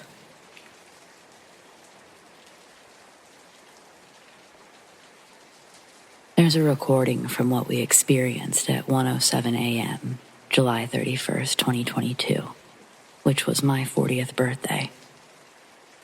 We were parked at the north end of I-75 rest stop, between the Mount Morris and Montrose exits, right outside of Flint, Michigan, the place where you can't drink the water. We've slept down there hundreds of times, and the woods surrounding it usually inspire an eerie feeling. But we've never experienced anything like what happened that night. I fell asleep shortly after we got there, but my wife was still awake, fixing her hair when she noticed a long, white rectangle standing in the forest directly across from our car. A bright white light was pouring out of it, as if someone in a dark room had opened the door to one filled with insanely bright lights. Then she saw the outline of a shadow figure standing in the doorway. She said it gave off an intensely sinister, evil feeling as it stood, motionless and staring at her. At first, she thought it must be a hallucination or a dream. She couldn't believe such a thing could really be happening. But once she realized it wasn't simply her imagination, she became frightened and woke me up. The moment I opened my eyes, I saw what she saw. A bright, white doorway with a shadow man staring at us. I immediately told her to get the hell out of there, and she did, quickly. We drove towards the rest stop's exit and parked, but as we drove away, this thing flew out of the portal with what I can only describe as angel wings. It followed our car across the parking lot. That's the part I recorded, though sadly, I didn't get any footage of the original portal. The entity looked like a robed angel, holding a staff with his arms out and head back. But it also looks like a portal with angel wings and spirits passing through. Then it shows 4 lights hovering above it. 2 are green and 2 are orange. We sat there, recording it and talking, but whatever this thing was, it didn't have the scary feeling my wife felt before. Now it felt calm, like it was protecting us. But after a while, we both got freaked out again and left shortly after. I know people will say the lights are from my dashboard, but we even debunked that in the video by holding my hands in front of the dash lights. A lot disappeared, but not this. The entity stayed, disappeared for a split second and came right back. To leave, we were forced to drive right past it, and we saw it clear as day through the driver's side window. You can also see it in the rearview mirrors. This is not fake or some kind of scam. I've had the pictures and the video recording for almost 6 months now, and I need answers. If anyone has experienced this before, please take a look. Let me know what you think.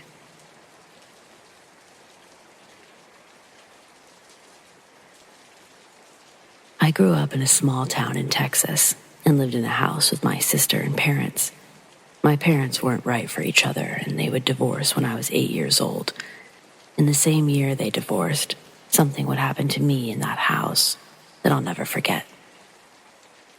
I've never been as frightened as I was that night. This is what I experienced. First off, the layout of my room. I had bunk beds as a kid. Why? I don't know. The bottom bunk was always empty. Never had any bedding on it except for that plastic mattress cover you'd put on kids' beds in case they wet the bed. Anyway, when you walked into my room, there was a wall in front of you, and the square room opened up to your right. In the opposite corner from the door was my bed. The bed was elevated, laying perpendicular to the bottom bed. The foot of the bottom bunk stuck out, about 4 feet past the top. There was a ladder directly to the right of the bottom bed to climb up to the top as well. The bed was made of real wood and was known to creak a lot, even when the temperature in the room would change due to AC or heat.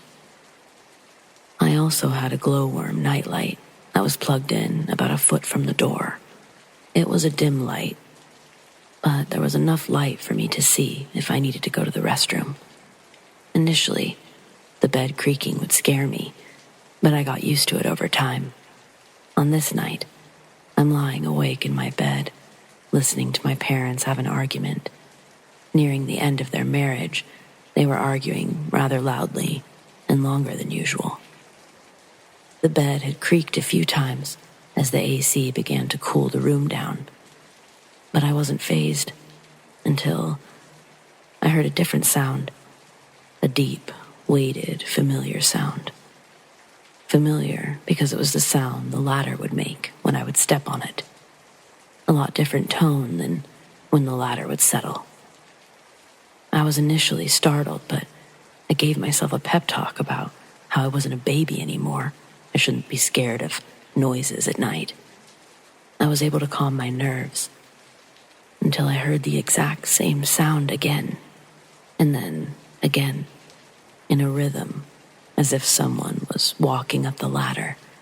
With each step that was taken, I became increasingly more anxious. By the 4th footstep, I'd sunk into my mattress, clenching the sheets with my hands. I was petrified. petrified. Okay, someone is definitely walking up my ladder, I thought.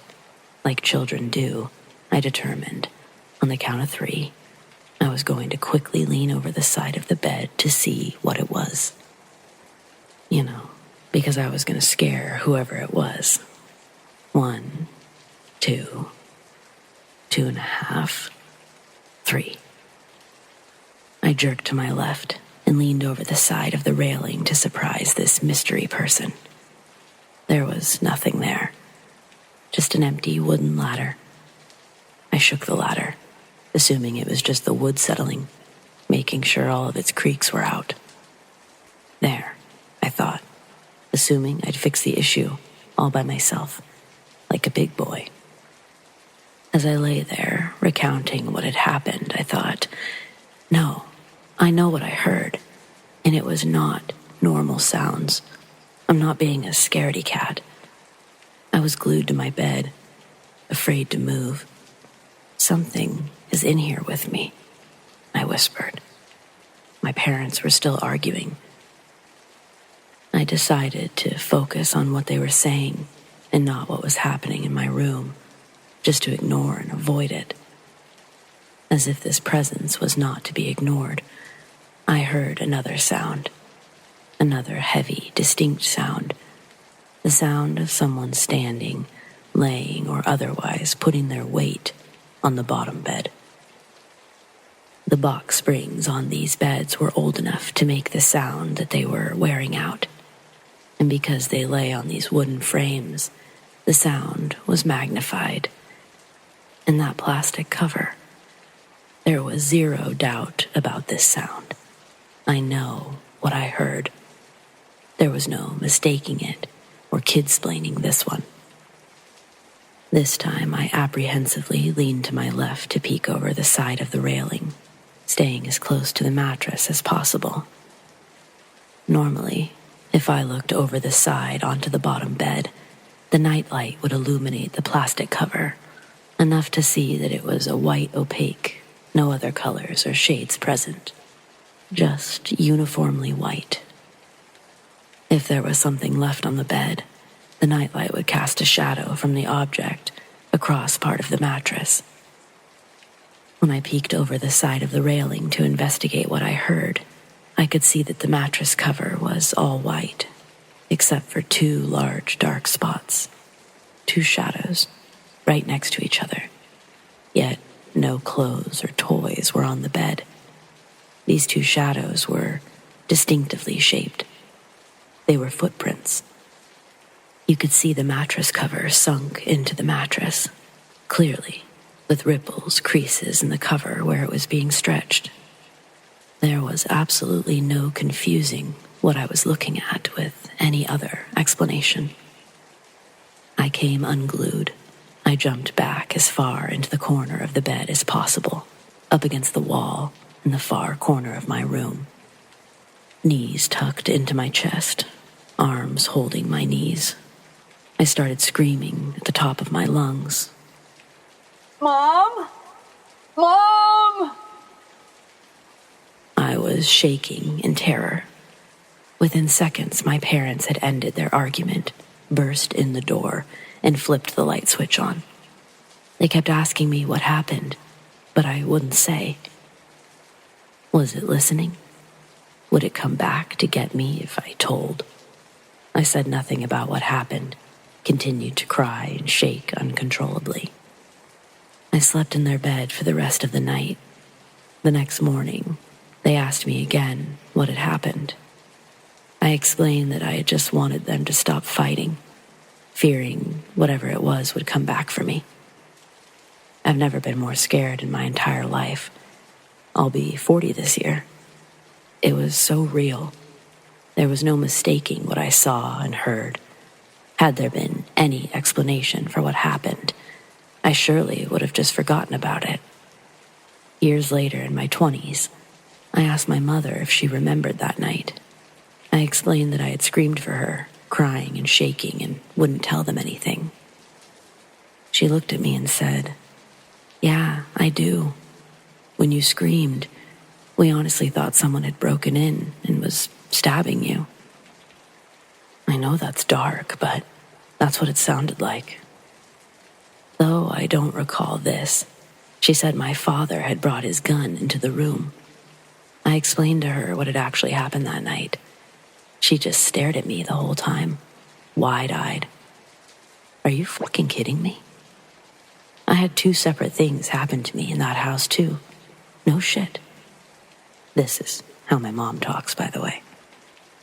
She proceeds to tell me a story about making lunches for us to take to school, and the bread being moved to the floor when she would turn around to get something from the refrigerator. The other story, it's reminiscent of the movie I've seen, Poltergeist. She said dining room chairs were moved on top of the table multiple times. It may be true, but I just didn't feel the same energy from her as the first story she seemed more passionate and certain about.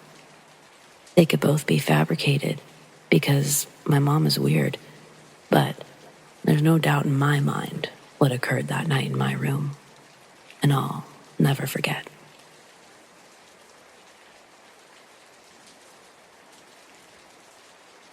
An entity has been hanging around my room since I moved in 2020. It's not malevolent, it's actually quite kind. My friend Cass has felt it hug him, and he's overall comforted by the entity. An hour ago, Kaz and I drove to a secluded spot I'd been wanting to visit at night. It seemed like a good place to smoke. When we were talking about it, we started smelling cherries with a hint of cigar. When we made the last turn for our destination, there was a downed tree in the road. It didn't block the way completely, but the gap was too small for my car, so I turned around and used a back road instead. The back road was a small 1-lane that cut through a thick forest. There was no service and very few houses. We were talking along the way, and as we crossed the bridge, I pointed to a spot that I wanted to take him to next time. Just after I looked away, he saw something strange and asked if I saw it too. I assumed it was an animal, but I hadn't seen anything at all. Cass said it looked like something crossed the road, and we both felt an intense sense of dread. I stopped the car, took a moment, and was suddenly certain we weren't supposed to be there. I turned around, but the dread only grew more intense until we crossed the bridge. After that, it eased up a little, but it didn't go away entirely. I stated that whatever we sensed wasn't allowed to follow us home, and it wasn't allowed on my property. The feeling finally started to disappear then, but we kept seeing shadows along the side of the road. As I drove along, a white truck zoomed up to the stop sign on the side of the road and pulled out directly behind us. This didn't concern me until I saw it tailing the hell out of us in the rear view. I alerted Cass, and he said that the truck gave him a bad feeling. When we got to the stop sign at the highway, I didn't use a blinker, but the truck did, and it was going the same way. After making the turn, I waited a few seconds before looking back, and it was gone. It had disappeared into thin air. The drive home was silent. Cass waited until we got back to talk about what happened. I was telling the story to a friend on Discord and asked Cass to describe what he saw, if it walked on 2 legs or 4, but he said it didn't have any legs. It was brown, and it just looked like a singular head crossing the road. It was taller than my closet door, but he didn't know what its body looked like. I asked if it could have been a bat, but he swears it couldn't have been. During the drive home, we both noted that it felt like there was a hand on each of our shoulders. He pointed out the log in the road, that it could have been a sign not to go, along with a friendly entity appearing in my room beforehand. I think this was a Wendigo.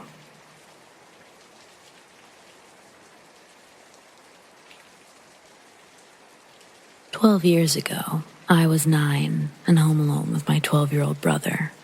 We were supposed to go to our aunt's house to have lunch and wait for my mother.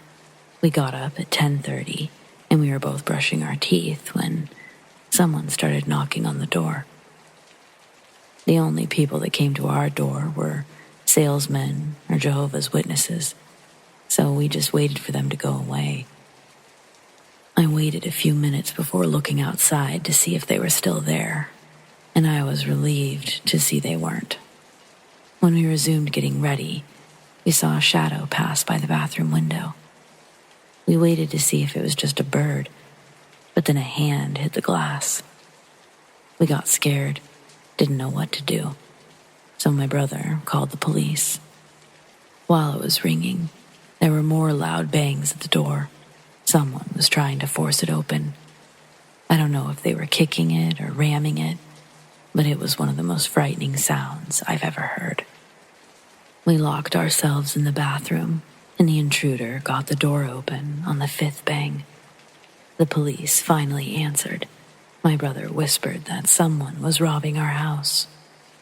There was a pause as they asked for our address, and he gave it to them. After a final pause, he let them know that we were locked in a bathroom, and that was it. While we waited, I sat against the wall, hugging my knees. It was one of the most nerve-wracking experiences of my life. We could hear the man rummaging through our stuff and stomping around. He even broke a few cups and plates. Then I heard the sound of my cell phone turning off and remembered I'd left it on the kitchen table. It was only a couple of minutes later when he tried to open the bathroom door. My brother grabbed a big metal rod and started kicking at the door.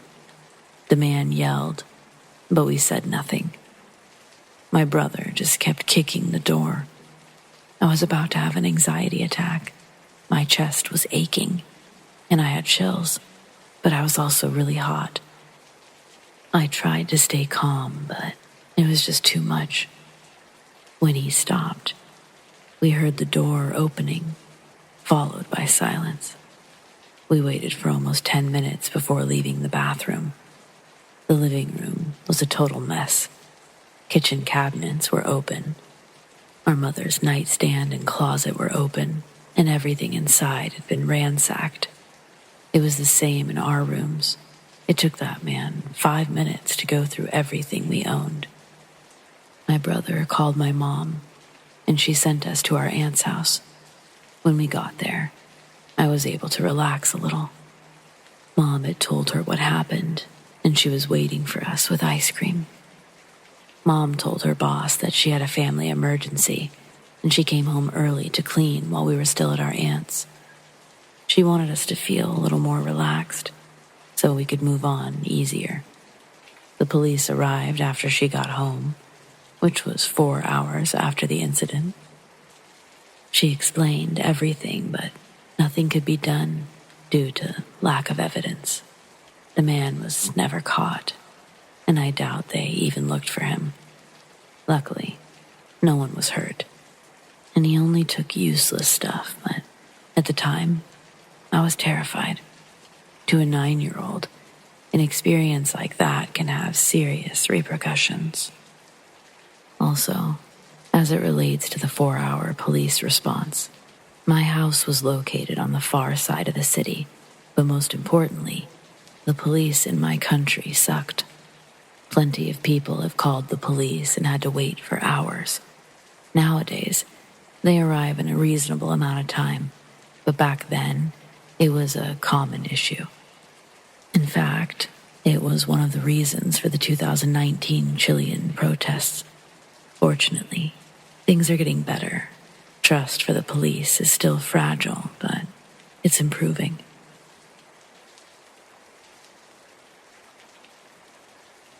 This whole thing has been happening for a few weeks now.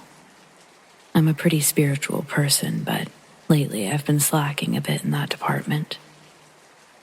I've recently gone through a breakup, and I've just been caught up in the 9-to-5 cycle, doing the bare minimum. Life has been hard in general for the last 3 or 4 months. I've always struggled with sleep.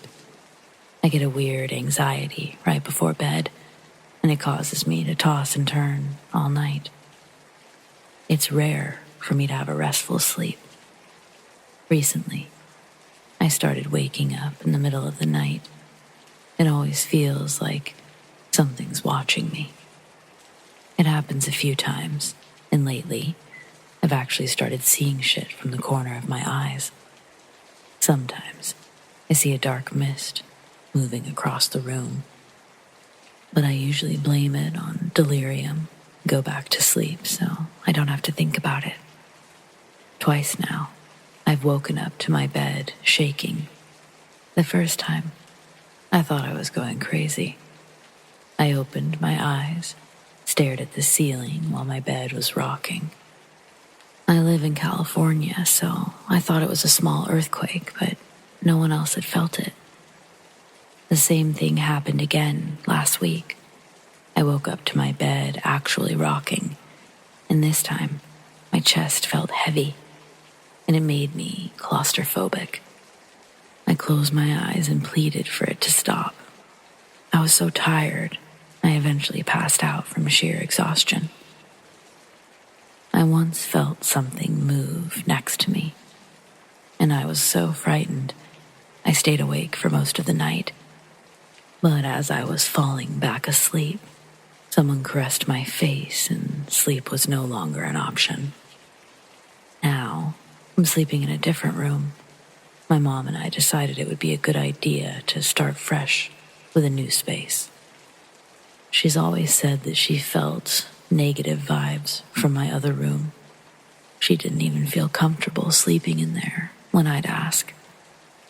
Yesterday, she was helping me clean it out, and she felt like something was angry or wanted her to get out. I'm scared this shit will continue in the new room, but I did a cleansing to protect it as best I could. I slept in there last night and nothing actually happened, but I was also so anxious I didn't get much rest.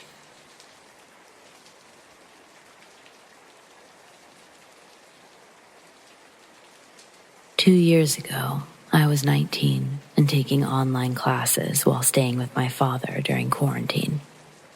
My father and uncle started going out to see friends on Thursday nights, and Dad taught me how to use his gun in case of an emergency. My uncle's warehouse is attached to our home, and it was recently broken into. Between the warehouse and the house is a piece of land where my uncle parks his truck. And that Thursday, almost a week after the break-in, I was pretty nervous. But I knew it was a way for him to de-stress, so I just asked him to come home early. 2 hours later, my uncle called to say that he left his truck unlocked with the keys inside. It was midnight. I went outside with only my phone for a light. I took the gun with me, but only because I thought that I might need to use it on an animal, not a person. We have some dangerous feral dogs around here, and I've been attacked by one. 10 yards away from the truck, I heard heavy steps. It definitely wasn't an animal, at least not a dog. I ran, opened the truck, and in total desperation, shot at the ground. I heard it drop to the ground, but there was no cry of pain, not from an animal or human. I jumped into the truck, locked myself in, and cracked the window, hoping to hear anything. But all was silent. Almost crying, I called Dad, and he said to use the headlights to see what I shot. I turned them on, but there was still nothing. I couldn't even see where anything dropped in the tall grass. Dad came home minutes later, and he tried looking for blood, but he couldn't find anything either. This wasn't our first weird experience in that house, but it was the creepiest. Now I can laugh about it, and my uncle jokes that I shot a ghost. Does anyone know what else it could have been?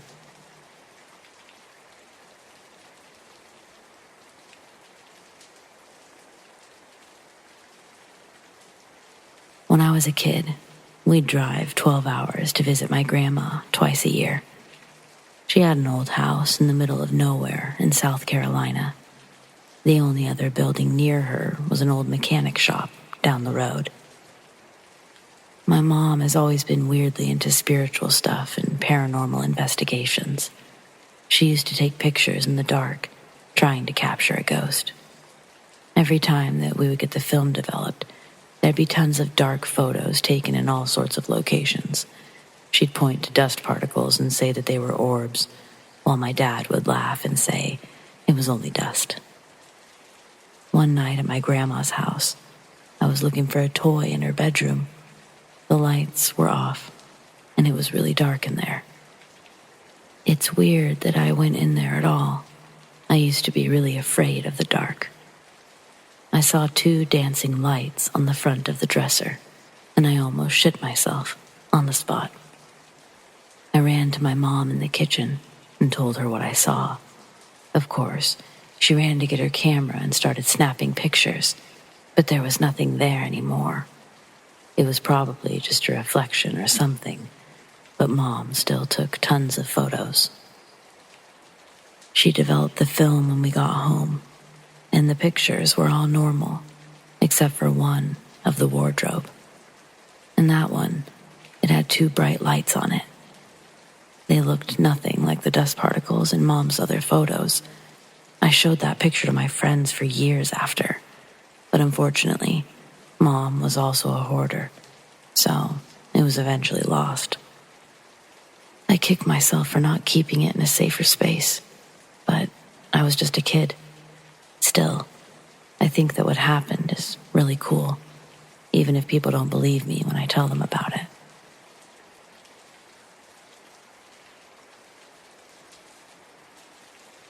My grandmother passed away when I was 5. When she died, she told my siblings and I that she would leave us dimes and pennies. I didn't understand what she meant. I was only a child. But then I began randomly finding dimes around my room. Thinking nothing of it, I simply picked them up and went about my business. That is, until one day I was pissed off at my parents.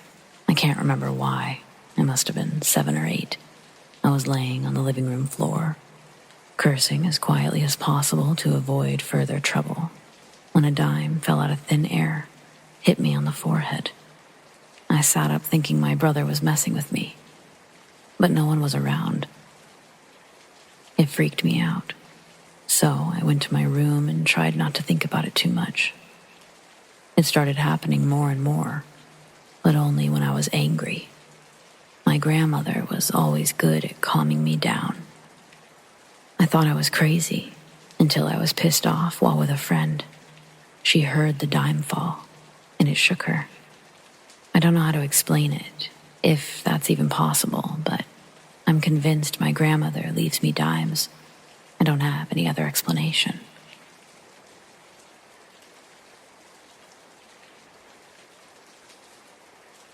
There's a cemetery right behind my apartment complex, so it's not uncommon to have experiences.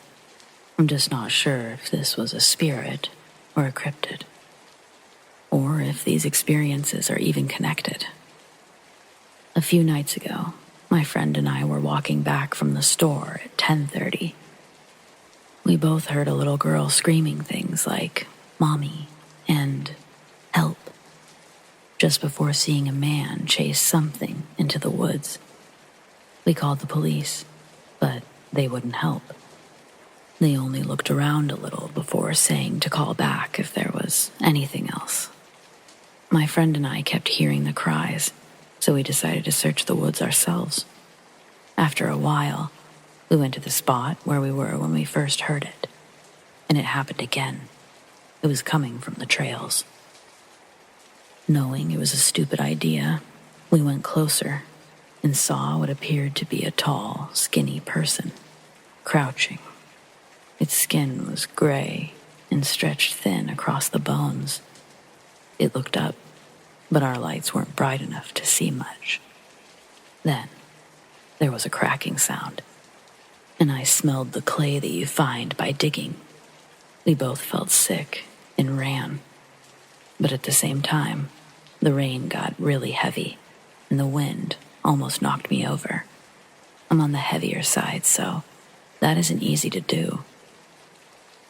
Ever since seeing it, my friend and I have been exhausted, almost like the energy was suddenly sucked out of us. Today, at around 6, it was already dark when I was walking back from the same store. As we passed the same spot where we saw the creature, I heard my best friend's voice. He lives 2 hours away, so it was a shocking thing to hear. He was yelling for me to wait, and I saw him standing there. But something wasn't right. He wears glasses, but this thing wasn't. It was also thinner and shorter, with brown eyes instead of blue. I later learned the friend I'd been walking with actually met me before I met him. He claims I approached him, warning that he shouldn't walk around alone because of creeps in the apartments. Then he gave me a description of the thing, and it looked like me, except it wore an ankle monitor, and its scars were in the wrong places. My friend was forced to stay on its left side, and had tried to lure him into the clearing behind the basketball court, a clearing I won't go near because I had a traumatic experience there. Apparently, this thing also asked for the boy who traumatized me and became angry when my friend didn't know the answer. For what it's worth, that kid moved away in 2017.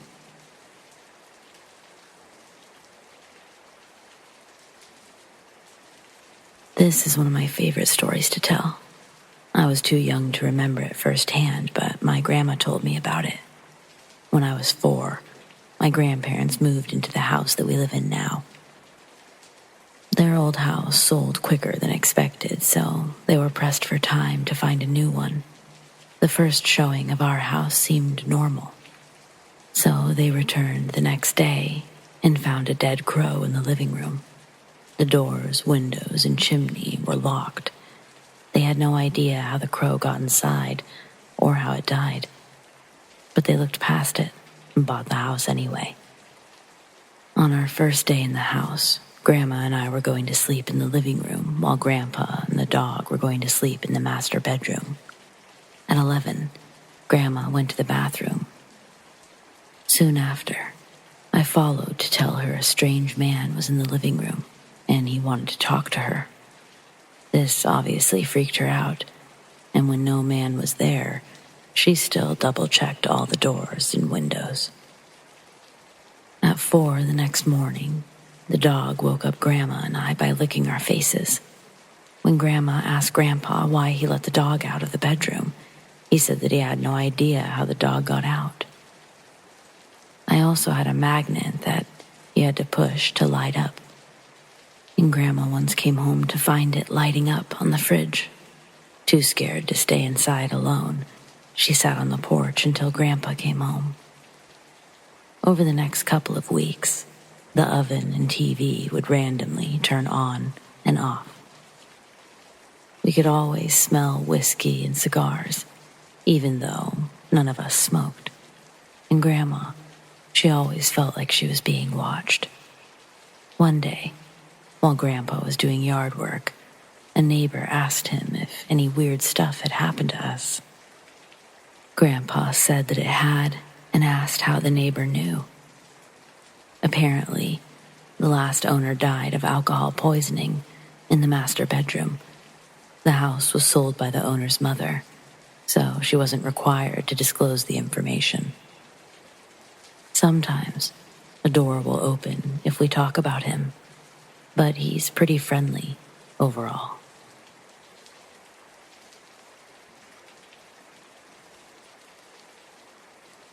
This is something that happened a number of years ago when I was living in an old house that dated from around 1900, seemed to be mildly haunted. My cat liked to play and run up and down the long hallway of the shotgun shack, and she seemed to be playing with some kind of spirits. They were never clearly visible to me. The most I ever saw were vague orbs of light. There were also occasional breezes from nowhere that would move curtains, but I usually dismissed those as just being an old, drafty house.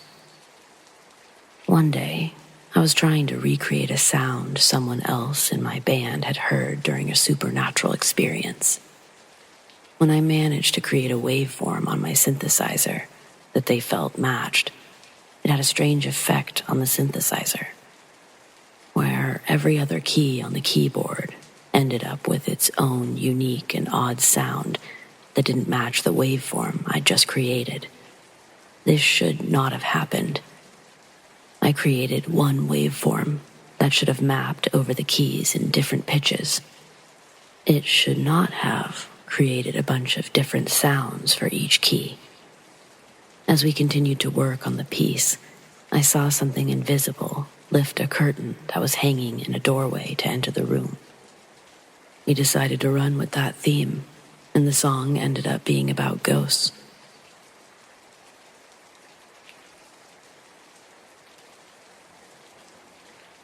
We moved about 4 months ago into a temporary place while we build our forever home. This is an older single-wide trailer, probably 1980s, that's been updated inside. It's cheaper, so it helps with building expenses. Anyways, my son's room is on one end of the trailer, ours on the other. We frequently go to the bathroom throughout the night, next to his room. Several times now, we've went to use the restroom and heard my son giggling, talking to himself. In complete darkness, by himself. Sometimes you can hear what he's saying. That tickles. You're funny. Etc. My significant other says he's heard him around 3 or 4 a.m. most times. I've heard him around 5 or 6 a.m. My son stays with my ex-husband half of the week. We have a 50-50 custody split. When my son isn't here, we've heard things from his room. My significant other has heard giggles, muffled talking. Toys randomly come on. However, we always find logical reasons to dismiss it. We live next to a 24-hour gas station about 20 yards from my son's window, and figure it's people talking over there. Plus, we have 2 cats that may sneak in his room and knock on toys. That being said, this morning, my son told me that there's a boy in his room, and he tickles him. It totally has me freaked out. Backstory on my son. He's 5 years old, and he's diagnosed with autism. He was nonverbal until last year. We do struggle with complex conversations, so asking him to describe what he sees just doesn't work well, yet. He's a very happy, loving child.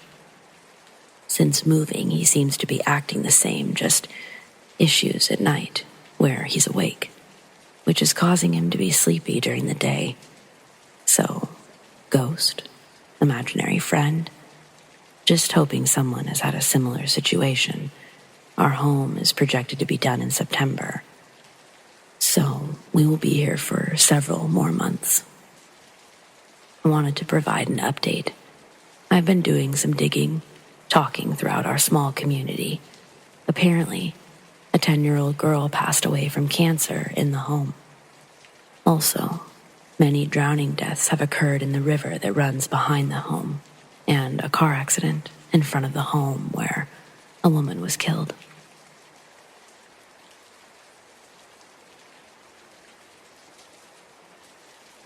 I've been working overnight in a nuclear facility for a few months now, and I've seen UFOs on a nightly basis, without fail. First, here's how I know they aren't stars. Their positions don't line up on the star chart. The lights flicker brighter and darker, or sometimes they'll turn on completely for a few seconds. The biggest one was orange. They move. When the sun rises, some of them fly towards it, and I'm not able to see them anymore. haven't filmed them for a couple of reasons. They're not bothering me, so why should I bother them? They're just trying to do a job, same as me. Plus, no way the government doesn't know they're there. I've counted at least 16 or 20 so far. Now, I finally understand why documentaries always show authority figures saying it would create mass panic if everyone knew how many of those things there were, and that they were here. I suppose aliens get curious when we start messing with nuclear fission. That may be why there's such a large concentration of them every night. But above all, the reason I don't record them is because no one would believe me anyway. I've always believed in this stuff, so I've become more accustomed to it as time passes. Anyway, I'm writing this to see if anyone can help me figure out what I experienced last week. I've been having strange, paranormal things happen to me lately, like suddenly being able to sense the movement of energy, see auras. Last week, on one of my breaks, I went out back, sat on the ground, leaned against the building. I suddenly got an overwhelming feeling of intense fatigue, which quickly turned into a feeling of drunkenness. I've been sober since February 2022, almost a year now. So I was immediately confused. Then I realized something was leeching my energy. I looked to my left, and there was a staticky field of energy, where I assumed the entity stealing my energy was located. I looked straight ahead, and a few feet from where I sat, there was a 1.5 foot, 2 foot tall, staticky humanoid figure that looked like the cliché big-headed gray alien. It had black almond eyes, and inside its open mouth was pitch black. I think it looked staticky because it was trying to cloak itself from me. I don't know for sure if it was the thing that's actually stealing my energy, or if it was simply watching it happen. A coworker claims she saw a shadow person in the bathroom. Most of the staff believes this facility is haunted. I've seen and felt non-alien entities in the building, but nothing like this. Does anyone have any idea what might be going on here?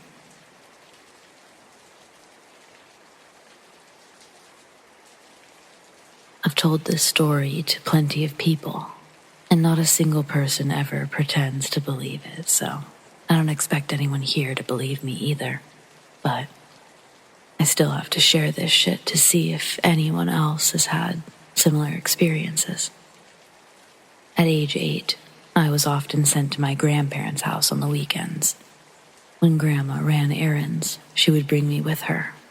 I don't remember anything that led up to that moment, but at some point, we went to Rite Aid for a prescription. Back then, I was heavily into UFOs and the supernatural, so my eyes were always fixed on the sky. I remember this part clear as day. I looked up at the clear sky, and I saw what can only be described as a living, purple, fleshy cloud thing. It was circular, like a flat disc, but it had several moving rings at different intervals, and each one held a claw or tooth. I tried to get Grandma's attention, but she was already talking to the pharmacist at the drive-through window. I kept my eyes on it until it was out of sight. To this day, I've never seen anything similar or heard of anyone who has. Because of the specific details I remember, I really don't think it was a dream. It still freaks me the fuck out when I think about what it looked like.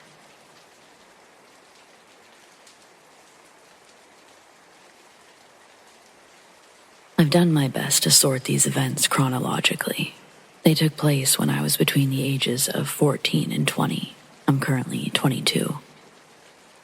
Until 2 years ago, I lived in a Polish village called Mojca. It's less than a kilometer away from the city of Kielce. Also, my friend Jacob witnessed several of these situations. The forest itself was huge, but that's typical for Poland. Jacob and I often spent our free time there. We loved to explore it. We built a small bridge over the stream so that we didn't have to go around or through it. A few days later, we were returning home when a stone almost hit me in the head. It looked like it came from a tree. We were still deep in the woods, so it's unlikely a person threw it. We joked about it even though it was technically a dangerous situation, but otherwise, we ignored it. At harvest time, we liked to jump over the hay bales that were tucked back in the forest. That way the farmers didn't see us. Once, when it was already getting dark, we saw a black figure behind a small stream. We watched it for a while, but we weren't concerned about it yet. We even joked that it might have been what threw the stone back then. Not long after this, we saw the figure 2 more times in the same areas. We found something like rabbit holes in a deeper part of the forest, but they were way too big. Nearby, we found a suitcase with strange things inside, and that was the last time Jacob went into the forest. I enjoyed running through the woods, especially in the evenings. I came across a phenomenon that I can only describe as earth breathing. In a certain area, the ground regularly rose and fell, like someone taking a deep breath. This is where things get really weird. I started running my usual route, but I ended up turning back when I heard a deep, unnatural growl from the bushes. Over the years, I've heard wolves and foxes, but they sound so much different. There didn't seem to be anything in the bushes, but I didn't want to tempt fate. Last, and probably the strangest thing of all, happened when I'm an adult. It was one of the few times I went into the forest after dark. I don't remember why I was there. I was walking a long trail when I heard a church choir singing in what sounded like Latin. It wasn't very far away, but it was coming from a denser part of the forest.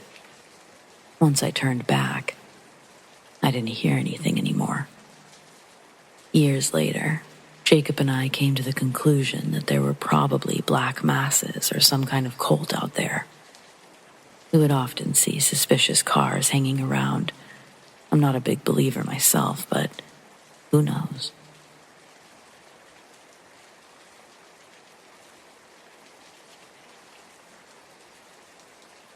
I work nights while my husband stays home with my daughter.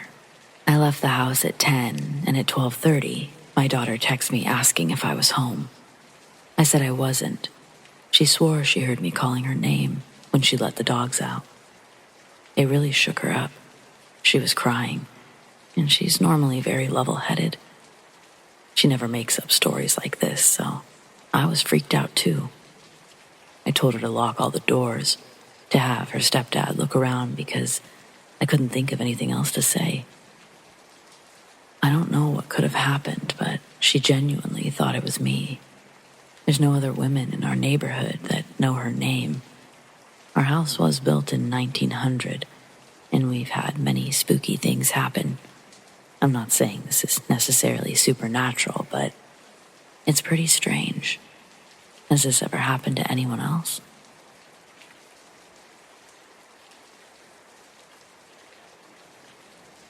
This happened 3 years ago when I was 16, but I still think about it constantly.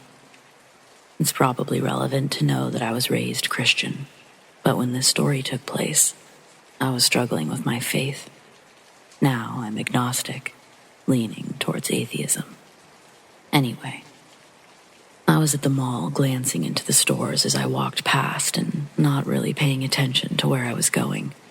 And suddenly, some woman randomly came up saying that she had a message for me. She had red hair, emerald green eyes, lots of freckles. She wore a white tank top and black jeans. She said that her name was Alexa, which means defender of mankind. I stopped dead in my tracks, and in my head, I wondered if she mistook me for someone else. but then she made a really weird gesture and said, "No, I want to talk to you." I was freaked out. I couldn't imagine what she wanted, but she started asking me about my life, school, all sorts of senseless questions I can't remember. Then, in the middle of our conversation, she held up her hand, spread her fingers apart, and said, "Let's interlock our fingers and have our palms touching." It's hard to describe, but when our hands touched, I felt so much positive, loving energy. And that was something I really needed just then. Then, at the end of our conversation, she said she loved me, that she was proud of how far I've come. I honestly don't know who she was, but people have speculated that she could have been an angel. She also had bodyguards. They surrounded her in a crescent moon formation, and they were all dressed in black, minimalist formal wear. I've wondered if she could be duality, the yin and yang of all that exists. Others have theorized she might be Aphrodite. I highly doubt it. She had a very motherly vibe. Does anyone here have any thoughts on who or what she could be?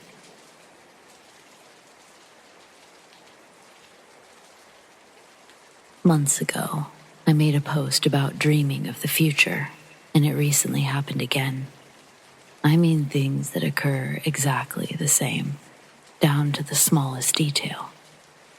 It's happened to me a few times over the years, but I never fully remember them until they come true. They aren't even important events. They'll be pieces of conversations, a random joke, or a simple mundane action.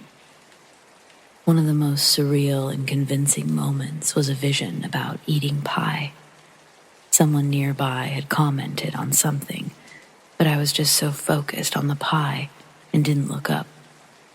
Later, while a group of us were staying at a friend's house for the weekend, I suddenly remembered my dream when the same person made the same comment in the same tone of voice. I was sitting in the same chair, at the same table, facing the same direction, and looking down at the exact same pie as before. It blew my mind just how real this occasion was, and I've had others like it, just not as vivid as this one. I truly wonder if I can see into certain moments of the future, or if I'm just experiencing a really powerful déjà vu. Has anyone else experienced these kinds of things?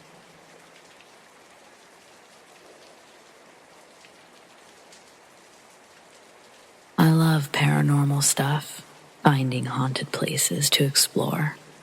On some nights, when I get bored, I go for a walk. One time, I was telling a friend about a nearby school that I'd Googled while looking for haunted places to investigate. Years before, on Halloween, it was the site of multiple murders, so it seemed like the perfect spot for a haunting. When I first entered the school, nothing happened. Then, I started mocking any potential ghosts by saying they must have been chicken if they aren't even going to try to scare me. I walked to the middle of the field. I noticed the school's lights were flickering. I heard someone running in the distance, and when I looked up, I saw a person sprinting towards me at full speed. Then they ducked behind a nearby crate. But when I went over there, they were gone. Nobody could have run away. I was watching the entire time. Something clearly wasn't happy with my taunts. So I went home. A couple of weeks later, my friend convinced me to go back with him. I filmed our investigation. In the recording, you can hear someone walking in the distance. You can barely hear it at first, but it gets louder as they get closer. It was dead quiet, and we both heard someone step on gravel, even though nobody was there. We looked everywhere, but we couldn't find anything to explain what we heard. When we started heading home, we heard another step, but that one was really close. Unfortunately, all my footage was somehow corrupted, so I have no proof except for my word. I plan on going back this weekend to try again.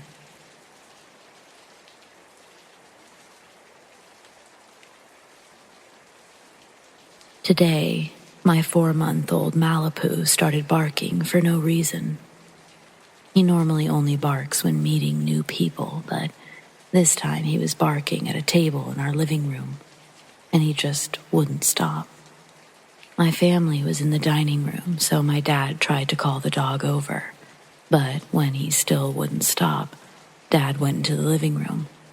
That's when he noticed the dog was just standing there, barking at an empty table. I heard the commotion from upstairs and came down to see what was going on. Not only was he barking at nothing, but at some point, he started growling and walking backwards, like something was right in front of him. This was very out of character. He was in full defense mode. We even called his name and walked in front of him to show that nothing was there, but he would not stop. Then, he turned his body sideways and started barking at another spot, like he was following something around the room. After a solid 5 minutes of barking, he stopped. We took him into the den where my mom spoiled him until he calmed down. He seemed fine for a bit, but when she let go of him, he ran back to the living room. Only this time, he was standing at the end of the hall, almost like he was scared to go any further. After another 20 minutes, it was time for bed, so my parents took him to their room, where he usually sleeps. A couple of minutes later, he vomited.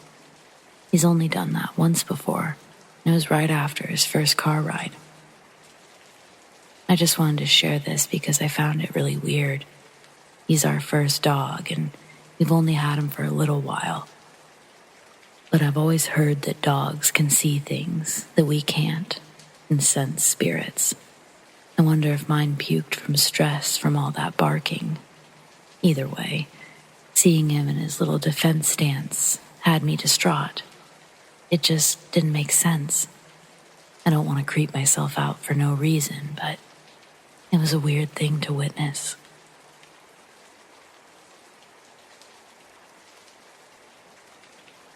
I've always been sensitive to ghosts, but I didn't actually see one until I moved into this apartment 2 years ago, and I sensed an older woman's spirit in the bathroom.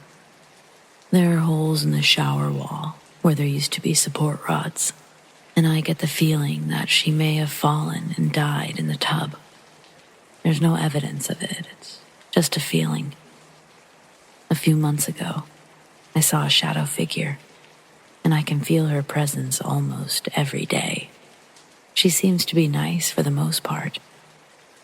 Anytime I've asked her to give me some space, she lets things be. Lately, her presence has felt stronger, and last night my iPad started playing Adele's Hello by itself. There's nothing more terrifying than sitting in the dark and randomly hearing, "Hello, it's me." I paused it and checked the iPad. There were no music apps open, no other songs on the playlist, just that. And yes, I took screenshots. I was freaked out, trying to forget about it, but my dog started barking a few minutes later. I turned around, and she was still barking at the bathroom door. When I told her to quit, I think she sensed how frightened I was because she came to cuddle with me, but she also kept doing double takes at the bathroom door for the rest of the night. I slept terribly, and I don't really know what to do. I've cleansed the apartment a few times, but it doesn't seem to help. I'm starting to wonder if she's just getting sick of being told no. She really does seem nice, but I don't want to invite her in. I've read enough ghost stories to know that that's how a lot of possessions start. Any suggestions? It's the next day, and I'm still freaking out.